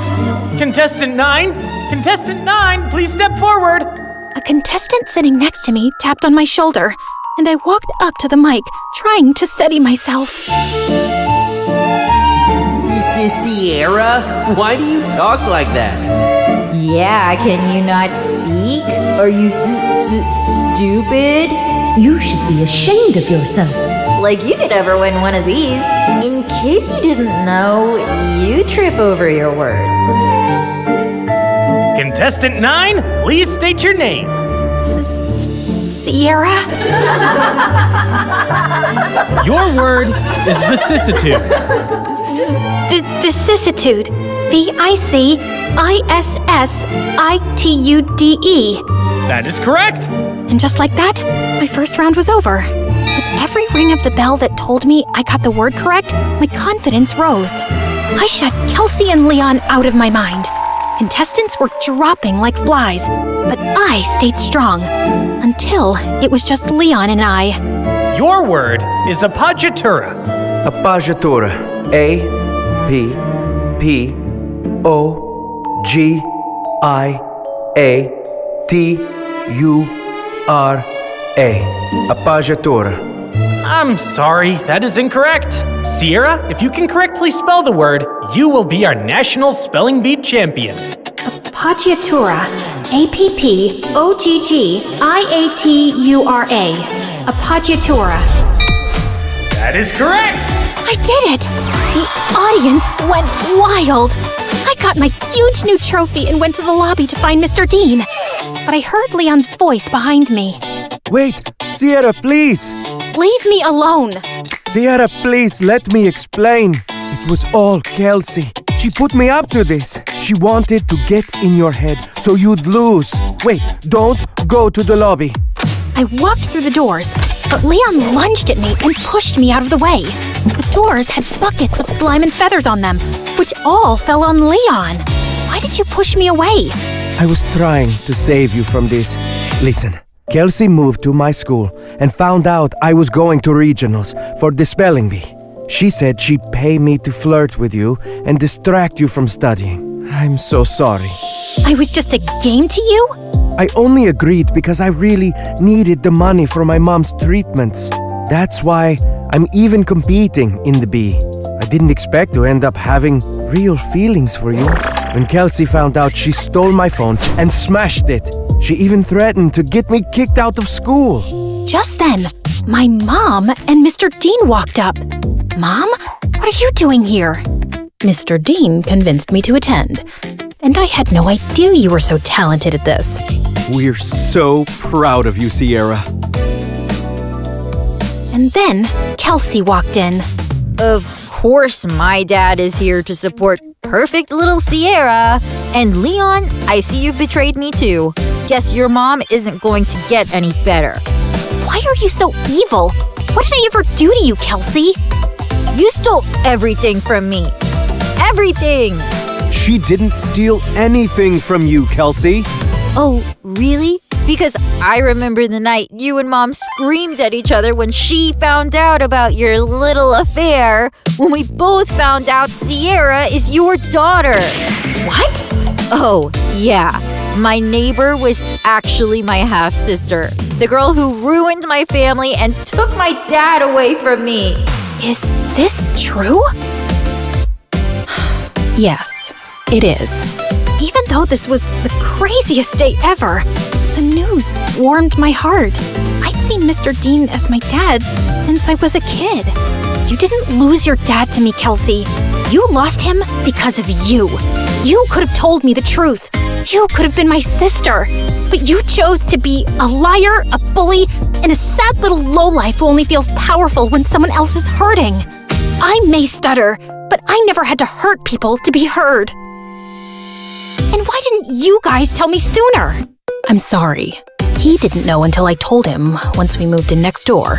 I wanted to tell you right away, but then my wife left me and Kelsey took the news really hard and started lashing out. We thought it would be best for you to not know, for your sake and Kelsey's. I was planning on telling you. I figured since we live together now, it was the right time. You live together now? She screamed, grabbed my trophy, and hurled it through the convention center's windows. She got arrested for property damage and spent some time in juvie before going to live with her mom. I told my mom I wanted to stay with Mr. Dean for the rest of high school, and thankfully, she allowed it. I gave the prize money to Leon to help his sick mom, but I refused to date him even after all his apologies. My self-worth wouldn't allow me to be with someone who thought it was okay to play with my feelings for any reason. I'm so proud of you, Sierra. Thanks, Dad.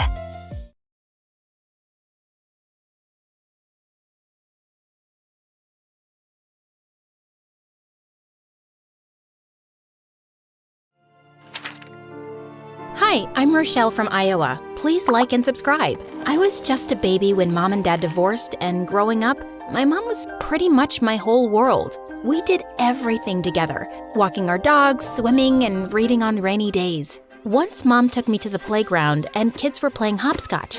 I wanted to join them, but I didn't know how. So I started crying until Mom picked me up and started jumping and playing. Some kids laughed, some stared, and some begged their moms to hold them. The moms didn't like that and glared at us, but Mom didn't care. She jumped harder, and we fell badly on the ground. I got bruises on my face, and Mom broke her leg. Some moms came running to help us, and I swear some of them were laughing. Mean witches. I wanted to punch them, but I was too little. And yeah, Mom and I were inseparable. And as a kid, I was really shy and had a hard time making friends. I would just sit on the sidelines watching other children play. But whenever someone tried to talk to me, I'd just freeze. Do you want to play kickball with us, Rochelle? Just forget it. I did well in school, but every year I got a little more lonely. By the time I was 8, everyone treated me like I was invisible. Some teachers didn't even know my name. Once our math teacher was absent, so the other class's teacher came to fill in her place for the day. She was old and grumpy, and she smelled like Home Depot. When she saw me, she said, "Oh my God, did someone bring their sister to school again? For the 1000th time, don't bring your relatives to school they don't attend. This is not a BTS concert. Give me your mom's number. I'm calling her to pick you up right now."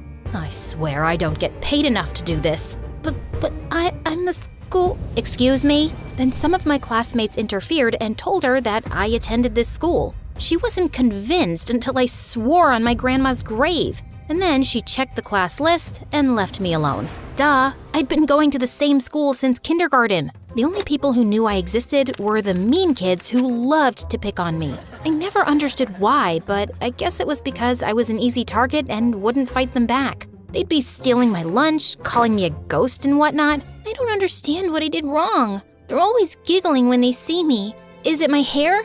Mom, do I smell? Wait, is it my big nose? No, duckling, you are perfect. Sometimes kids are just mean. Don't give up though. In time, they'll see the real you. This went on for 5 years, but when I turned 13, I swore it would end. I needed to find a way to make friends and get the other kids to leave me alone. If they didn't like who I was, I'd just have to change. I talked my mom into taking me on a shopping spree. I changed my whole style. New shoes, a new jacket, even clip-on earrings because I didn't have my ears pierced. My mom wouldn't let me dye my hair, so I got a new haircut instead. But when I went to school the next day, well, you could say the outcome was disappointing. Ew, who are you supposed to be? Who, me? This is just how I dress. Well, stop it. You look like a weirdo. And just like that, my confidence was shattered.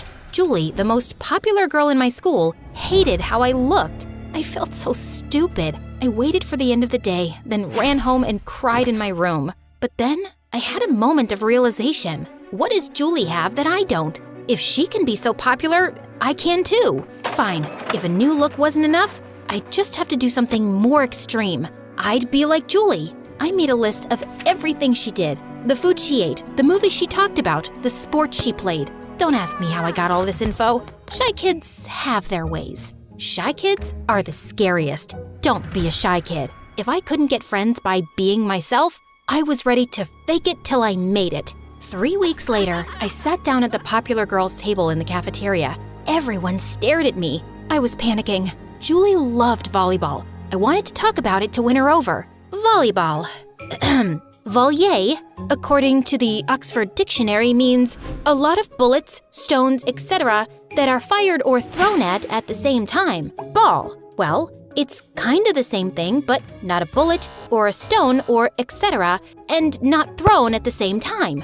Everyone at the table was looking at me like I had 2 heads. Someone get this freak away from me. Okay, I needed a new plan. So I spent the whole summer planning, and after much thinking, I knew what I had to do. I would pretend to have spent the summer in Italy. I even practiced an Italian accent. No one else from my school had ever been to Italy. They would have to think I was cool. On the first day back from summer break, the homeroom teacher called on me, and I knew this was my chance to show off my new accent. I'm here. Since when do you talk like that? Oh, this? I spent the summer in Italy. Julie burst out laughing behind me.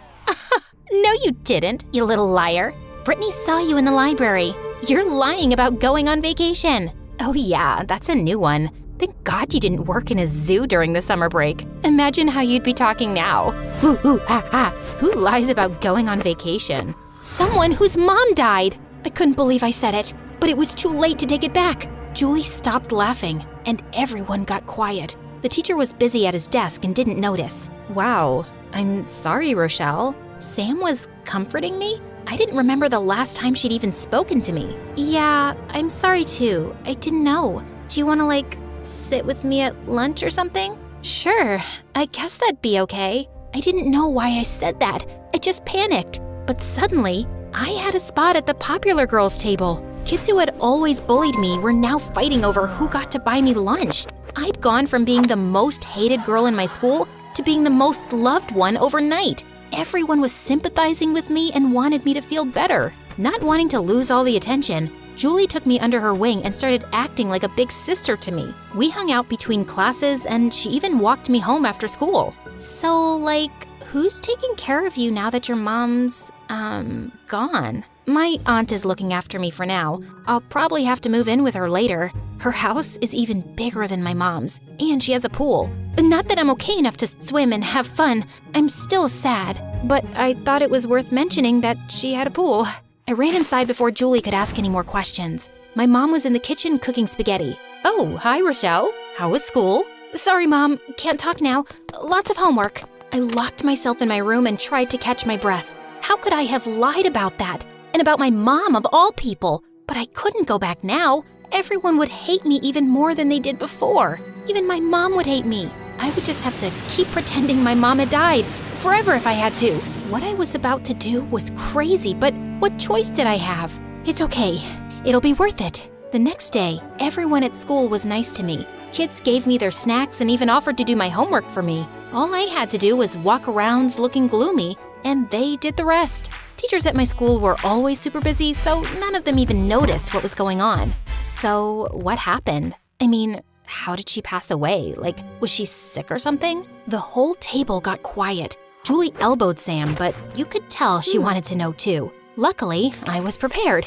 I handed Sam something I'd made on my computer the night before. It was a fake obituary with an old picture of my mom and everything. I had just copied one from a newspaper and changed a couple of things. All the kids leaned closer to read it. Sudden illness? That's awful, Rochelle. Really awful. I can't imagine my mom dying. How are you keeping it together? Well, having friends like you helps a lot. Everyone gave me a group hug, but all I could think about was how bad lying felt. I had never meant for things to get so out of hand, but now I was trapped. Maybe if I just lied well enough, everything would work out okay. That night at dinner, I was bursting to tell Mom everything, but I couldn't. I got invited to go roller skating with Julie and her friends. Oh, Duckling, that's wonderful. Do you want me to drop you off at her house or… No! Rochelle, is everything all right? Everything's fine. I just feel like walking. What's been going on with you? You've been acting strange recently, hiding things and having outbursts. I'm worried about you. I'm okay, really. I'd love to meet some of your new friends. You will, Mom, just not yet. The better things got at school, the worse they got at home. Pretending my mom abandoned me was stressful, especially since I had to face her at home after. I started yelling at the littlest things, storming off, and even throwing stuff. I knew I was acting crazy, but I couldn't stop. 2 weeks passed, and still no one had found out. It was getting harder and harder to keep track of all my lies. The popular kids' table was starting to feel like a prison. How come you never invite us over to your house? It was always just me and my mom there. I'm just not ready to have anyone else in it. But your aunt's there, right? Oh, right. Yeah, I'm close with my aunt. I call her Tito. Her name is Time, poor thing. Mom is luckier. Was luckier. Her name's Date. But yeah, I'm trying to adapt to the new situation. I can't believe they still make you go to school and do homework. You should, get a year off or something. Do you want me to talk to the principal for you? No, don't do that. I need school. It helps distract me. And I've already talked to the principal anyway. The week after was Julie's birthday, and she threw a huge party at her house. Half the school was there, even some parents and teachers who were friends with Julie's parents. I was laughing and joking with some of the other girls when I saw Julie start to do a speech. I want to thank everyone for being here to celebrate, especially my best friend, Rochelle. It's so sad that it took your mother's death for us to become friends, but I'm so glad to know you now. Her mother's what? I couldn't move. I couldn't breathe. There was my mother, standing at the back of the crowd. How had she heard about the party? Who had told her? This couldn't be happening. Excuse me, are you her mom? Yes. Rochelle, do you want to explain what's going on? Oh, wow. That's very MSA. Everyone stared at me. I wanted to disappear. People were talking, but all I heard was buzzing. Julie was saying something and pointing at me. Then my mother grabbed me by the arm and led me out of the party. She didn't say anything until we were driving back to our house. You need to explain yourself. I broke down. Everything that had happened swept over me at once, and I told my mother everything. I'm so sorry, Mom. I don't know why I lied. I didn't mean to hurt you. I'm so sorry. My mother was quiet for a long time, just driving. When she finally looked at me, there were tears in her eyes. It breaks my heart that you were in so much pain and couldn't tell me. You're my daughter, and I only want what's best for you. I wish I had known that you were so lonely. I know you didn't mean for all this to happen. Now, you have to fix things. I didn't sleep at all that night. I was so scared to see Julie and everyone else at school. But when I got there, no one teased me. The only people who talked to me at all were my teachers. Everyone else ignored me, just like I was 8 years old again.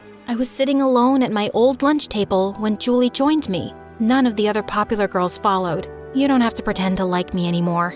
I was never pretending, Rochelle. I do like you. I tried to tell you at the party, but your mom dragged you away before I could. Why would you even talk to me after what I did? I lied to you. I faked about my mom leaving me, even though she's the best mom in the world. I'm crazy. You aren't crazy. You're lonely. And the cure for loneliness is a friend. A real one this time. You'll stop being popular if you hang out with me. There are more important things than popularity. You really want to be my friend? Yeah, I do.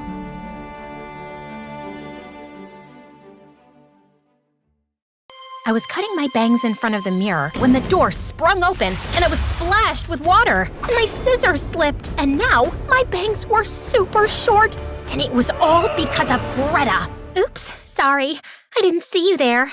Arrgh, why can't you leave me in peace? Hi, my name is Luna, and my dream is to become a hairstylist, but my life currently feels more like Cinderella's. Before I continue, please like and subscribe to MSA. When I was little, Mom used to be a super famous hairdresser with her own salon, and I could hold scissors before a fork. But then, Dad got arrested for gambling and left a massive debt with some shady crooks who threatened to do horrible things to Mom if she didn't pay it back quickly. And that's when Mom's competitor, Mr. Prudent, swooped in. I'll cover your debt in exchange for your salon, and you'll work for me until you pay it all back. We had no other choice, and from then on, Mom and I had to do everything Mr. Prudent said. To make matters worse, there was Travis, Mr. Prudent's son, and Greta, his business partner's daughter, who treated me as if I were their maid. I had to carry their backpacks and iron their clothes, and they always called me, "Hey, you!" Hey, you! Luckily, Travis went to live with his mom 5 years ago, but I still had to deal with Greta, who had become jealous of my looks and found every chance to make me suffer. She put chili oil in my mascara or left my number on strange websites. I was tired of her pranks, so when I saw Greta had booked an appointment with Mr. Prudent, I mixed the strongest green hair dye I could find into his products. Enjoy looking like broccoli, Greta. But when I got back from school, I saw the mixed up products on Mom's tray, and her client was the celebrity famous for leaving horrible reviews. I told her everything, but it was too late. She had already applied the dye. I'm so sorry. I just wanted to teach Greta a lesson. And now you're the one in trouble if Mr. Prudent finds out. You know he's just looking for an excuse to throw us out. How do we fix this? Leave it to me.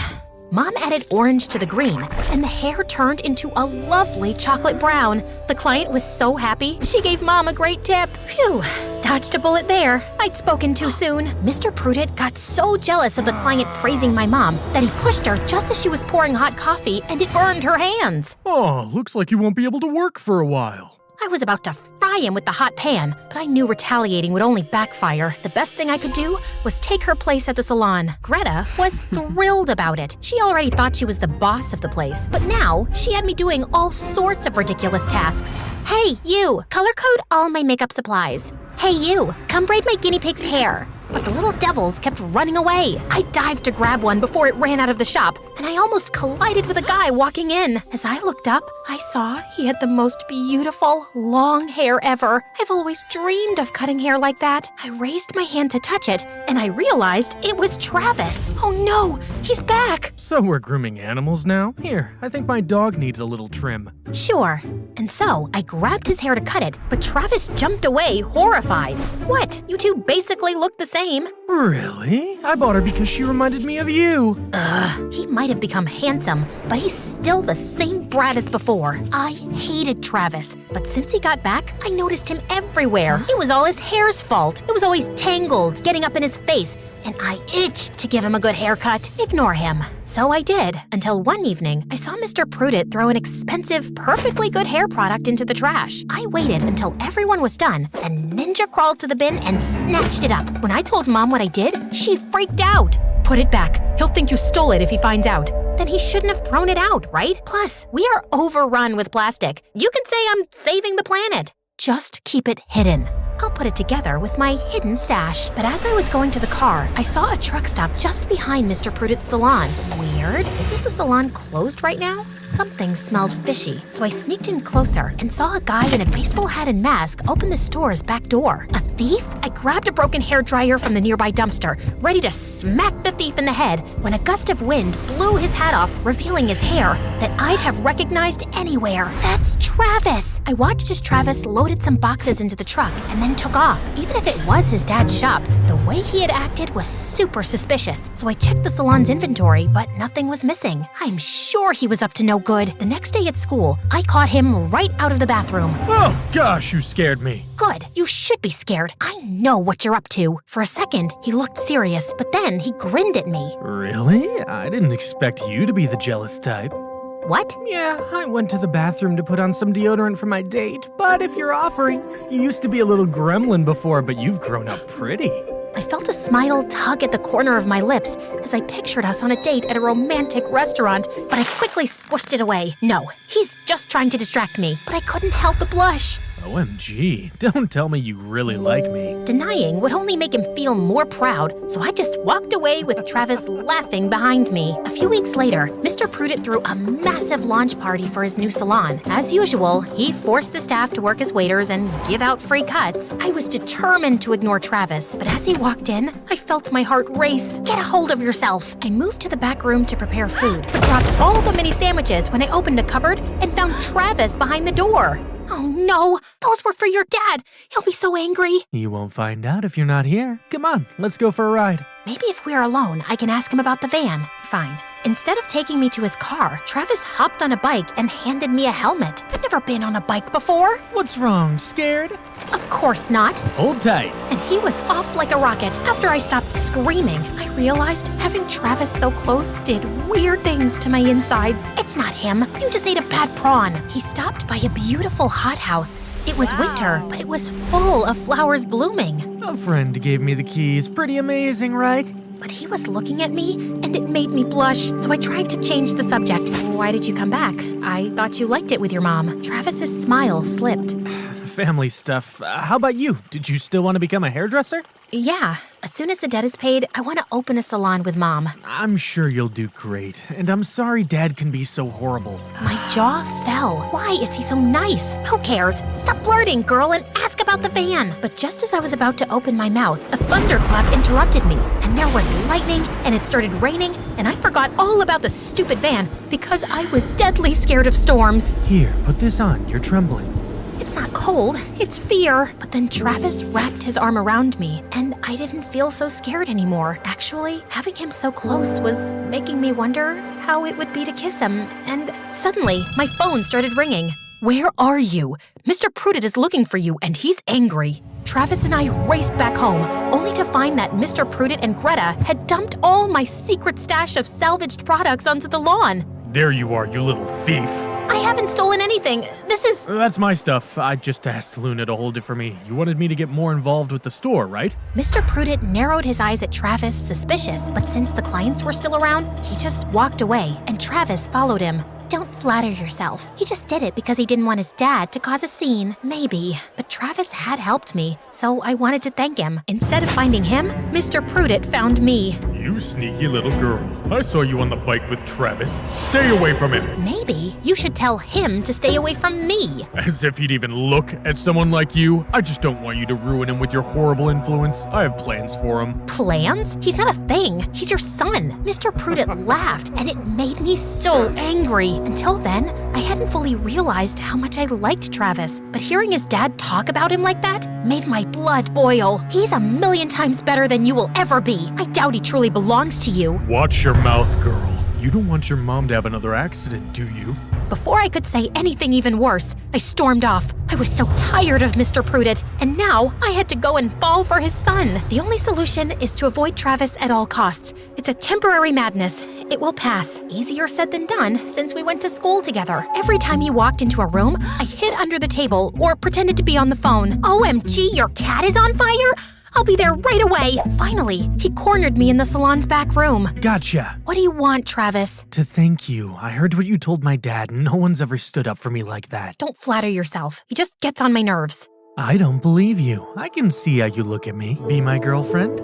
Your dad won't let us. Only if he finds out. I give up. We started dating secretly, and every night was like a fairy tale as we snuck out and went for long drives, and I realized I was falling for him. He was funny and kind, and his hair. I wanted to touch it all the time. And then everything changed when Mr. Prudent announced that his business partner, Greta's mom, was coming back and he was throwing a party. Suddenly, Travis got so busy, I didn't see him for a week. I volunteered to be on the catering service, but whenever I tried to catch Travis's eye, he was socializing with his fancy guests. Whatever, I'll wait for him in his bedroom, where Greta was lying in Travis's bed in a silk dress. My heart sank. Oh my, look at your face. He didn't tell you, did he? She showed me a massive ring on her finger. We're engaged. Our parents are announcing it right now. I didn't want to believe her, but I heard clapping from downstairs, and when I ran out, everyone was congratulating Travis. So this was why he wanted to keep our relationship secret. He has been dating Greta all this time? Luna, here to congratulate the happy couple. I looked at Travis, but he stayed silent. Greta was telling the truth. There was a steak knife on the table, so I grabbed it and, "You're just a liar!" Luna, wait! I chopped Travis's hair off. Oh, his beautiful hair! That's it, you and your mother are out, and you still owe me! Everyone was looking at us, and I realized I had just ruined my life for a stupid boy. But Mom stepped out of the crowd, and she was smiling. I don't think so. By burning my hands, you've actually done me a favor. I finally had time to speak with a lawyer. Your interest rates are illegal, and we've repaid our debt a long time ago. Plus, I'm suing for damages. Let's go, Luna. OMG, Mom is so cool. I was completely heartbroken over Travis's betrayal, but watching Mom's lawyer wipe the floor with Mr. Prudent gave me great satisfaction. He lost all his clients and had to sell the business to his partner. With the insurance money, Mom and I moved to a new town and opened our salon, which, you guessed it, was super successful. 5 years later, I was a senior stylist. Finally, everything was good in my life. Well, almost everything, because every time a guy with nice hair had an appointment, I remembered Travis and wondered what that last look on his face meant. Did he really betray me like that? And just then, as if I'd called out to him, Travis walked into the salon. He's even more handsome than before. What do you want? A haircut, of course. You've got your own salon for that. Well, your wife's salon. I didn't marry her. Also, I cut ties with my dad. Sure. Look, I never liked Greta. I was just trying to protect you. From what? We've done fine by ourselves, as you can see.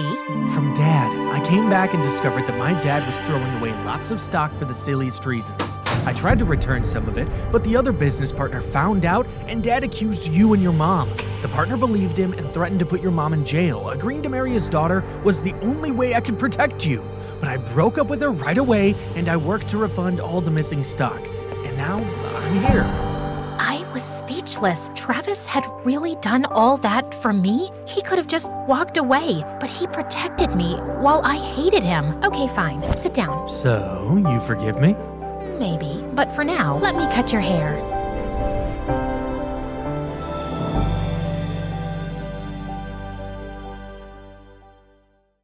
Hi, I'm Sakura from Japan. I never met my dad, and I've always just lived with my billionaire mom and my twin sister Yumi. And for as long as I can remember, Yumi has been a crazy, jealous pain in my butt. Once when I was 5, Mom was so impressed with a painting I'd made, she had it framed. Later that night, I woke up to a sound and I screamed. My favorite doll was covered with paint, and it was hanging by its neck from the ceiling. OMG, Yumi was insane, and she just got worse. Anytime I was doing better than her at anything, she'd act out viciously, and Mom was totally blind to it. But in the 9th grade, Yumi really crossed a line. Mom was hosting a grand party on her new yacht. When I woke up that morning, I shrieked at my reflection. I had a terrible haircut and a mustache drawn on my face. The marker wouldn't even wash off. When I went screaming to Mom, she started laughing and said it was just a silly joke. But sweetie, you can't come looking like this to the party. That would be embarrassing for me. I was furious. When they'd left, I snuck into Yumi's room, opened her Facebook, and posted a status. I'm pregnant, everyone. Can't wait to get all round and fat. When Yumi found out later that night, she attacked me in my sleep. Mom came running at the noise and was so mad when she found out what I'd done. My reputation is ruined. I can't live here anymore. Do something, Mom. Next thing I knew, our bags were packed and we were moving to freaking New York. My new school seemed bigger than the White House. And unlike my strict school in Japan, It seemed like everyone could wear or do whatever they wanted here. As we were walking down the corridor, everyone was looking at us and whispering. Suddenly, I heard someone screaming behind me. Hey, wait! Are you the real-life Akko from Luna Academy? OMG, somebody pinch me! Oh yeah, you guys look exactly like anime characters. You're hot. What were they talking about? Whatever was going on, it seemed like we'd just become the princesses of the school in minutes. Yeah, even me. I was reading in the library one day when a cute senior, Dylan, came and sat next to me. And he just asked me out. That was weird, but I'd heard Yumi say that she had a crush on him. So I said yes. And suddenly, we were the hottest new couple in school. I was already imagining us as prom king and queen, and I could see Yumi burning up. A month later, Dylan came to my place one day and immediately pulled me in for a kiss. Happy Valentine's Day, babe. I got a present for you. Oh no, I'd completely forgotten about it. He told me to close my eyes and hold out my hand. A rock? Yeah, 'cause you rock my world, babe. What'd you get for me? I ran to my drawer and took out a tacky heart necklace I'd had since I was a kid. 'Cause you stole my heart, babe. And he looked pretty happy. Wow, boys were dumb. A couple of weeks later, it was Dylan's birthday party, and I went over to his place all dressed up. When I finally found him in the crowd, I was shocked to see him kissing a girl. Oh my God, the girl was freaking Yumi. I pulled him from the back of his shirt. Hey, why are you kissing her? We're sisters, but we look nothing alike, you jerk. Yumi just grinned at me like a moron and hung on to him even tighter. Why are you getting so worked up? Don't you know this is common here? We date many girls. That's just our culture. Don't make him choose between us, Sakura. You know I'll always win. I charged straight at Dylan and pushed him into the fountain. Then I pounced on Yumi, and we found ourselves rolling around on the ground, pulling each other's hair out. Dylan called security and had me thrown out. Gosh, I couldn't wait to tell Mom about her horrible little princess. But when I got home, I was shocked when the servants told me that Mom was in the hospital. She'd had a stroke. I rushed to the hospital, and Mom weakly opened her eyes when she saw me. Yumi?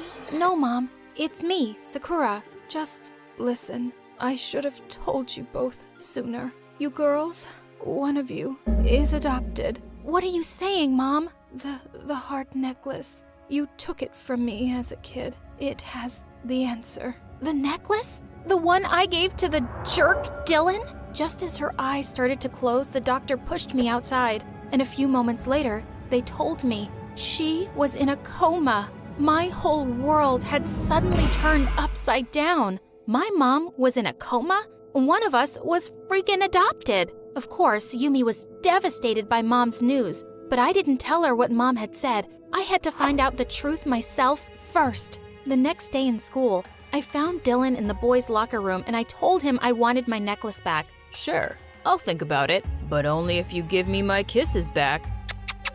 Dylan, just shut up and give it back, or else. Jeez, calm down. I gave that ugly thing to some girl named Melinda. I think she's moved to England now. What? I got so mad. I pounced on him and started pulling his ears. If I don't find the necklace, I swear I will hunt you down and kick your butt. Dylan screamed like a little girl and his buddies had to drag me out. That night, I tracked Melinda down on Instagram and booked my ticket. I left without a word to Yumi and found myself flying across the Atlantic in search of that stupid necklace. When I got to Melinda's place, there was a wedding happening in the garden, and the servants said the young miss was getting married. I rushed straight into the ceremony as the couple were exchanging their vows, and I yelled, "Give me my mom's necklace, Melinda, or your marriage will be doomed." As everyone stared at me, Melinda stepped out from the audience and pulled me aside angrily. "Who are you? I don't remember inviting you to my sister's wedding." When I told her everything, she looked at me like I was crazy. I gave that necklace to my maid. She just moved to Scotland, but you can get there by train in a few hours. Oh my God! When I finally reached the address she'd given me, I saw a couple of kids playing outside, and one of them was wearing my necklace. I felt terrible for what I was about to do, but I had to. I went up to the little girl and said, "Your necklace is so lovely. Can I try it?" "No! Leave me alone, Dumbo!" So I snatched the necklace and I ran like there were wild dogs chasing me. Finally, I was about to find out the truth. With my heart beating furiously, I opened the locket and what the freaking fish? It was just a picture of Mom holding 2 babies, me and Yumi. What was this supposed to mean? I took out the picture and turned it over. Sakura, born on 18th September. Yumi, adopted 2 days later. What? Yumi was adopted? This was unbelievable. As the shock wore off, I couldn't help smiling. For a brief minute, I wanted to put this up everywhere on Facebook and Instagram, but then I decided I wanted to see Yumi's reaction myself. I rushed home on the first flight I could get and barged into the house. Oh, Yumi, where are you? I've got a surprise for you.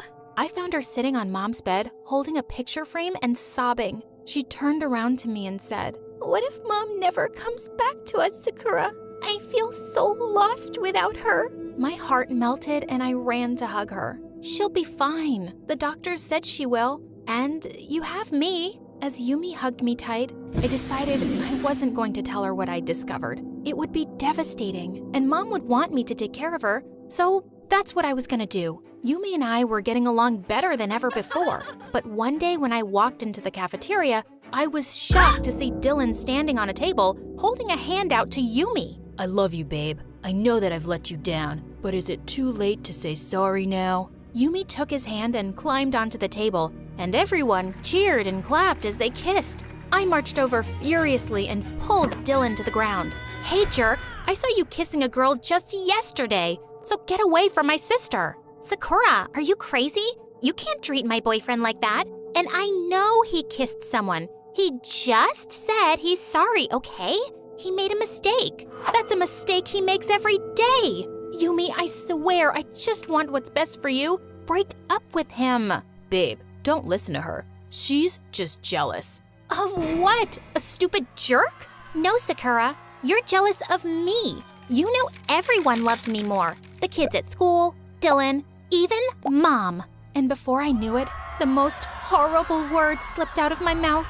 You wish, Yumi. You wish everyone loved you better, but the truth is, you aren't even Mom's kid. You're adopted. She only treated you better because she probably felt sorry for your poor orphan butt. With that, I threw the necklace at Yumi's shocked face in front of everyone and stormed out. As my anger cooled off, I realized what a terrible thing I'd done. So I rushed home to apologize, but Yumi was nowhere to be found. I checked her Instagram and saw she'd posted a picture with her friends at a frozen lake behind the school. I grabbed my skates and rushed out. Yumi wasn't good at skating at all. When I got there, I saw Dylan and his stupid gang going ahead while Yumi struggled behind them, tripping again and again. She called for Dylan's help, but he just put his arms around a pretty blonde girl and yelled back, "Keep up, babe, or I'll just kiss another girl." And they all skated away laughing. The jerks! As I was trying to catch up to her, suddenly I heard a crack. To my horror, I saw the ice beneath Yumi collapse, and she went in. Help! Somebody help me! Oh my god, Yumi, I'm coming! When I got close, I threw myself down on the ice and grabbed her hands. I pulled her with all my might, and she came out shocked and shivering. I quickly took her back home and covered her up with blankets. Yumi, I'm so sorry for what I said. That was such an awful way to tell you about the adoption. Sakura, I've known about that for a really long time. I once overheard Mom talking to someone. She lost your real twin sister at birth, and I turned up as an abandoned baby at the hospital the same day. So she decided to adopt me. Maybe that's why I've always fought you so hard for Mom's love. I knew I wasn't her real daughter. And I'm sorry for everything too. You saved my life today. You are my real sister. I'd jump in 1,000 lakes and kick 100 butts for you. And man, am I gonna kick Dylan's butt. I filed a police complaint against Dylan and his friends for leaving my sister in extreme danger, and they were in a world of trouble. A few days later, we got a call from the hospital saying Mom was awake. We threw our arms around her the minute we saw her, and I told Mom I'd found the answer in the necklace. I always felt you loved Yumi more, and maybe it's true, isn't it? You just got me, but you chose Yumi to be your daughter. Mom took my hand and said tearfully, "Sakura, I'm so sorry I made you feel that way. Maybe I felt more protective of Yumi because I never wanted her to feel like she wasn't mine. But I chose to have you both, and I love you just the same. As we all hugged and cried, I knew the three of us were going to be just fine.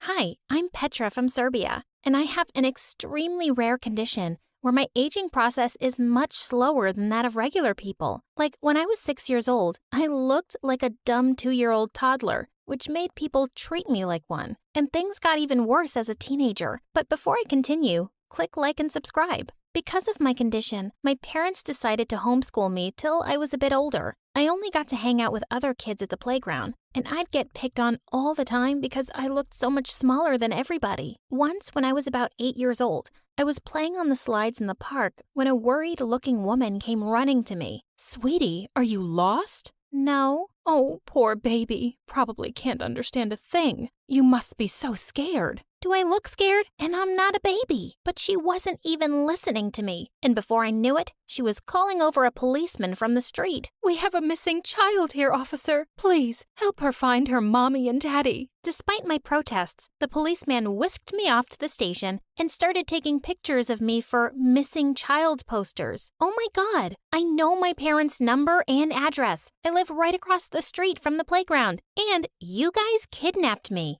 This was the beginning of many, many times my parents had to come get me from the police station. I finally joined school in the 7th grade. The minute I walked into the classroom, a girl elbowed me roughly and said, "I think you've lost your way, kid." Oh, if only I had $1 for every time I heard that. I would be a millionaire by now, and I wouldn't need to be in this school with dumb people like you. And with that, I pushed her aside and took my seat. When I did all the math problems correctly in the first lesson, the teacher called me over, looking all starstruck. Wow, Petra, you're a genius. Thanks. Why? Because you solved these algebra problems meant for 12-year-olds. But I am 12 years old. The teacher just giggled and then did something I hated. She pulled my cheek. Oh, aren't you a little cutie pie? Yes, you definitely have the mind of a 12-year-old. No matter how many times I said it, no one believed that I was actually 12. They all thought I was some kind of baby genius who'd been bumped up a few grades. Eventually, I gave up and let everyone believe I was super smart. This didn't really help me become popular or make friends, though. Jessica, the meanest girl in class, wasn't too happy because everyone thought I was the smartest, and she made sure everyone constantly made fun of me. Does your butt look big 'cause you're wearing a diaper? What kind of language is that book in? Goo goo gaga. Another time, I was eating lunch by myself when Jessica suddenly stopped by my table. Aw, how is the baby gonna eat all that with her little baby teeth? Why are you this way, Jessica? What do you mean? I mean, why are you so awful to me? You're the most popular girl in class. Yeah, I know. But before you showed up out of nowhere, I was the smartest too. Fine, you're the prettiest and the smartest girl in the world. Can you leave me alone now, please? Sure. But let me mash everything for the little baby to eat first. And with that, she started pounding my food with her fist. OMG, you are such a psycho. And with that, I picked up the smushed piece of cake and flung it at her face. She picked up my glass of juice and dunked it on my head. And before we knew it, everybody joined in for fun and a full-scale food fight had broken out. We both got detention. And after that day, I found a corner in the little playpen for the kindergarten kids and basically had lunch there by myself the next 3 years. Until one day, Josh came and sat next to me. Josh had just joined our class a few weeks ago, and he was a total babe. With all the popular girls drooling all over him, I was sure he wouldn't notice someone like me, which is why I was pretty shocked to find him here. Why do you always have lunch alone? Is this your first time in high school? Of course, I don't expect someone like you to get it. He took my hand and looked deep into my eyes. I don't understand why someone as adorable as you is here either. I was so annoyed at how fast that made my heart beat. After that, Josh and I became really good friends. He'd always invite me to watch his football games and started coming over to my place for study dates. Since he'd joined so late, he needed to do a lot of catching up, and I was more than happy to help. I hated to admit it. I just had the biggest crush on him. The annual spring dance was around the corner, and it was all anyone could talk about at school. All the girls were yapping nonstop about their dresses and who they'd be going with. Of course, I was hoping Josh would ask me out, but when he didn't, I decided I didn't need to wait around like a sappy Disney princess. I'd ask him out myself. I bought tickets for the opening show of the new Avengers movie. Just as we were about to enter the theater, one of the cinema staff stopped me. Hey, little girl, you can't go in. That's a PG-13 movie. I'm almost 16. Here, look at my ID. We see fake IDs all the time, kid. Sorry, but I can't let you go. And with that, he pushed me out of line and refused to listen to me anymore. I can't believe this. Let's go then. Go? I mean, what's the point of wasting both the tickets? We'll still have dinner together, okay? And just like that, he turned and went inside. I was furious. I couldn't even go anywhere because he'd driven me here. When he finally came out after 3 hours, he was practically jumping with excitement. OMG, that was epic. Iron Man snapped his fingers and died, but he saved the world. He'd not only watched the movie without me, he'd ruined it for me completely. I thought maybe the rest of the evening would go a little better, but boy was I wrong. At the end of the meal, when the waitress brought us our fortune cookies, I looked over excitedly at Josh to open his and read the little note inside. Will you be my date for the spring dance, Josh? He looked up at me in complete shock. Petra, I don't know how to say this, but, no. How could you even think that? You're more like a little sister to me. I've already asked Jessica out. Man, you've really made things awkward. I felt so utterly crushed and stupid. I flung a glass of water in his face. I wish I could snap my fingers right now and make you disappear. And with that, I ran out of there and took the bus home. Nobody was more grateful than me when stupid high school ended and I was off to college. It wasn't too far from my town, so my parents could visit me often or come bail me out every time an officer thought I was an underage driver. Gosh, this is the 3rd time this month. Why are you police officers so dumb? Can't you see I have a real license? She doesn't mean that, officer. Come on, sweetie, let's go. My parents always had my back, but no one understood how frustrating it was for me to be treated like a kid all the time. Until I met Andrew. In my 2nd year at university, I took up a job as a professor's assistant for one of the courses. I knew the other students made fun of me behind my back. But one day, they went really overboard. The professor was unwell, and I was taking the class in his place. As soon as I turned my back to the board, I got hit by a dozen paper balls. I turned around to see everyone snickering. I'm your teacher. Didn't your parents teach you any respect? You're not our teacher. You can't even reach the top of the board without standing on a stool. Go back to school, loser. You can't behave this way with me. I want everyone who's responsible to apologize right now. Or you'll do what? Go crying to your mommy? I'll fail you in every single assignment. You do remember I grade them, right? Oh no, I'm scared. Miss Petra, will you forgive me if I give you a lollipop? That's it. Get out. Happy to. Come on, guys, let's go. We don't need to take orders from some high school smarty pants. And just like that, the whole class walked out. I tried to keep my cool, but when everyone had left, I burst into angry tears. Just then, I felt a gentle tap on the shoulder, and I looked up to see that it was Andrew, one of the students. I'm really sorry about the way they treated you. I think you're really smart and beautiful. We became friends, and soon after, we started dating. He was just the sweetest guy, and even though he looked much older than me, he was never ashamed to hold my hand in public, even if it got us weird looks. A few weeks later, I had an internship interview in another city, and Andrew offered to see me off at the airport. Just as I was leaving, he took my hand. Good luck, babe. I hope you get it, but I'll really miss you.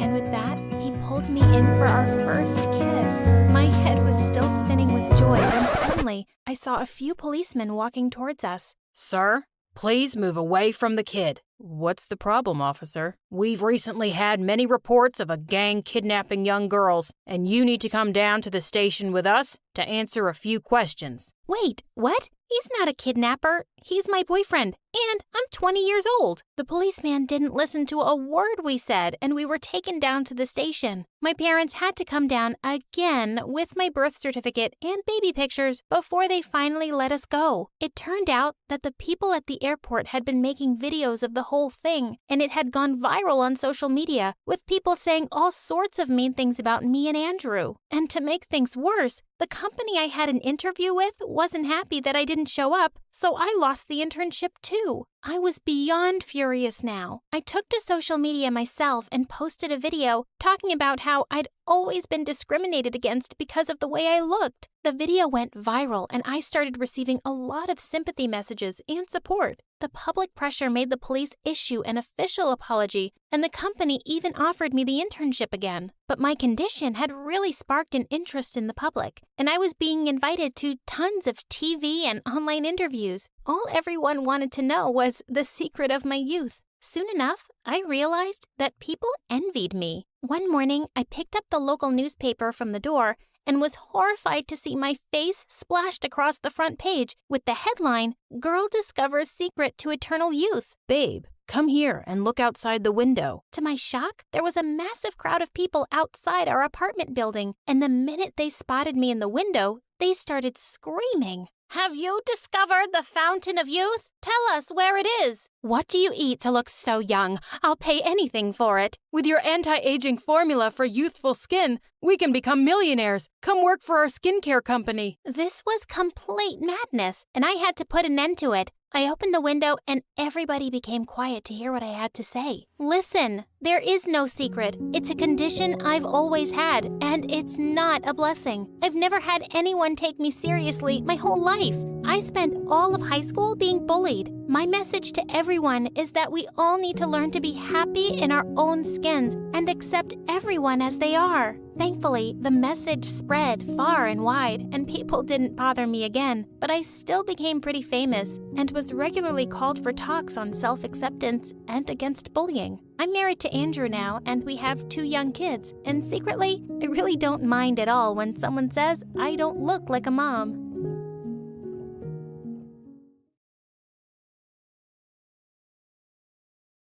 Your joggers are green and your waistline thick. Sometimes your food makes me sick. I love you a little more in every way. Because you're my mother, happy Mother's Day. When I was finished with my poem, there was complete silence, and suddenly my sister Eva burst into laughter. What a dumb poem. I looked at Mom, and my eyes welled with tears. Then Mom stood up and applauded. Bravo! Bravo! Oh, sweetheart, that was the best poem ever. Hey, my name's Tanya, and if you want to hear about the biggest sibling rivalry of the century, keep watching. My sister Eva and I were born to a mother who was a world-renowned author, known for her amazing stories. But our dad was a struggling dancer, and a pretty bad one at that. Luckily, I took after Mom and loved writing. I dreamt of publishing my stories one day like Mom, so I'd spend hours in my room creating the most amazing stories ever. The snake slithered in the dark cave. It's a salty sea breeze kissed Captain Silver on his cheek. But Eva took after Dad and wanted to be a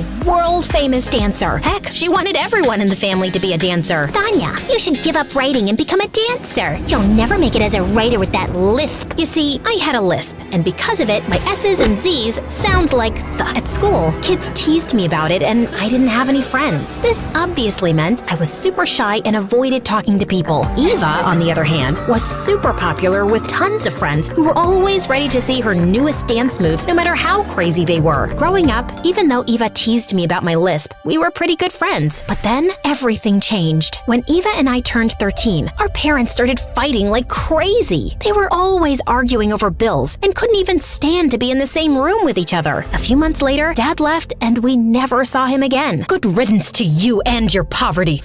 Eva and I were devastated, but after Dad left, Mom changed. She hated each and everything about Dad, so she tried to steer Eva away from dancing. Eva, dancing is dumb. But I'm good at it, Mom. Honey, I've seen you trip over your own 2 feet more times than I can count. Then I'll stumble my way to the stars. When Mom realized she was talking to a brick wall, she turned all her attention to me. Tanya, another A in creative writing? Let's celebrate. She ignored Eva completely, no matter how much Eva tried to win her over. Mom, I won the talent show at school today with my dancing skills. It didn't matter what Eva accomplished. Mom never praised her, and Eva began to hate me for hogging Mom's attention and tried to make me look bad in front of her. About a week after our 15th birthday, Mom hosted a small gathering and asked me to make caramelized apples for the guests. I was super excited, and the apples smelled amazing. But when the guests tasted the apples, they almost puked. These are disgusting! Is that dish soap? Yep, sure enough, my sister switched my caramelized apples apples with apples covered in dish soap. Another time, Mom invited her writing friends over, and while I was in the middle of reading my stories, Eva walked in with a radio in her hand, blaring hip-hop music. She twirled, leaped, and swayed to the rhythm. For a second, everyone was impressed. But then, disaster struck as Eva tried to execute a dramatic spin. Her foot accidentally connected with the edge of the table, sending the fishbowl flying, and poor Benny landed in Mom's editor's mouth. Mom was furious. Eva, no more dancing ever. You have no right to take dancing away from me. I'm your mother, and what I say goes. I hate you. That night, Mom removed every device that could play music in the house. Eva looked ready to explode. The next day was Saturday, and I woke up to the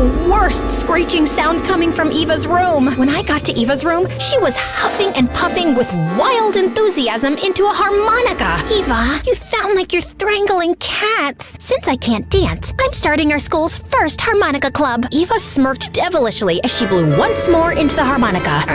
She was so annoying. I returned to my bedroom and tried to block out the noise, but then neighborhood dogs began to howl in unison. Oh God, make it stop. I decided that I needed to get out of the house if I was going to get any peace and quiet. Angrily, I gathered my books and ran out to the park. As I was walking past the pond in the park, someone screamed, "Look out!" But before I could react, someone crashed into me, sending us tumbling into the pond. I sputtered and stood up utterly drenched. No! My precious stories were now a pile of soggy pages soaked beyond recognition. I'm so sorry. I couldn't stop. I was so furious and devastated that I could power a rocket to Mars with the steam coming out of my ears. It's not your fault. It's my sister's. Her and her stupid harmonica. I marched home with a thunderous fury in my steps, each one echoing my building frustration. As I prepared to confront Eva, I burst through the front door, and there Eva was, sitting in the living room. I threw my ruined stories at her. Because of you, my stories are ruined. With a rush of adrenaline, I lunged at Eva, and the living room became a war zone. A few minutes later, Mom walked through the front door and pulled us apart. Why are you girls fighting? I quickly explained what happened to Mom, while Eva fumed on the other side of her. Everything I worked so hard on is now gone. And how is that my fault, Tanya? If you weren't playing that stupid harmonica, I wouldn't have had to leave the house. Eva, you're grounded. Go to your room, now. Eva glared at us and then stormed off. Don't worry, Tanya. Together, we'll create more stories from that big, beautiful brain of yours. Over the next few days, Mom and I spent hours huddled together, weaving new stories to replace the ones that were lost. Our collaboration was nothing short of magical. About a month later, I had completed 20 incredible short stories which Mom took to her publisher. And guess what? He loved it. With Mom's help, I had just accomplished my first major writing achievement. Eek! I can't believe I'm about to become a published author. Congratulations, Tanya. I'm so proud of you. Thanks, Mom. I couldn't do it without you. News about my first book spread through the school like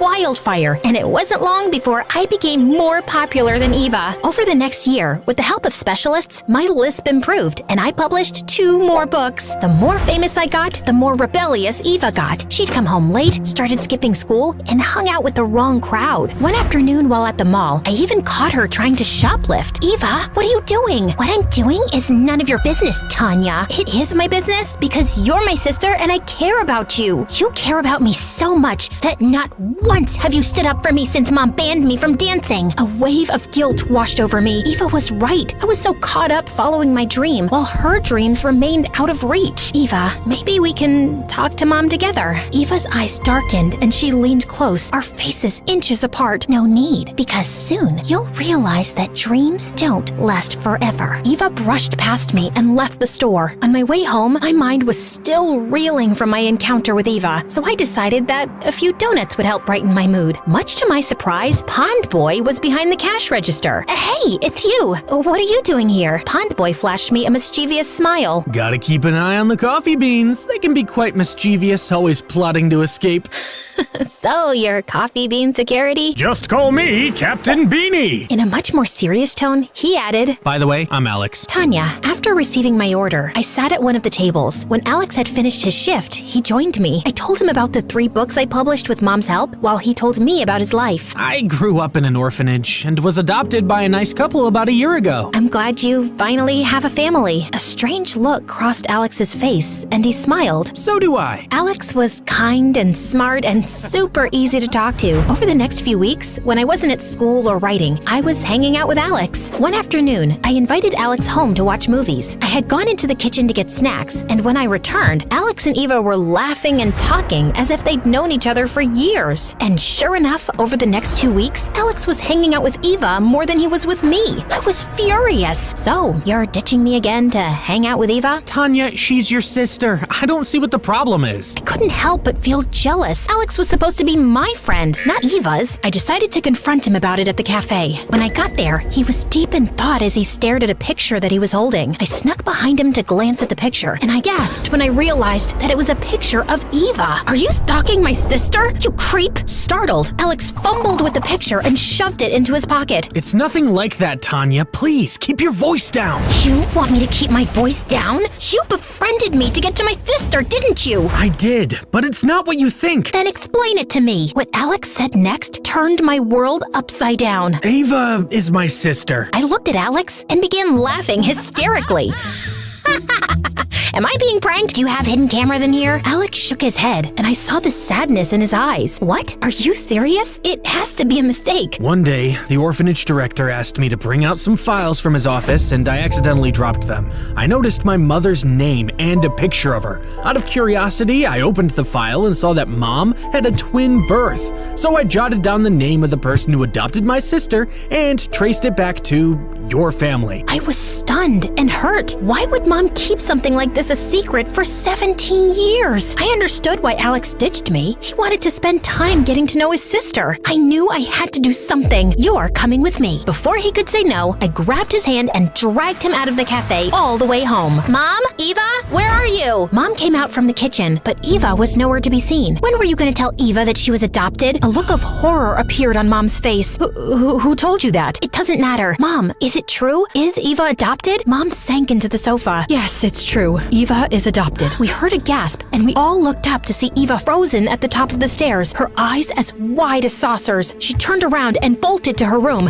and I ran after her. Just as she was about to slam her door on me, I rammed the door with my shoulder hard, sending the both of us flying into the room. Mom and Alex rushed into the room, and Mom knelt by my side. Tanya, are you okay? Mom, I'm fine. Eva needs you. Why didn't you tell us? I looked across at Eva, who was staring out of the window. Her shoulders shook slightly, and I knew she was crying. Mom went over to her while Alex helped me to my feet. Mom tried to touch Eva's shoulders, but she shrugged Mom off. Is this why you never liked me? Because you're not my mother? Eva, you are my daughter, and I love you. Around the time Tanya was born, we visited the orphanage for a charity run, and we fell in love with you, so we brought you home. Eva turned to face Mom, her mascara mingled with tears running down her cheeks. What type of love makes you rip my dreams and toss them into the garbage? Mom was in tears. Eva, loving something and being able to make it into a career are two different things. I love to sing, but I sound like a frog with a tuba stuck in my throat. And I love to play the harmonica, but I'm not very good at it.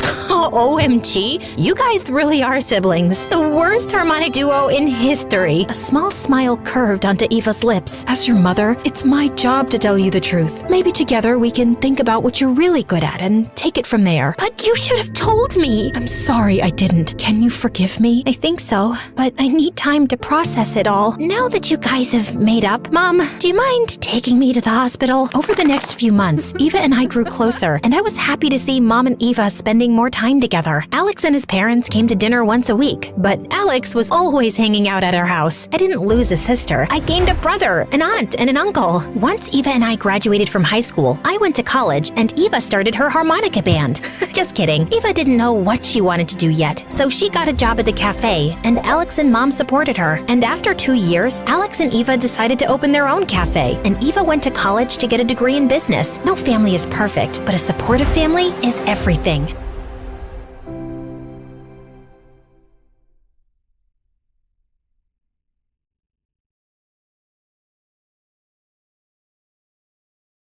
One afternoon in 1890, Clarissa was sipping tea at a garden party when suddenly a dog came running out of the bushes and tripped her.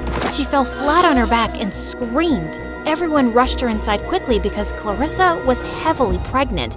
An hour later, she gave birth to an adorable little girl, and that was me. Hi, I'm Agatha Christie, and this is my extraordinary story. Growing up, Mom and Dad spoiled me rotten because I was the youngest. but they were so overprotective, they wouldn't even let me go play in the park. You'll get lost, sweetums. But I want to see the ducks by the pond. Nasty ducks can bite your tiny fingers. Best to stay by our side. But there were no schools or kids my age in the neighborhood, and my parents wouldn't teach me how to read. You'll hurt your eyes, love. We'll teach you when you're a little older. Like when I'm 5? How about 8? I hated waiting, so I began teaching myself. I started reading when I was 4, and by the time I was 8, I had finished Alice in Wonderland. And I loved telling stories just as much. I didn't have any real friends, but my imaginary ones heard many of the tales I made up. I even had a poem published in the local newspaper when I was just 11. Life was good, but then everything suddenly changed. Dad fell ill and passed away, and a year later, my sister got married and my brother moved overseas. It was just me and my mom in our big house, and money was running out. I eventually wanted to get a job, but Mom refused. You're a lady, Agatha. We don't take jobs. We get husbands who provide for us. I'm 15, and waiting for a husband sounds stupid. You're a gentleman's daughter, love, and you can only make money by marrying well. Mom sent me off to boarding school in Paris to learn music, and I thought this was my chance to make money by becoming a professional opera singer or a pianist. But after 2 years, I gave up that goal because it was quite obvious I just didn't have the talent. I went back to find Mom looking weak, and it broke my heart that her life wasn't as good as before. One day we were out for a walk when we passed an antique shop, and Mom stopped to admire a beautiful pearl brooch. Should we ask the price, Mom? Sweetheart, I already know we can't afford it. Come, let's go.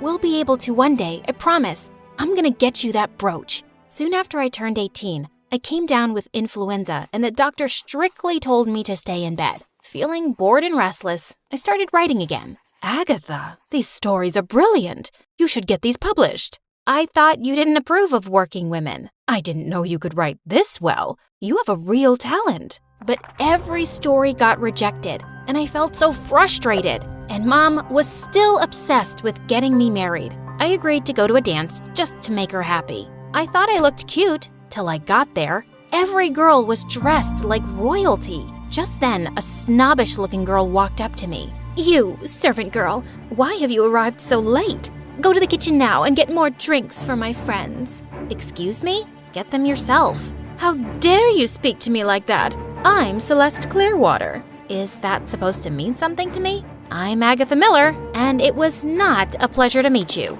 Before she could reply, all the girls around us gasped and rushed towards the entrance, and Celeste followed. They were all drooling over a man in uniform who'd just arrived, and well, I couldn't blame them. Oh my goodness, Archie is handsomer than ever. Isn't he dashing? I heard he flies planes with his eyes closed. Then he's not very good at it. Everyone turned to stare at me, including Archie. I was burning red with embarrassment, but he actually smiled. He walked past Celeste and came straight towards me. You're absolutely right. Now, let me guess your profession. Writer? I'm trying to be one. How did you know? You have ink stains on your fingers. No need to be embarrassed. You're the first interesting person I've met at this dull party. So, tell me all about your writing. Over the next few weeks, Archie swept me off my feet. He was funny and charming, and he supported my passion. And 3 months later, we were engaged. But soon after, World War I broke out all over Europe, and Archie was called to the front. I was a nervous wreck worrying about him, and I decided I had to keep myself busy. So I joined the Red Cross. Caring for injured soldiers made me feel useful, and even helped inspire ideas for writing. One Belgian officer in particular caught my attention. He had a head shaped like an egg and a magnificent walrus mustache. I could just picture him being the perfect detective in my stories, solving the hardest crimes. One day, I was carrying a pile of supplies when I accidentally spilled some water. A nurse came in at that moment, and before I could warn her, she slipped and fell hard on her butt. It was Celeste. You did that on purpose. It was obviously an accident. And what are you doing here anyway? Won't working with the poor ruin your nails? And let you grab all the cute single officers? I don't think so. I'm engaged. Yes, I read about it in the papers. Trust me, it's not gonna last. Archie will come to his senses soon. Celeste, I believe you're suffering from jealousy, and I have just the cure for it. 20 cc's of penicillin in your butt. But Celeste was determined to make my life miserable. She spent all her time trying to get me fired instead of doing her actual job. She even started a nasty rumor about me. Agatha has a dirty past. She went to France when she was 15 because she got pregnant by some chimney sweep. So shameful. That's a dirty lie. I went to boarding school. And who will people believe? Me or a poor girl like you? Does Archie know about your past? I don't think he'll care anyway. I bet he's already found some beautiful European heiress. And he won't be coming back to you. You know what? Let's write to him and find out. I'll write to him right now. Dear Archie. No, that's too dry. My shining North Star. Though I indubitably trust you, a girl who claims to care for me deeply has warned me of your feckless heart. Although the girl in question is of limited intelligence, they do say mad, crazy lunatics can say some wise, deep things. What do you think, Celeste? Too flowery? But Celeste looked crazy with jealousy. She charged at me, but the head nurse came in just then and caught her red-handed. Celeste was fired for her outburst and all the mistakes she'd made at work. But her words made me worry even more. I hadn't heard from Archie in weeks, and checking the casualty lists was driving me insane. One foggy night, I was walking back home from work when I suddenly felt like I was being followed. Just as I was about to make a run for it, the figure caught me by my wrist, and I turned around and gasped, "Archie, oh my God, it's really you? Why didn't you reply to my letters or tell me you were coming?" We don't always get our letters, love. And this was meant to be a surprise. Aren't you happy to see me? Of course I am. I was so worried something had happened to you, or maybe you'd found someone else. What a silly idea. There's no one like you, Agatha. And I won't go back before I marry you and make you mine. And he kissed me deeply, and I felt like I was flying. We got married on Christmas Eve, and it was one of the happiest days of my life. Archie went back to the front, and I finally finished my novel. I sent it to every publisher I could think of, but it kept getting rejected. I was heavily pregnant and miserable. I was reading the newspaper one day, and seeing the list of bestseller books just made me angrier because all I had was a pile of rejection letters. I suddenly swept away a vase on the table, and it went crashing to the floor. A few minutes later, I bent down to pick up the mess, when suddenly I felt a sharp pain through my body. The baby was coming. I gave birth to a beautiful girl, Rosalind, and she changed my life. I was so busy being a mother that I completely forgot about writing. Till one day, I was busy trying to wrestle Rosalind in the bath when there was a knock at the door and I found a man outside. "Whatever you're selling, I'm not buying." I'm not selling anything, Mrs. Christie. I'm John Lane from Bodley Head. I wanted to buy the rights to your book to publish it. I couldn't believe it. Life completely changed after my first book was published. It was a hit, and money started pouring in. We were able to move to a better house, and on my next visit back home, I bought that antique pearl brooch Mom had once admired in the shop window. I kept writing novels like crazy, and my books were getting rave reviews. Everywhere I went, people wanted me to sign their copies.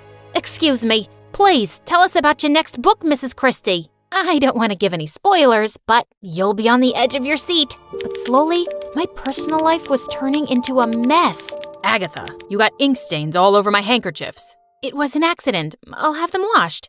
Of course. The famous Agatha Christie can't be bothered to take care of the house or her daughter. She has a maid for all of that. Why are you being so mean? You loved this about me. You said you didn't want a dull wife. You're hardly a wife to me at all these days. We were fighting every day, and things were getting worse, till one day I got the most terrible news. Mom was really sick, and I had to see her right away. But I was too late, and I didn't get to say goodbye. Mom had been my biggest support, and I was heartbroken. I was going through her things one day when Archie came downstairs looking serious, his bags packed. I want a divorce. I'm in love with someone else, and I want to marry her.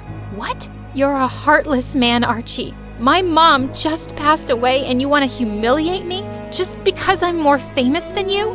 You love your fame more than anything. You have no one to blame but yourself. And he just left. My mind refused to accept it. I was so upset. I packed my bags and went out for a drive.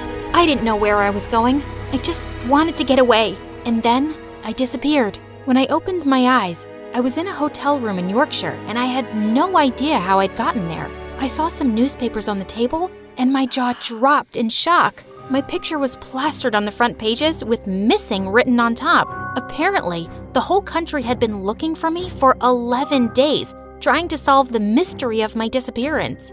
But I had no memory of what had happened in all that time. What is the last thing you remember, Mrs. Christie? I remember being in my car and driving at night, and I was very upset. That's it. The doctor said I had a nervous breakdown that had washed my memory for those days. I was pale and weak, and many people thought I was faking my amnesia. I heard she did it to frame her poor husband for kidnapping. He left her, and who can blame him? I bet she was relaxing at some spa while the country spent so much money looking for her. Despicable. I was heartbroken, and my confidence was destroyed. I agreed to the divorce and decided to get away from everything. I hated leaving Rosalind behind with my sister, but I was too weak to take her along. I'm going to find the biggest candy in the world and bring it back for you. Get well soon, Mommy. I love you. I booked a ticket on the Orient Express and went in search of inspiration. I was in a hotel in Iraq waiting for the manager when someone dropped his bags on my toes. Ouch! I am so sorry, Miss Christie. I was so shocked to see you here. My bags slipped from my hand. I'm such an idiot. Maybe you shouldn't read my books. You'll be so shocked you'll hurt yourself or others. He laughed, and I noticed he was very handsome, but much younger than me. I looked away. I was done with love and men, but he seemed eager to get to know me. And I found out he was an archaeologist named Max Mallowan. He showed me around the country. One time, we were in the streets of Baghdad when we were surrounded by reporters. Miss Christie, are you going to write a murder mystery in Iraq? I'm on holiday, good folks, but I would love to write about your country someday. And who is your companion? I'm not important. You should ask Miss Christie when her new book will be out. I hear her typewriter clicking away at night. I was pleasantly surprised by how humble he was. Archie hated being less important than me, but Max shone more light on me. And slowly, I felt myself falling for him. But when we came back to the hotel, bad news was waiting for me. It's Rosalind, my daughter. She's seriously ill with pneumonia. I must leave right away. I felt my knees go weak, but Max quickly caught me. I'll come with you. I just couldn't lose Rosalind like my mother. I prayed we would make it back in time. But when we finally got to England, I was thrilled that Rosalind was out of danger. I spent the next few days entirely with Rosalind, but Max was always around to help with anything we needed. And one morning, I had a surprise waiting for me. I never thought I'd find someone who fits me like a missing puzzle piece. Agatha, I want to marry you. But you're 13 years younger than me, Max, and I don't care about that. The more I know, the more I admire you. Say yes, and make me the happiest man alive. I was speechless, but I knew I loved him too. So I said yes, and 6 months later, we were married, and I never regretted it. My life became a happy whirlwind of writing mysteries, archaeological digs, and spending time with my daughter. My works were translated into 100 languages and are still widely read today. My stories were so popular, the Queen called me to present me with damehood for my contribution and services to literature. I'm Agatha Christie, and I never gave up on my dreams, and neither should you.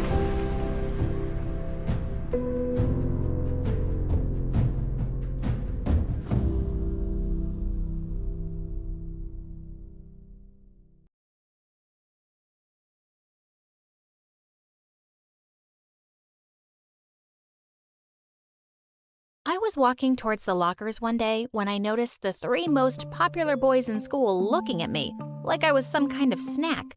It was the first time in 2 years they'd noticed me. Then they were suddenly smiling at me. What's going on? I got so nervous, I crashed straight into an open locker door and my books fell to the floor. Wow, what an entry. Seriously? Her? The nerd? Well, she is cute, but are you sure she should be our new target? She looks too innocent. Heck yeah! I'm gonna make her fall in love with me and win the bet. Get your $10 million ready, losers. We'll see about that.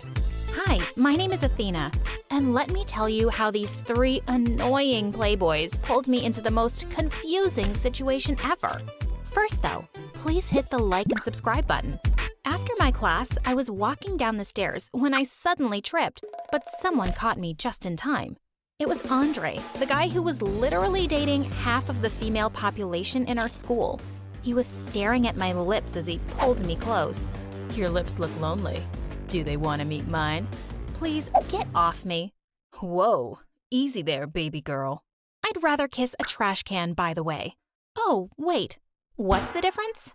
I smiled at seeing the shocked look on his face. Walking away, I almost tripped over a random calculator someone had left on the floor. I dropped my books, and before I could pick them up, someone was doing it for me. You should watch your step next time, princess. For a second, I was stunned to see Tanner, the guy with the biggest Instagram following.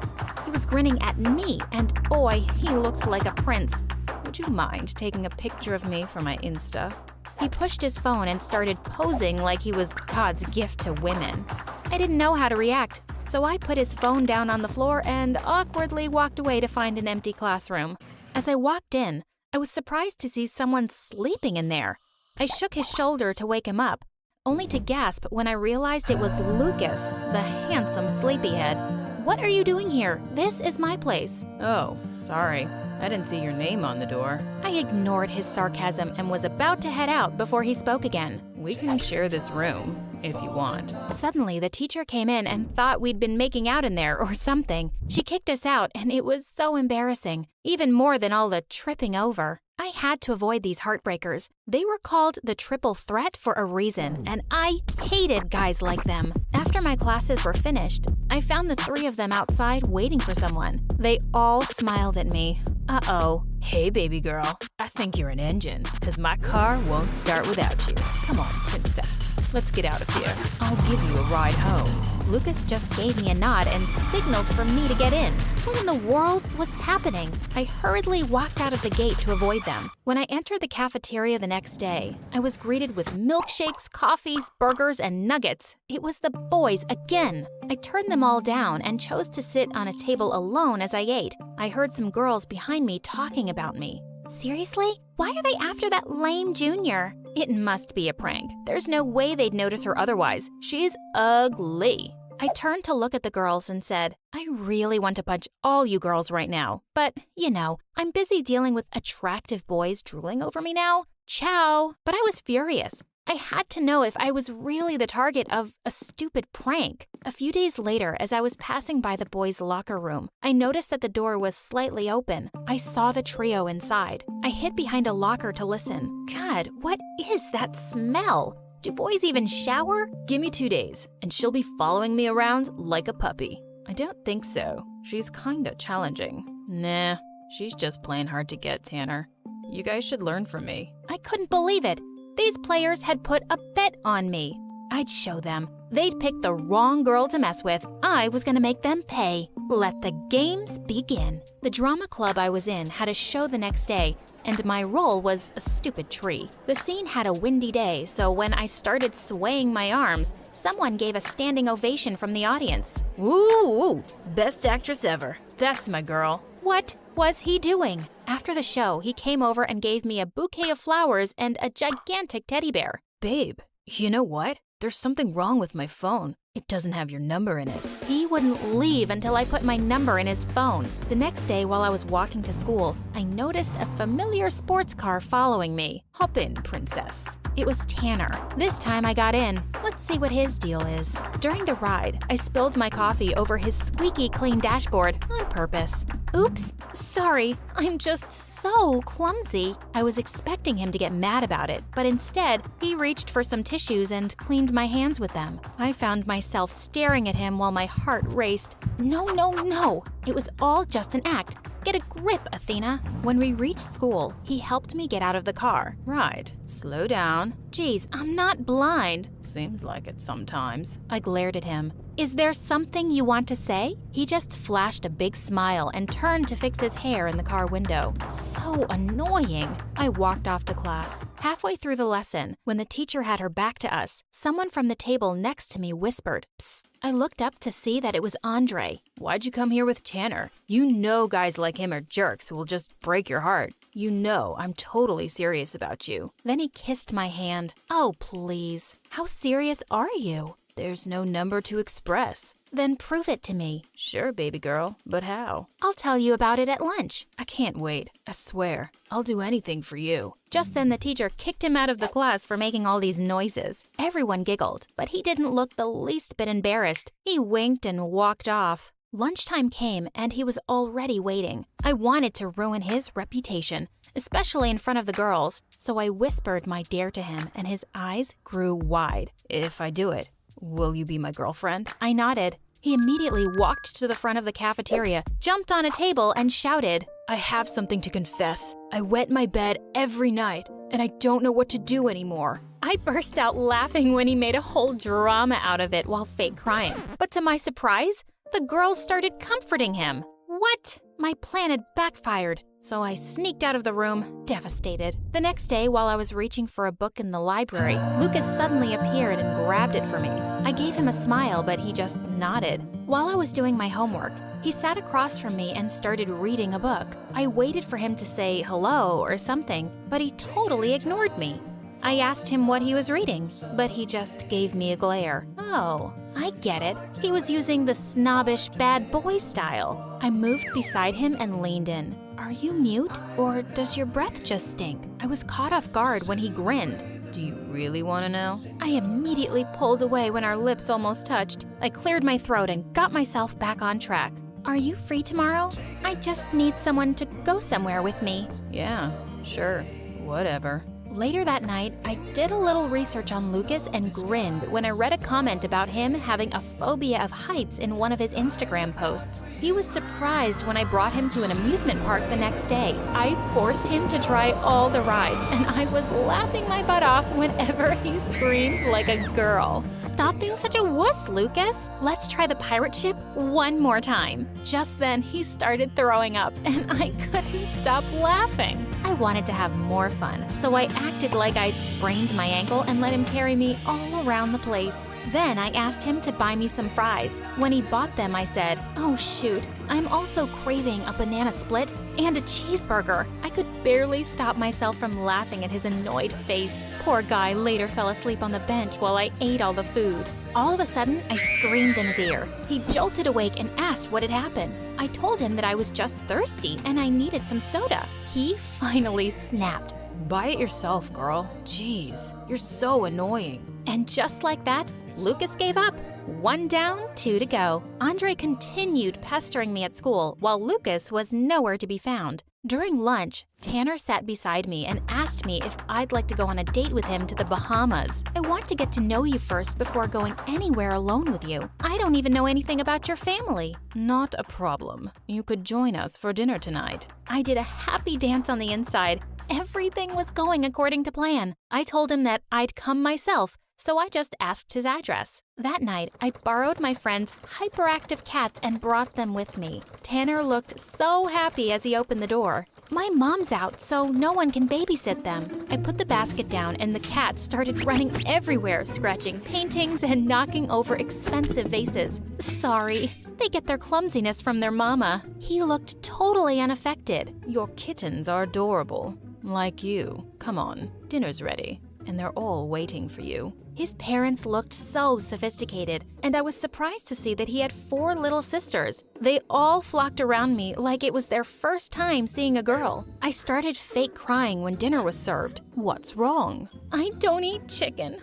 Poor little creatures. His mom asked me, oh, are you vegetarian? No, only for chickens. Chicken saved my life one time when I was crossing the road. Tanner immediately told the cook to change my food, and when we started eating, my cat suddenly jumped on the table and turned everything into a disaster. The look of horror on the faces of the Tanner family was epic. Sorry. I was shocked when his mom took the cats and started petting them. Unbelievable. It's fine. They're just asking for some love. I then placed my feet on the table and let out the loudest burp. Thanks for the splendid meal. Anything for you. Darn, he was such a good actor. After dinner, his mom showed me their family albums, and I couldn't help but notice how cute baby Tanner was. As I watched him play with his sisters, I realized that he wasn't really a self-absorbed jerk after all. While heading out that night, I tripped over something as usual and dropped my glasses. Tanner picked them up from me and looked at my bare face lovingly. Wow, your beauty is so unreal, so perfect. I realized that he was actually talking to me. I felt my heart beating faster. He looked so sincere,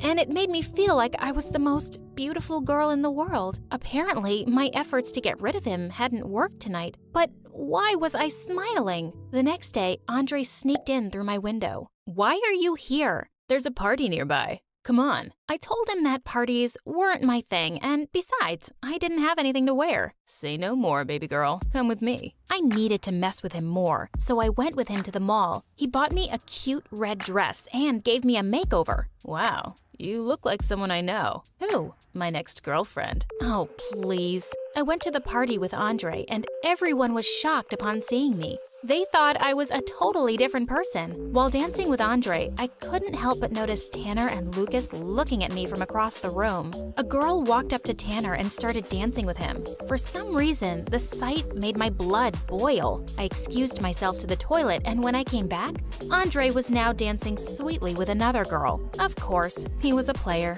so I wasn't surprised. Lucas followed me when I went outside to the garden. "I'm sorry about what happened the other day, Athena. I was so stupid for doing such a horrible thing to a pretty girl like you." Oh, wow. From a jerk to a Romeo. He really wanted to win that bet. "I really like you, and I hope you feel the same way." He looked so genuine that I almost got carried away. I was about to say something, but then someone snatched me away from him. Tanner. "What's your problem, dude?" "That's it. We need to stop this. I won't let you play with her feelings." "What are you talking about? I really like her." "And pigs can fly, Lucas." Before they could punch each other, Andre came over to stop them, and I just stood between them, looking like a confused little kitten. "Cut it out, you idiots. She's mine." "Stay out of this, loser. You're hopeless." She was about to say yes to me. "Excuse me? I don't even like you." "Shut up. You know what? Take the darn money. Here's 10 million for each of you.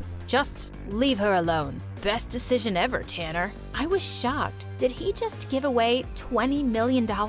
Just like that? Tanner then grabbed my hand and said, "Get out of here, Athena. You don't deserve to be treated like this. Stop pretending like you really care, Tanner." Tanner looked so furious. Cut it out.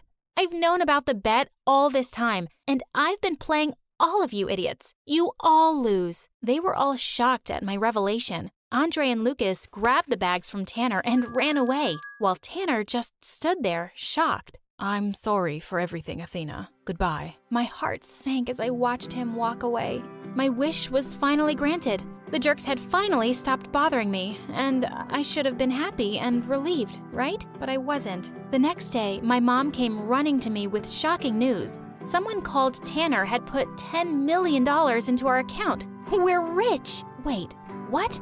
What was he doing? I ran to the school to talk to him, but he wasn't there. For 2 weeks, there was no sign of Tanner. Then one day, he finally showed up with a gorgeous blonde. She was all over him. After school, I found them kissing behind the bleachers. I tore him away and asked him about the money, but he walked away saying, "I don't know what you're talking about. Go away." As he walked away, I knew he was lying, so that night I went to his house. His mom told me to wait in his room. As I looked around, I saw something that shocked me. My lost anklet. It was placed carefully on his desk. Just then the door opened and Tanner came in. He looked shocked to see me and the anklet in my hand. "Explain this." For a minute, he looked like he was going to deny everything. But to my surprise, he came forward and held my hand. "I'm sorry I agreed to that stupid bet. I'm sorry that I hurt you. I don't want to do that anymore. I tried to forget you and what I did to you. That's why I was with that girl. Athena, I love you. I always have since the day I first spoke to you and found your anklet. Can you forgive me?" "Yes, Tanner, I forgive you." He looked at me expectantly. "Oh, that's it? I said I love you. Do you, love me?" "Oh, yes, that too." He rolled his eyes at me and said, "I can't believe I fell in love with you." "Kinda late for that. Just shut up and kiss me now." Every moment tonight, they led me to you. Every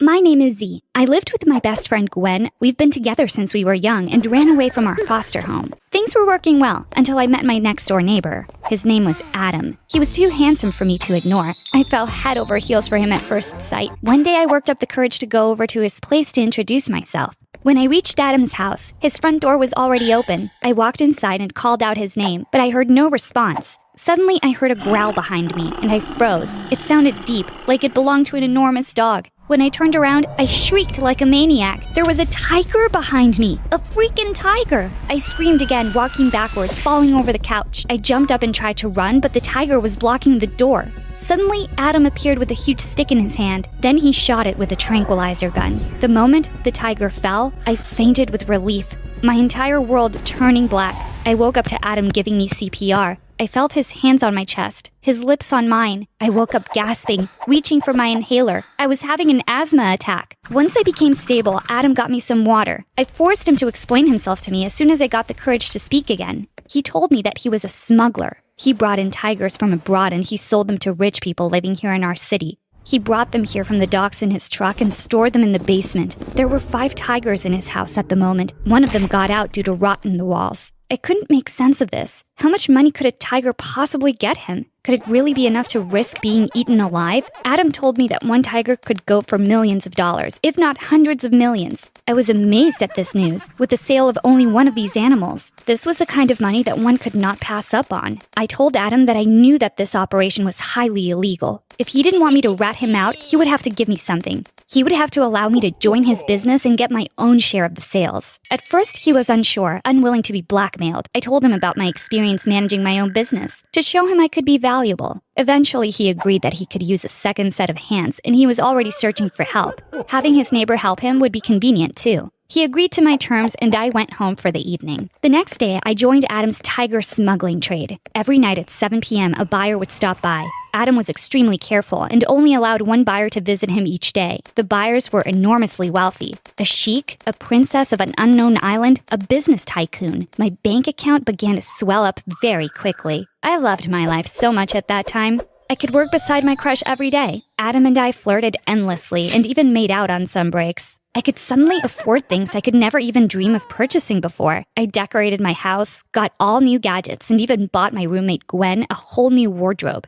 Gwen was shocked to see how much money I was blowing. She knew I wasn't from a rich family. She knew how much money I made. I know I should have been careful and spent less money around Gwen in order to keep a low profile, but I couldn't help myself. It was my first time being so unbelievably wealthy. Gwen's suspicions grew stronger. She started asking me where I was making all this money. She demanded to know what I was doing in Adam's house every day. I told her that I was dating Adam and that Adam was from a very rich family and so he liked to spoil his girlfriends. Gwen seemed satisfied with that answer, so I moved on. I underestimated her. One day when Adam and I were working down in his basement, Gwen sneaked into his house. She had decided to investigate Adam. She was suspicious of some rich guy spending too much money on her friend for ulterior motives. Unfortunately, we left the coat closet open, which is where the basement door lay. Gwen came downstairs and found us in the basement, surrounded by tigers locked in cages. Gwen demanded to know what the hell was going on. We had no choice but to tell her the whole truth. She had caught us red-handed. Unlike me, Gwen was really freaked out by our illegal activities. She wanted to go to the police immediately, and Adam pulled out his gun to stop her. The scene could have turned grisly, but I managed to convince Gwen not to rat us out. I asked her to join our business instead. Adam was hesitant, but I told him that with Gwen on board, we could hide tigers in our basement as well. One buyer could come to each house per day as planned, but our profits would double. Adam fell in love with the idea then. Gwen was convinced when she heard of the spectacular amount of money she'd receive. Business went smooth and steady for weeks after that day. Adam began to transfer twice as many tigers a week from the docks to the houses. He was the only one allowed to do that. He maintained that only he knew how to handle the tigers and keep them calm. Gwen wanted to go check out the docks, but Adam refused, saying he didn't want to spook out his dealer. The dealer only worked with him. I was fine with that, but Gwen was not. She thought it was weird that Adam wouldn't take us to see the docks where the tigers were brought in. She also thought it was strange that Adam agreed to split his profits with us instead of silencing us with a one-time payment or with his gun. I promised her that Adam was not a killer. Gwen wasn't convinced. She suggested that perhaps the tigers cost a lot more than Adam was saying. Perhaps he was making a secret profit without our knowledge, using our labor to make extra money from us. Gwen and I waited for a day when Adam was out, and we sneaked into his house. I knew that Adam wasn't cheating us, but I had no issues with confirming the price of these tigers online. We needed pictures of them to make sure we got the right quote. We reached the basement and began to click photos quickly. One of the tigers was acting strange. It seemed to be puking. It was crouching weirdly and gagging, but nothing was coming out. Suddenly, the tiger retched loudly, and a packet slipped out of its mouth. I stared at the gross, sloppy item on the floor. It was a small plastic bag full of diamonds. I couldn't believe my eyes. But Gwen was right. Adam wasn't just smuggling tigers into the country, he was also smuggling diamonds. And he was lying to me about it. That one packet of diamonds alone could get Adam a cool $1 billion. He had been fooling us this whole time, giving us a few measly millions while pocketing more money than we could ever dream of. I couldn't believe that he was lying to me. It stung so bad. Here I was thinking that we were becoming partners in work and life, but he was just using me. I knew we had to do something to take control of the situation. Gwen wanted to back out. She said she didn't want to mess with some dangerous diamond smuggler. She said that these are the kinds of people that shot others for money. I didn't want to give up. I couldn't. I was going to have my revenge on Adam for his betrayal. I told Gwen that I had a plan with which we could keep the business and get rid of Adam. When she asked me what I was planning, I responded simply, we had to set all of Adam's tigers loose, right on the street. Gwen called me crazy. Those tigers could hurt anyone, old people, children. We couldn't be responsible for that kind of loss. I told her she could go back to our house and take a picture of one of the tigers leaving. She could use that picture to warn the neighborhood. Animal control would arrive soon enough. The animals would be gone, and so would Adam. We could take over his old clients with the tigers in our house. No one would be hurt, and we would win. Gwen was uncertain, but I was sure. I had spent too long waiting for my crush to make me feel important. Gwen and I went to the basement. We sanitized the entire place, removing all our fingerprints from the surfaces we touched for months. Then we left the room and used the remotes to open up the tiger cages one by one. We let out all 5 tigers in Adam's apartment and raced out the back door. We snuck into our house through the yard, making sure to avoid the neighborhood cameras at all times. We called the police and animal control, both of which showed up in no time. The tigers were apprehended and caged before the end of the day. No one was injured, though many people were dearly frightened. Gwen and I were congratulated and celebrated for a quick warning on social media that allowed people to barricade themselves in their houses before the tiger attack. The police captured Adam and took him into interrogation for the incident. I knew what Adam was going to do now. I knew he would tell the police all about me collaborating with him. He would tell them about the tigers hidden in my basement and my history as his partner.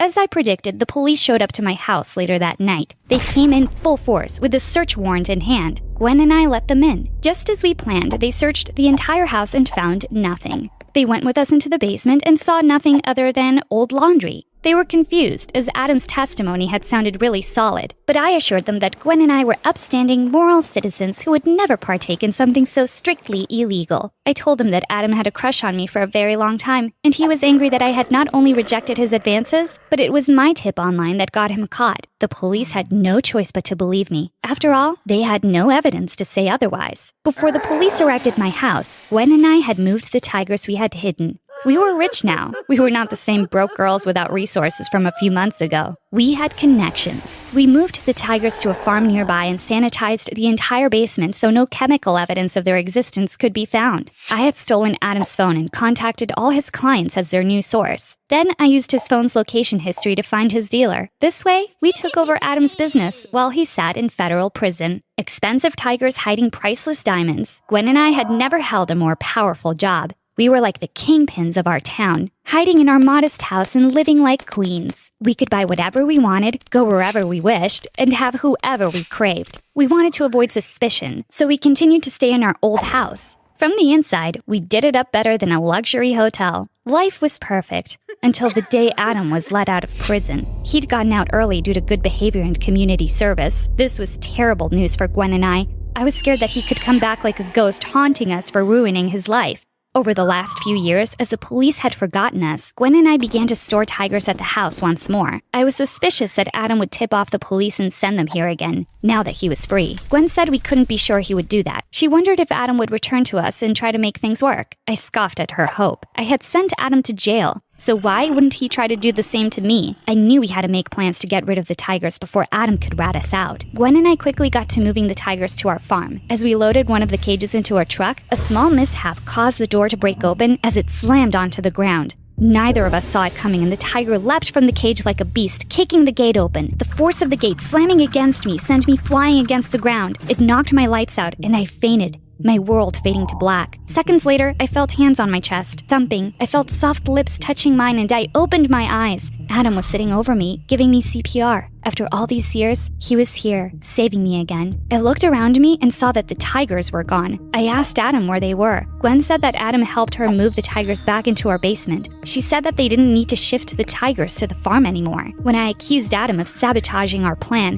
Gwen stopped me. She said she wanted me to stop assuming the worst about Adam, that he was a better person than I had imagined, and he was here to bury the hatchet. Maybe we could move on from the years of ugliness and work together again, Gwen suggested. What the hell was she talking about? I was completely confused. Why was Gwen being so partial to Adam? Why were they both exchanging looks with each other? What was going on? Gwen walked over to Adam and took his hand in hers. Then she told me her secret. She and Adam had been writing letters to each other while he was in prison. She said they had fallen in love with each other. Gwen had been uncertain about whether Adam would come back for her after prison. He had proven himself, however. He was here and not for revenge. He wanted to be with her, and she wanted to be with him, in work and in life. I had never been more shocked in my life, and I have been through some really shocking things. I felt utterly betrayed. Gwen knew that I'd had a crush on Adam for the longest time. She also knew how Adam had lied to us about the diamonds. She said she didn't care, that Adam had explained all of it. She said it was normal for Adam or anyone else to not want to share their profits with strangers right away. She said that it was I who was wrong for getting Adam thrown in jail instead of talking to him about it. I couldn't believe Gwen was really taking the side of this strange criminal over her best friend. Gwen assured me that everything would be fine, that the three of us would work together again just like old times. It wasn't going to be like old times. I knew that. Gwen and Adam started their own life. They soon got married, and Gwen even got pregnant. She literally stole my boyfriend and shacked up with him. I no longer fit into their life nor their business. I decided to separate myself from them, and I embezzled money into some more legal projects. The moment I began to make a sizable profit with these projects, I quit the smuggling business. I no longer wanted to look at Gwen and Adam and know that I was alone. Even though I quit, I couldn't get them out of my head. The jealousy was driving me insane. Why did Gwen get to have the life that I wanted, that I deserved? I wanted to take it away from her. It was I who had truly boosted their business. It was I who had secured profits from Adam all those years ago. Without me, Gwen wouldn't even have a business to split.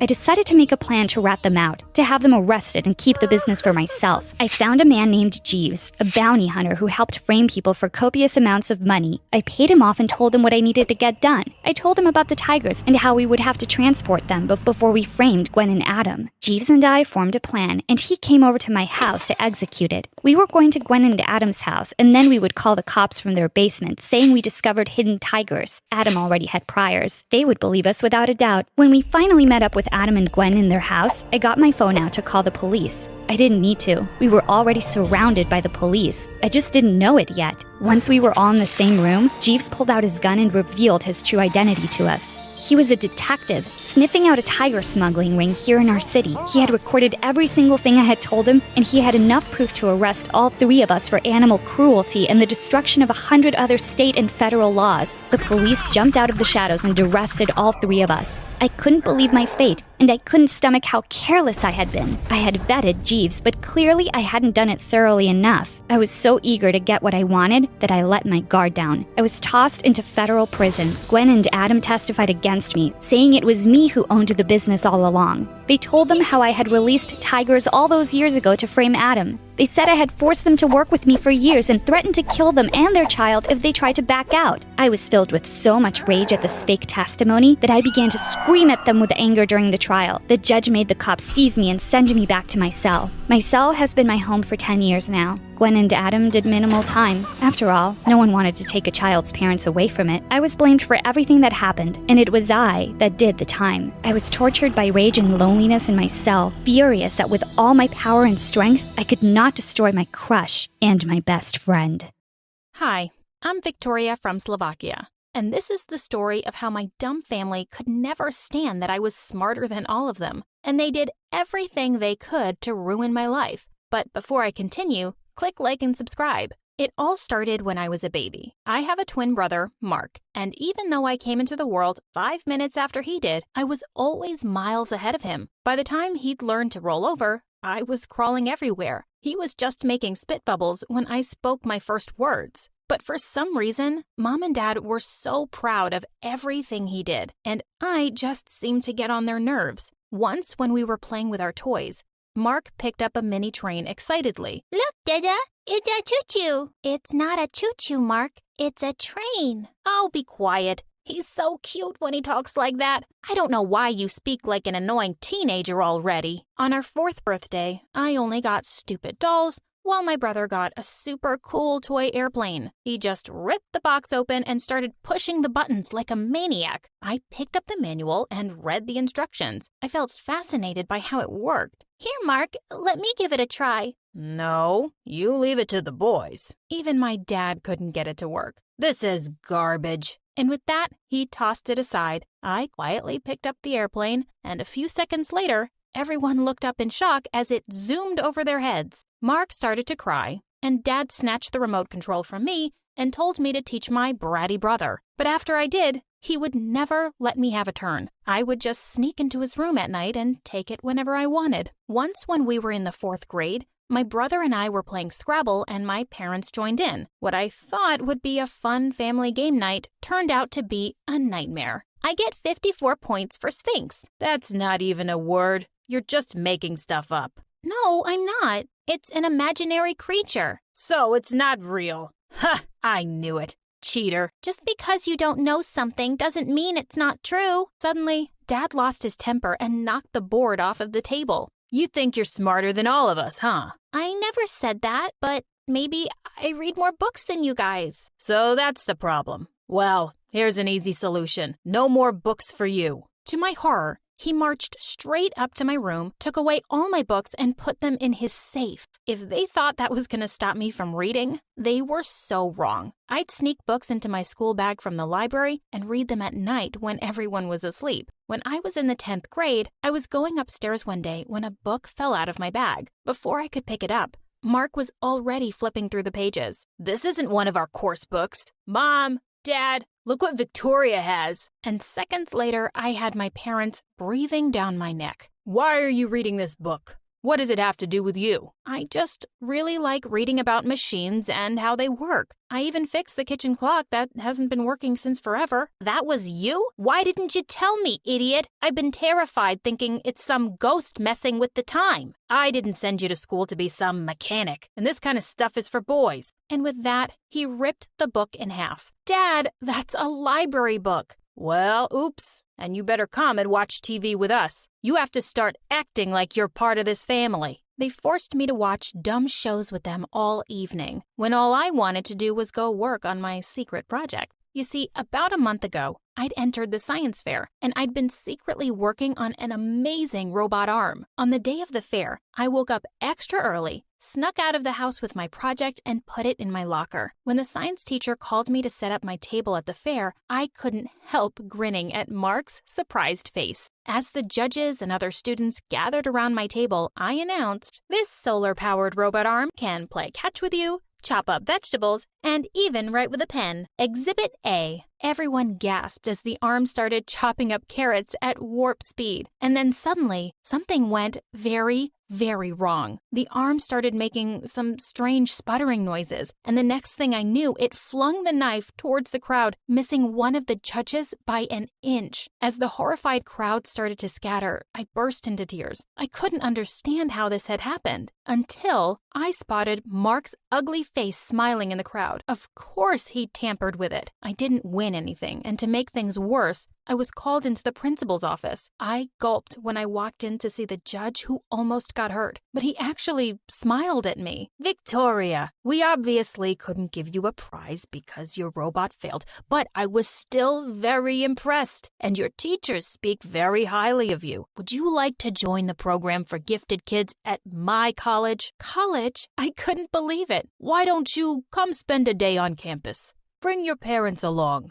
I agreed to the college tour immediately, and I was foolish enough to think that for once my parents might be proud of me. As I went downstairs that evening to talk to them, I was met with roars of laughter. You should have seen it, guys. It was so funny when the arm went haywire. She almost hit someone. I wish you could have caught it on camera. Gosh, what was she thinking? Maybe she wants to build a robot arm one day because she's too ugly to get a real boyfriend. I turned angrily and went back to my room. I wasn't telling them anything about the college. The next day, I gave the principal the permission slip I'd signed myself and left for the college tour. I had an amazing time touring the campus. Later in the cafeteria, I bumped into someone, and when I turned to apologize, I saw the cutest boy smiling down at me. Hey, let me help you with that. I'm Luke, by the way. Luke was really sweet, and we struck up a conversation immediately over lunch. I didn't even notice how quickly the time had passed. When I was leaving, he said, I know we just met, but I'd love to keep in touch. It's hard to find people you can talk to easily. I knew exactly what that felt like. I was on cloud 9, but I fell back pretty hard on earth as soon as I got to school. Waiting at the gate were the principal and my parents,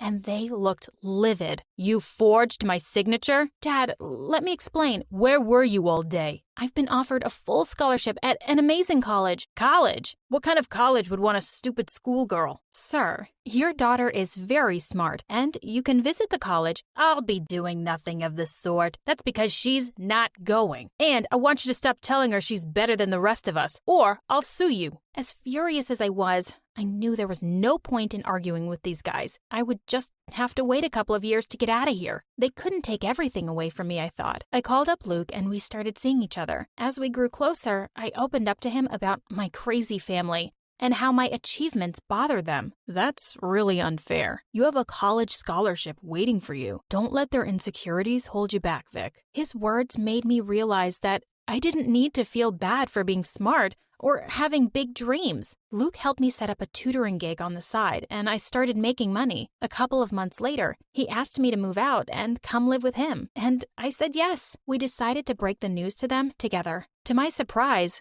they looked rather pleased to see Luke. Oh, wow. I was pretty sure by now she was gay. Yeah, she thinks she's so smart she doesn't even need a man. Luke immediately took my hand. She doesn't need a man, sir. I'm lucky that someone as smart and lovely as her chose me. I just wanted to tell you all that I'm moving out, and I'm going to college next week. At first, they looked shocked. Then Dad started laughing. Oh, now I get why she's with you. You do need a man to pay the bills. I'm on full scholarship, Dad, and I have plenty of savings. Oh, is that so? Well, I'm pretty sure you'll come crying back soon enough. You've always thought you were something special, but you're not. And you never will be. Maybe you're right, Dad. Maybe I'm not special, but I'm smart and hardworking, and I love to learn. And now that I won't have you putting me down, I can be anything I want. And with that, I walked out with Luke. I was going to put my family behind me for good. On the first day of college, when someone came and sat next to me in class, I looked up and nearly fell off my seat. Mark, what are you doing here? Oh, I go to this college now. Dad pulled some strings to get me in here. He says that if you're smart enough to go to college, so am I. Just seeing Mark every day was ruining my college experience, but I knew I didn't have to worry about it for too long. He was nowhere near smart enough to keep up with college studies, and after flunking for 2 semesters straight, he finally left. I graduated college with honors, and on the same day, Luke proposed to me. I called Mom a few days later to invite my family to the wedding. Oh, did you say the date is May 15th? Oh, sorry, no, we can't make it. Marky is getting married on the same day. What? To whom? Oh, I don't know yet, but we'll be very busy. So good luck with your wedding. I couldn't believe she just decided to have Mark's wedding on the same day as mine. The moment I told her the news, Mom is horrible. My wedding day was the happiest day of my life, and it was probably because my family wasn't there. A week later, I had a job interview at my dream company, and I was really nervous. As I paced the hallway, I was shocked to see Dad come out of the office. What are you doing here? Same as you. I'm here for the job interview. But you're not an engineer. So what? I'm a good actor. Just then, the door opened again, and I was called in for my turn. As I walked in, Dad yelled behind me. I raised her, and I can tell you, she's not very smart. She won't be any good for this job. Everyone in the room looked rather shocked. I felt so humiliated, but I managed to collect myself, and I aced the interview. I was immediately offered the job. A year later, we welcomed a beautiful baby girl, Maddie, and we decided that we needed a bigger place. We started going to open houses, and I fell in love with a beautiful Victorian cottage. When we approached the realtor, she said, "Oh, don't get too attached to this place. Another family's already made an offer on it." I turned around to see that it was my family she was pointing to. Unbelievable! I'll match any offer they make, and I'll personally talk to the homeowner about how much it would mean for us to live here. After speaking with the owner, I made an offer. As expected, my parents went up even higher. I didn't want to get into a bidding war, and I let them have it. Luke and I walked by the house a day after they'd moved in. The minute the trio spotted us, they all came running out. "Guys, come in. Don't you want to see our lovely new home?" "Thanks, Dad, but I'd rather not. Not after the stories I've heard about it." "What do you mean?" "Oh, I spoke with the owner, and she told me that 10 years ago, a tenant mysteriously died in this house, and nobody stays here too long ever since, because strange things keep happening. That's why she decided to finally sell it. Such an honest old lady." And with that, we walked away. My family was truly terrified of one thing. It was ghosts. Luke and I found another lovely home as far away from them as possible. And we're raising Maddie there to do anything she wants, from playing in the dirt to making dollhouses. And nothing would make me happier if she's smarter than me.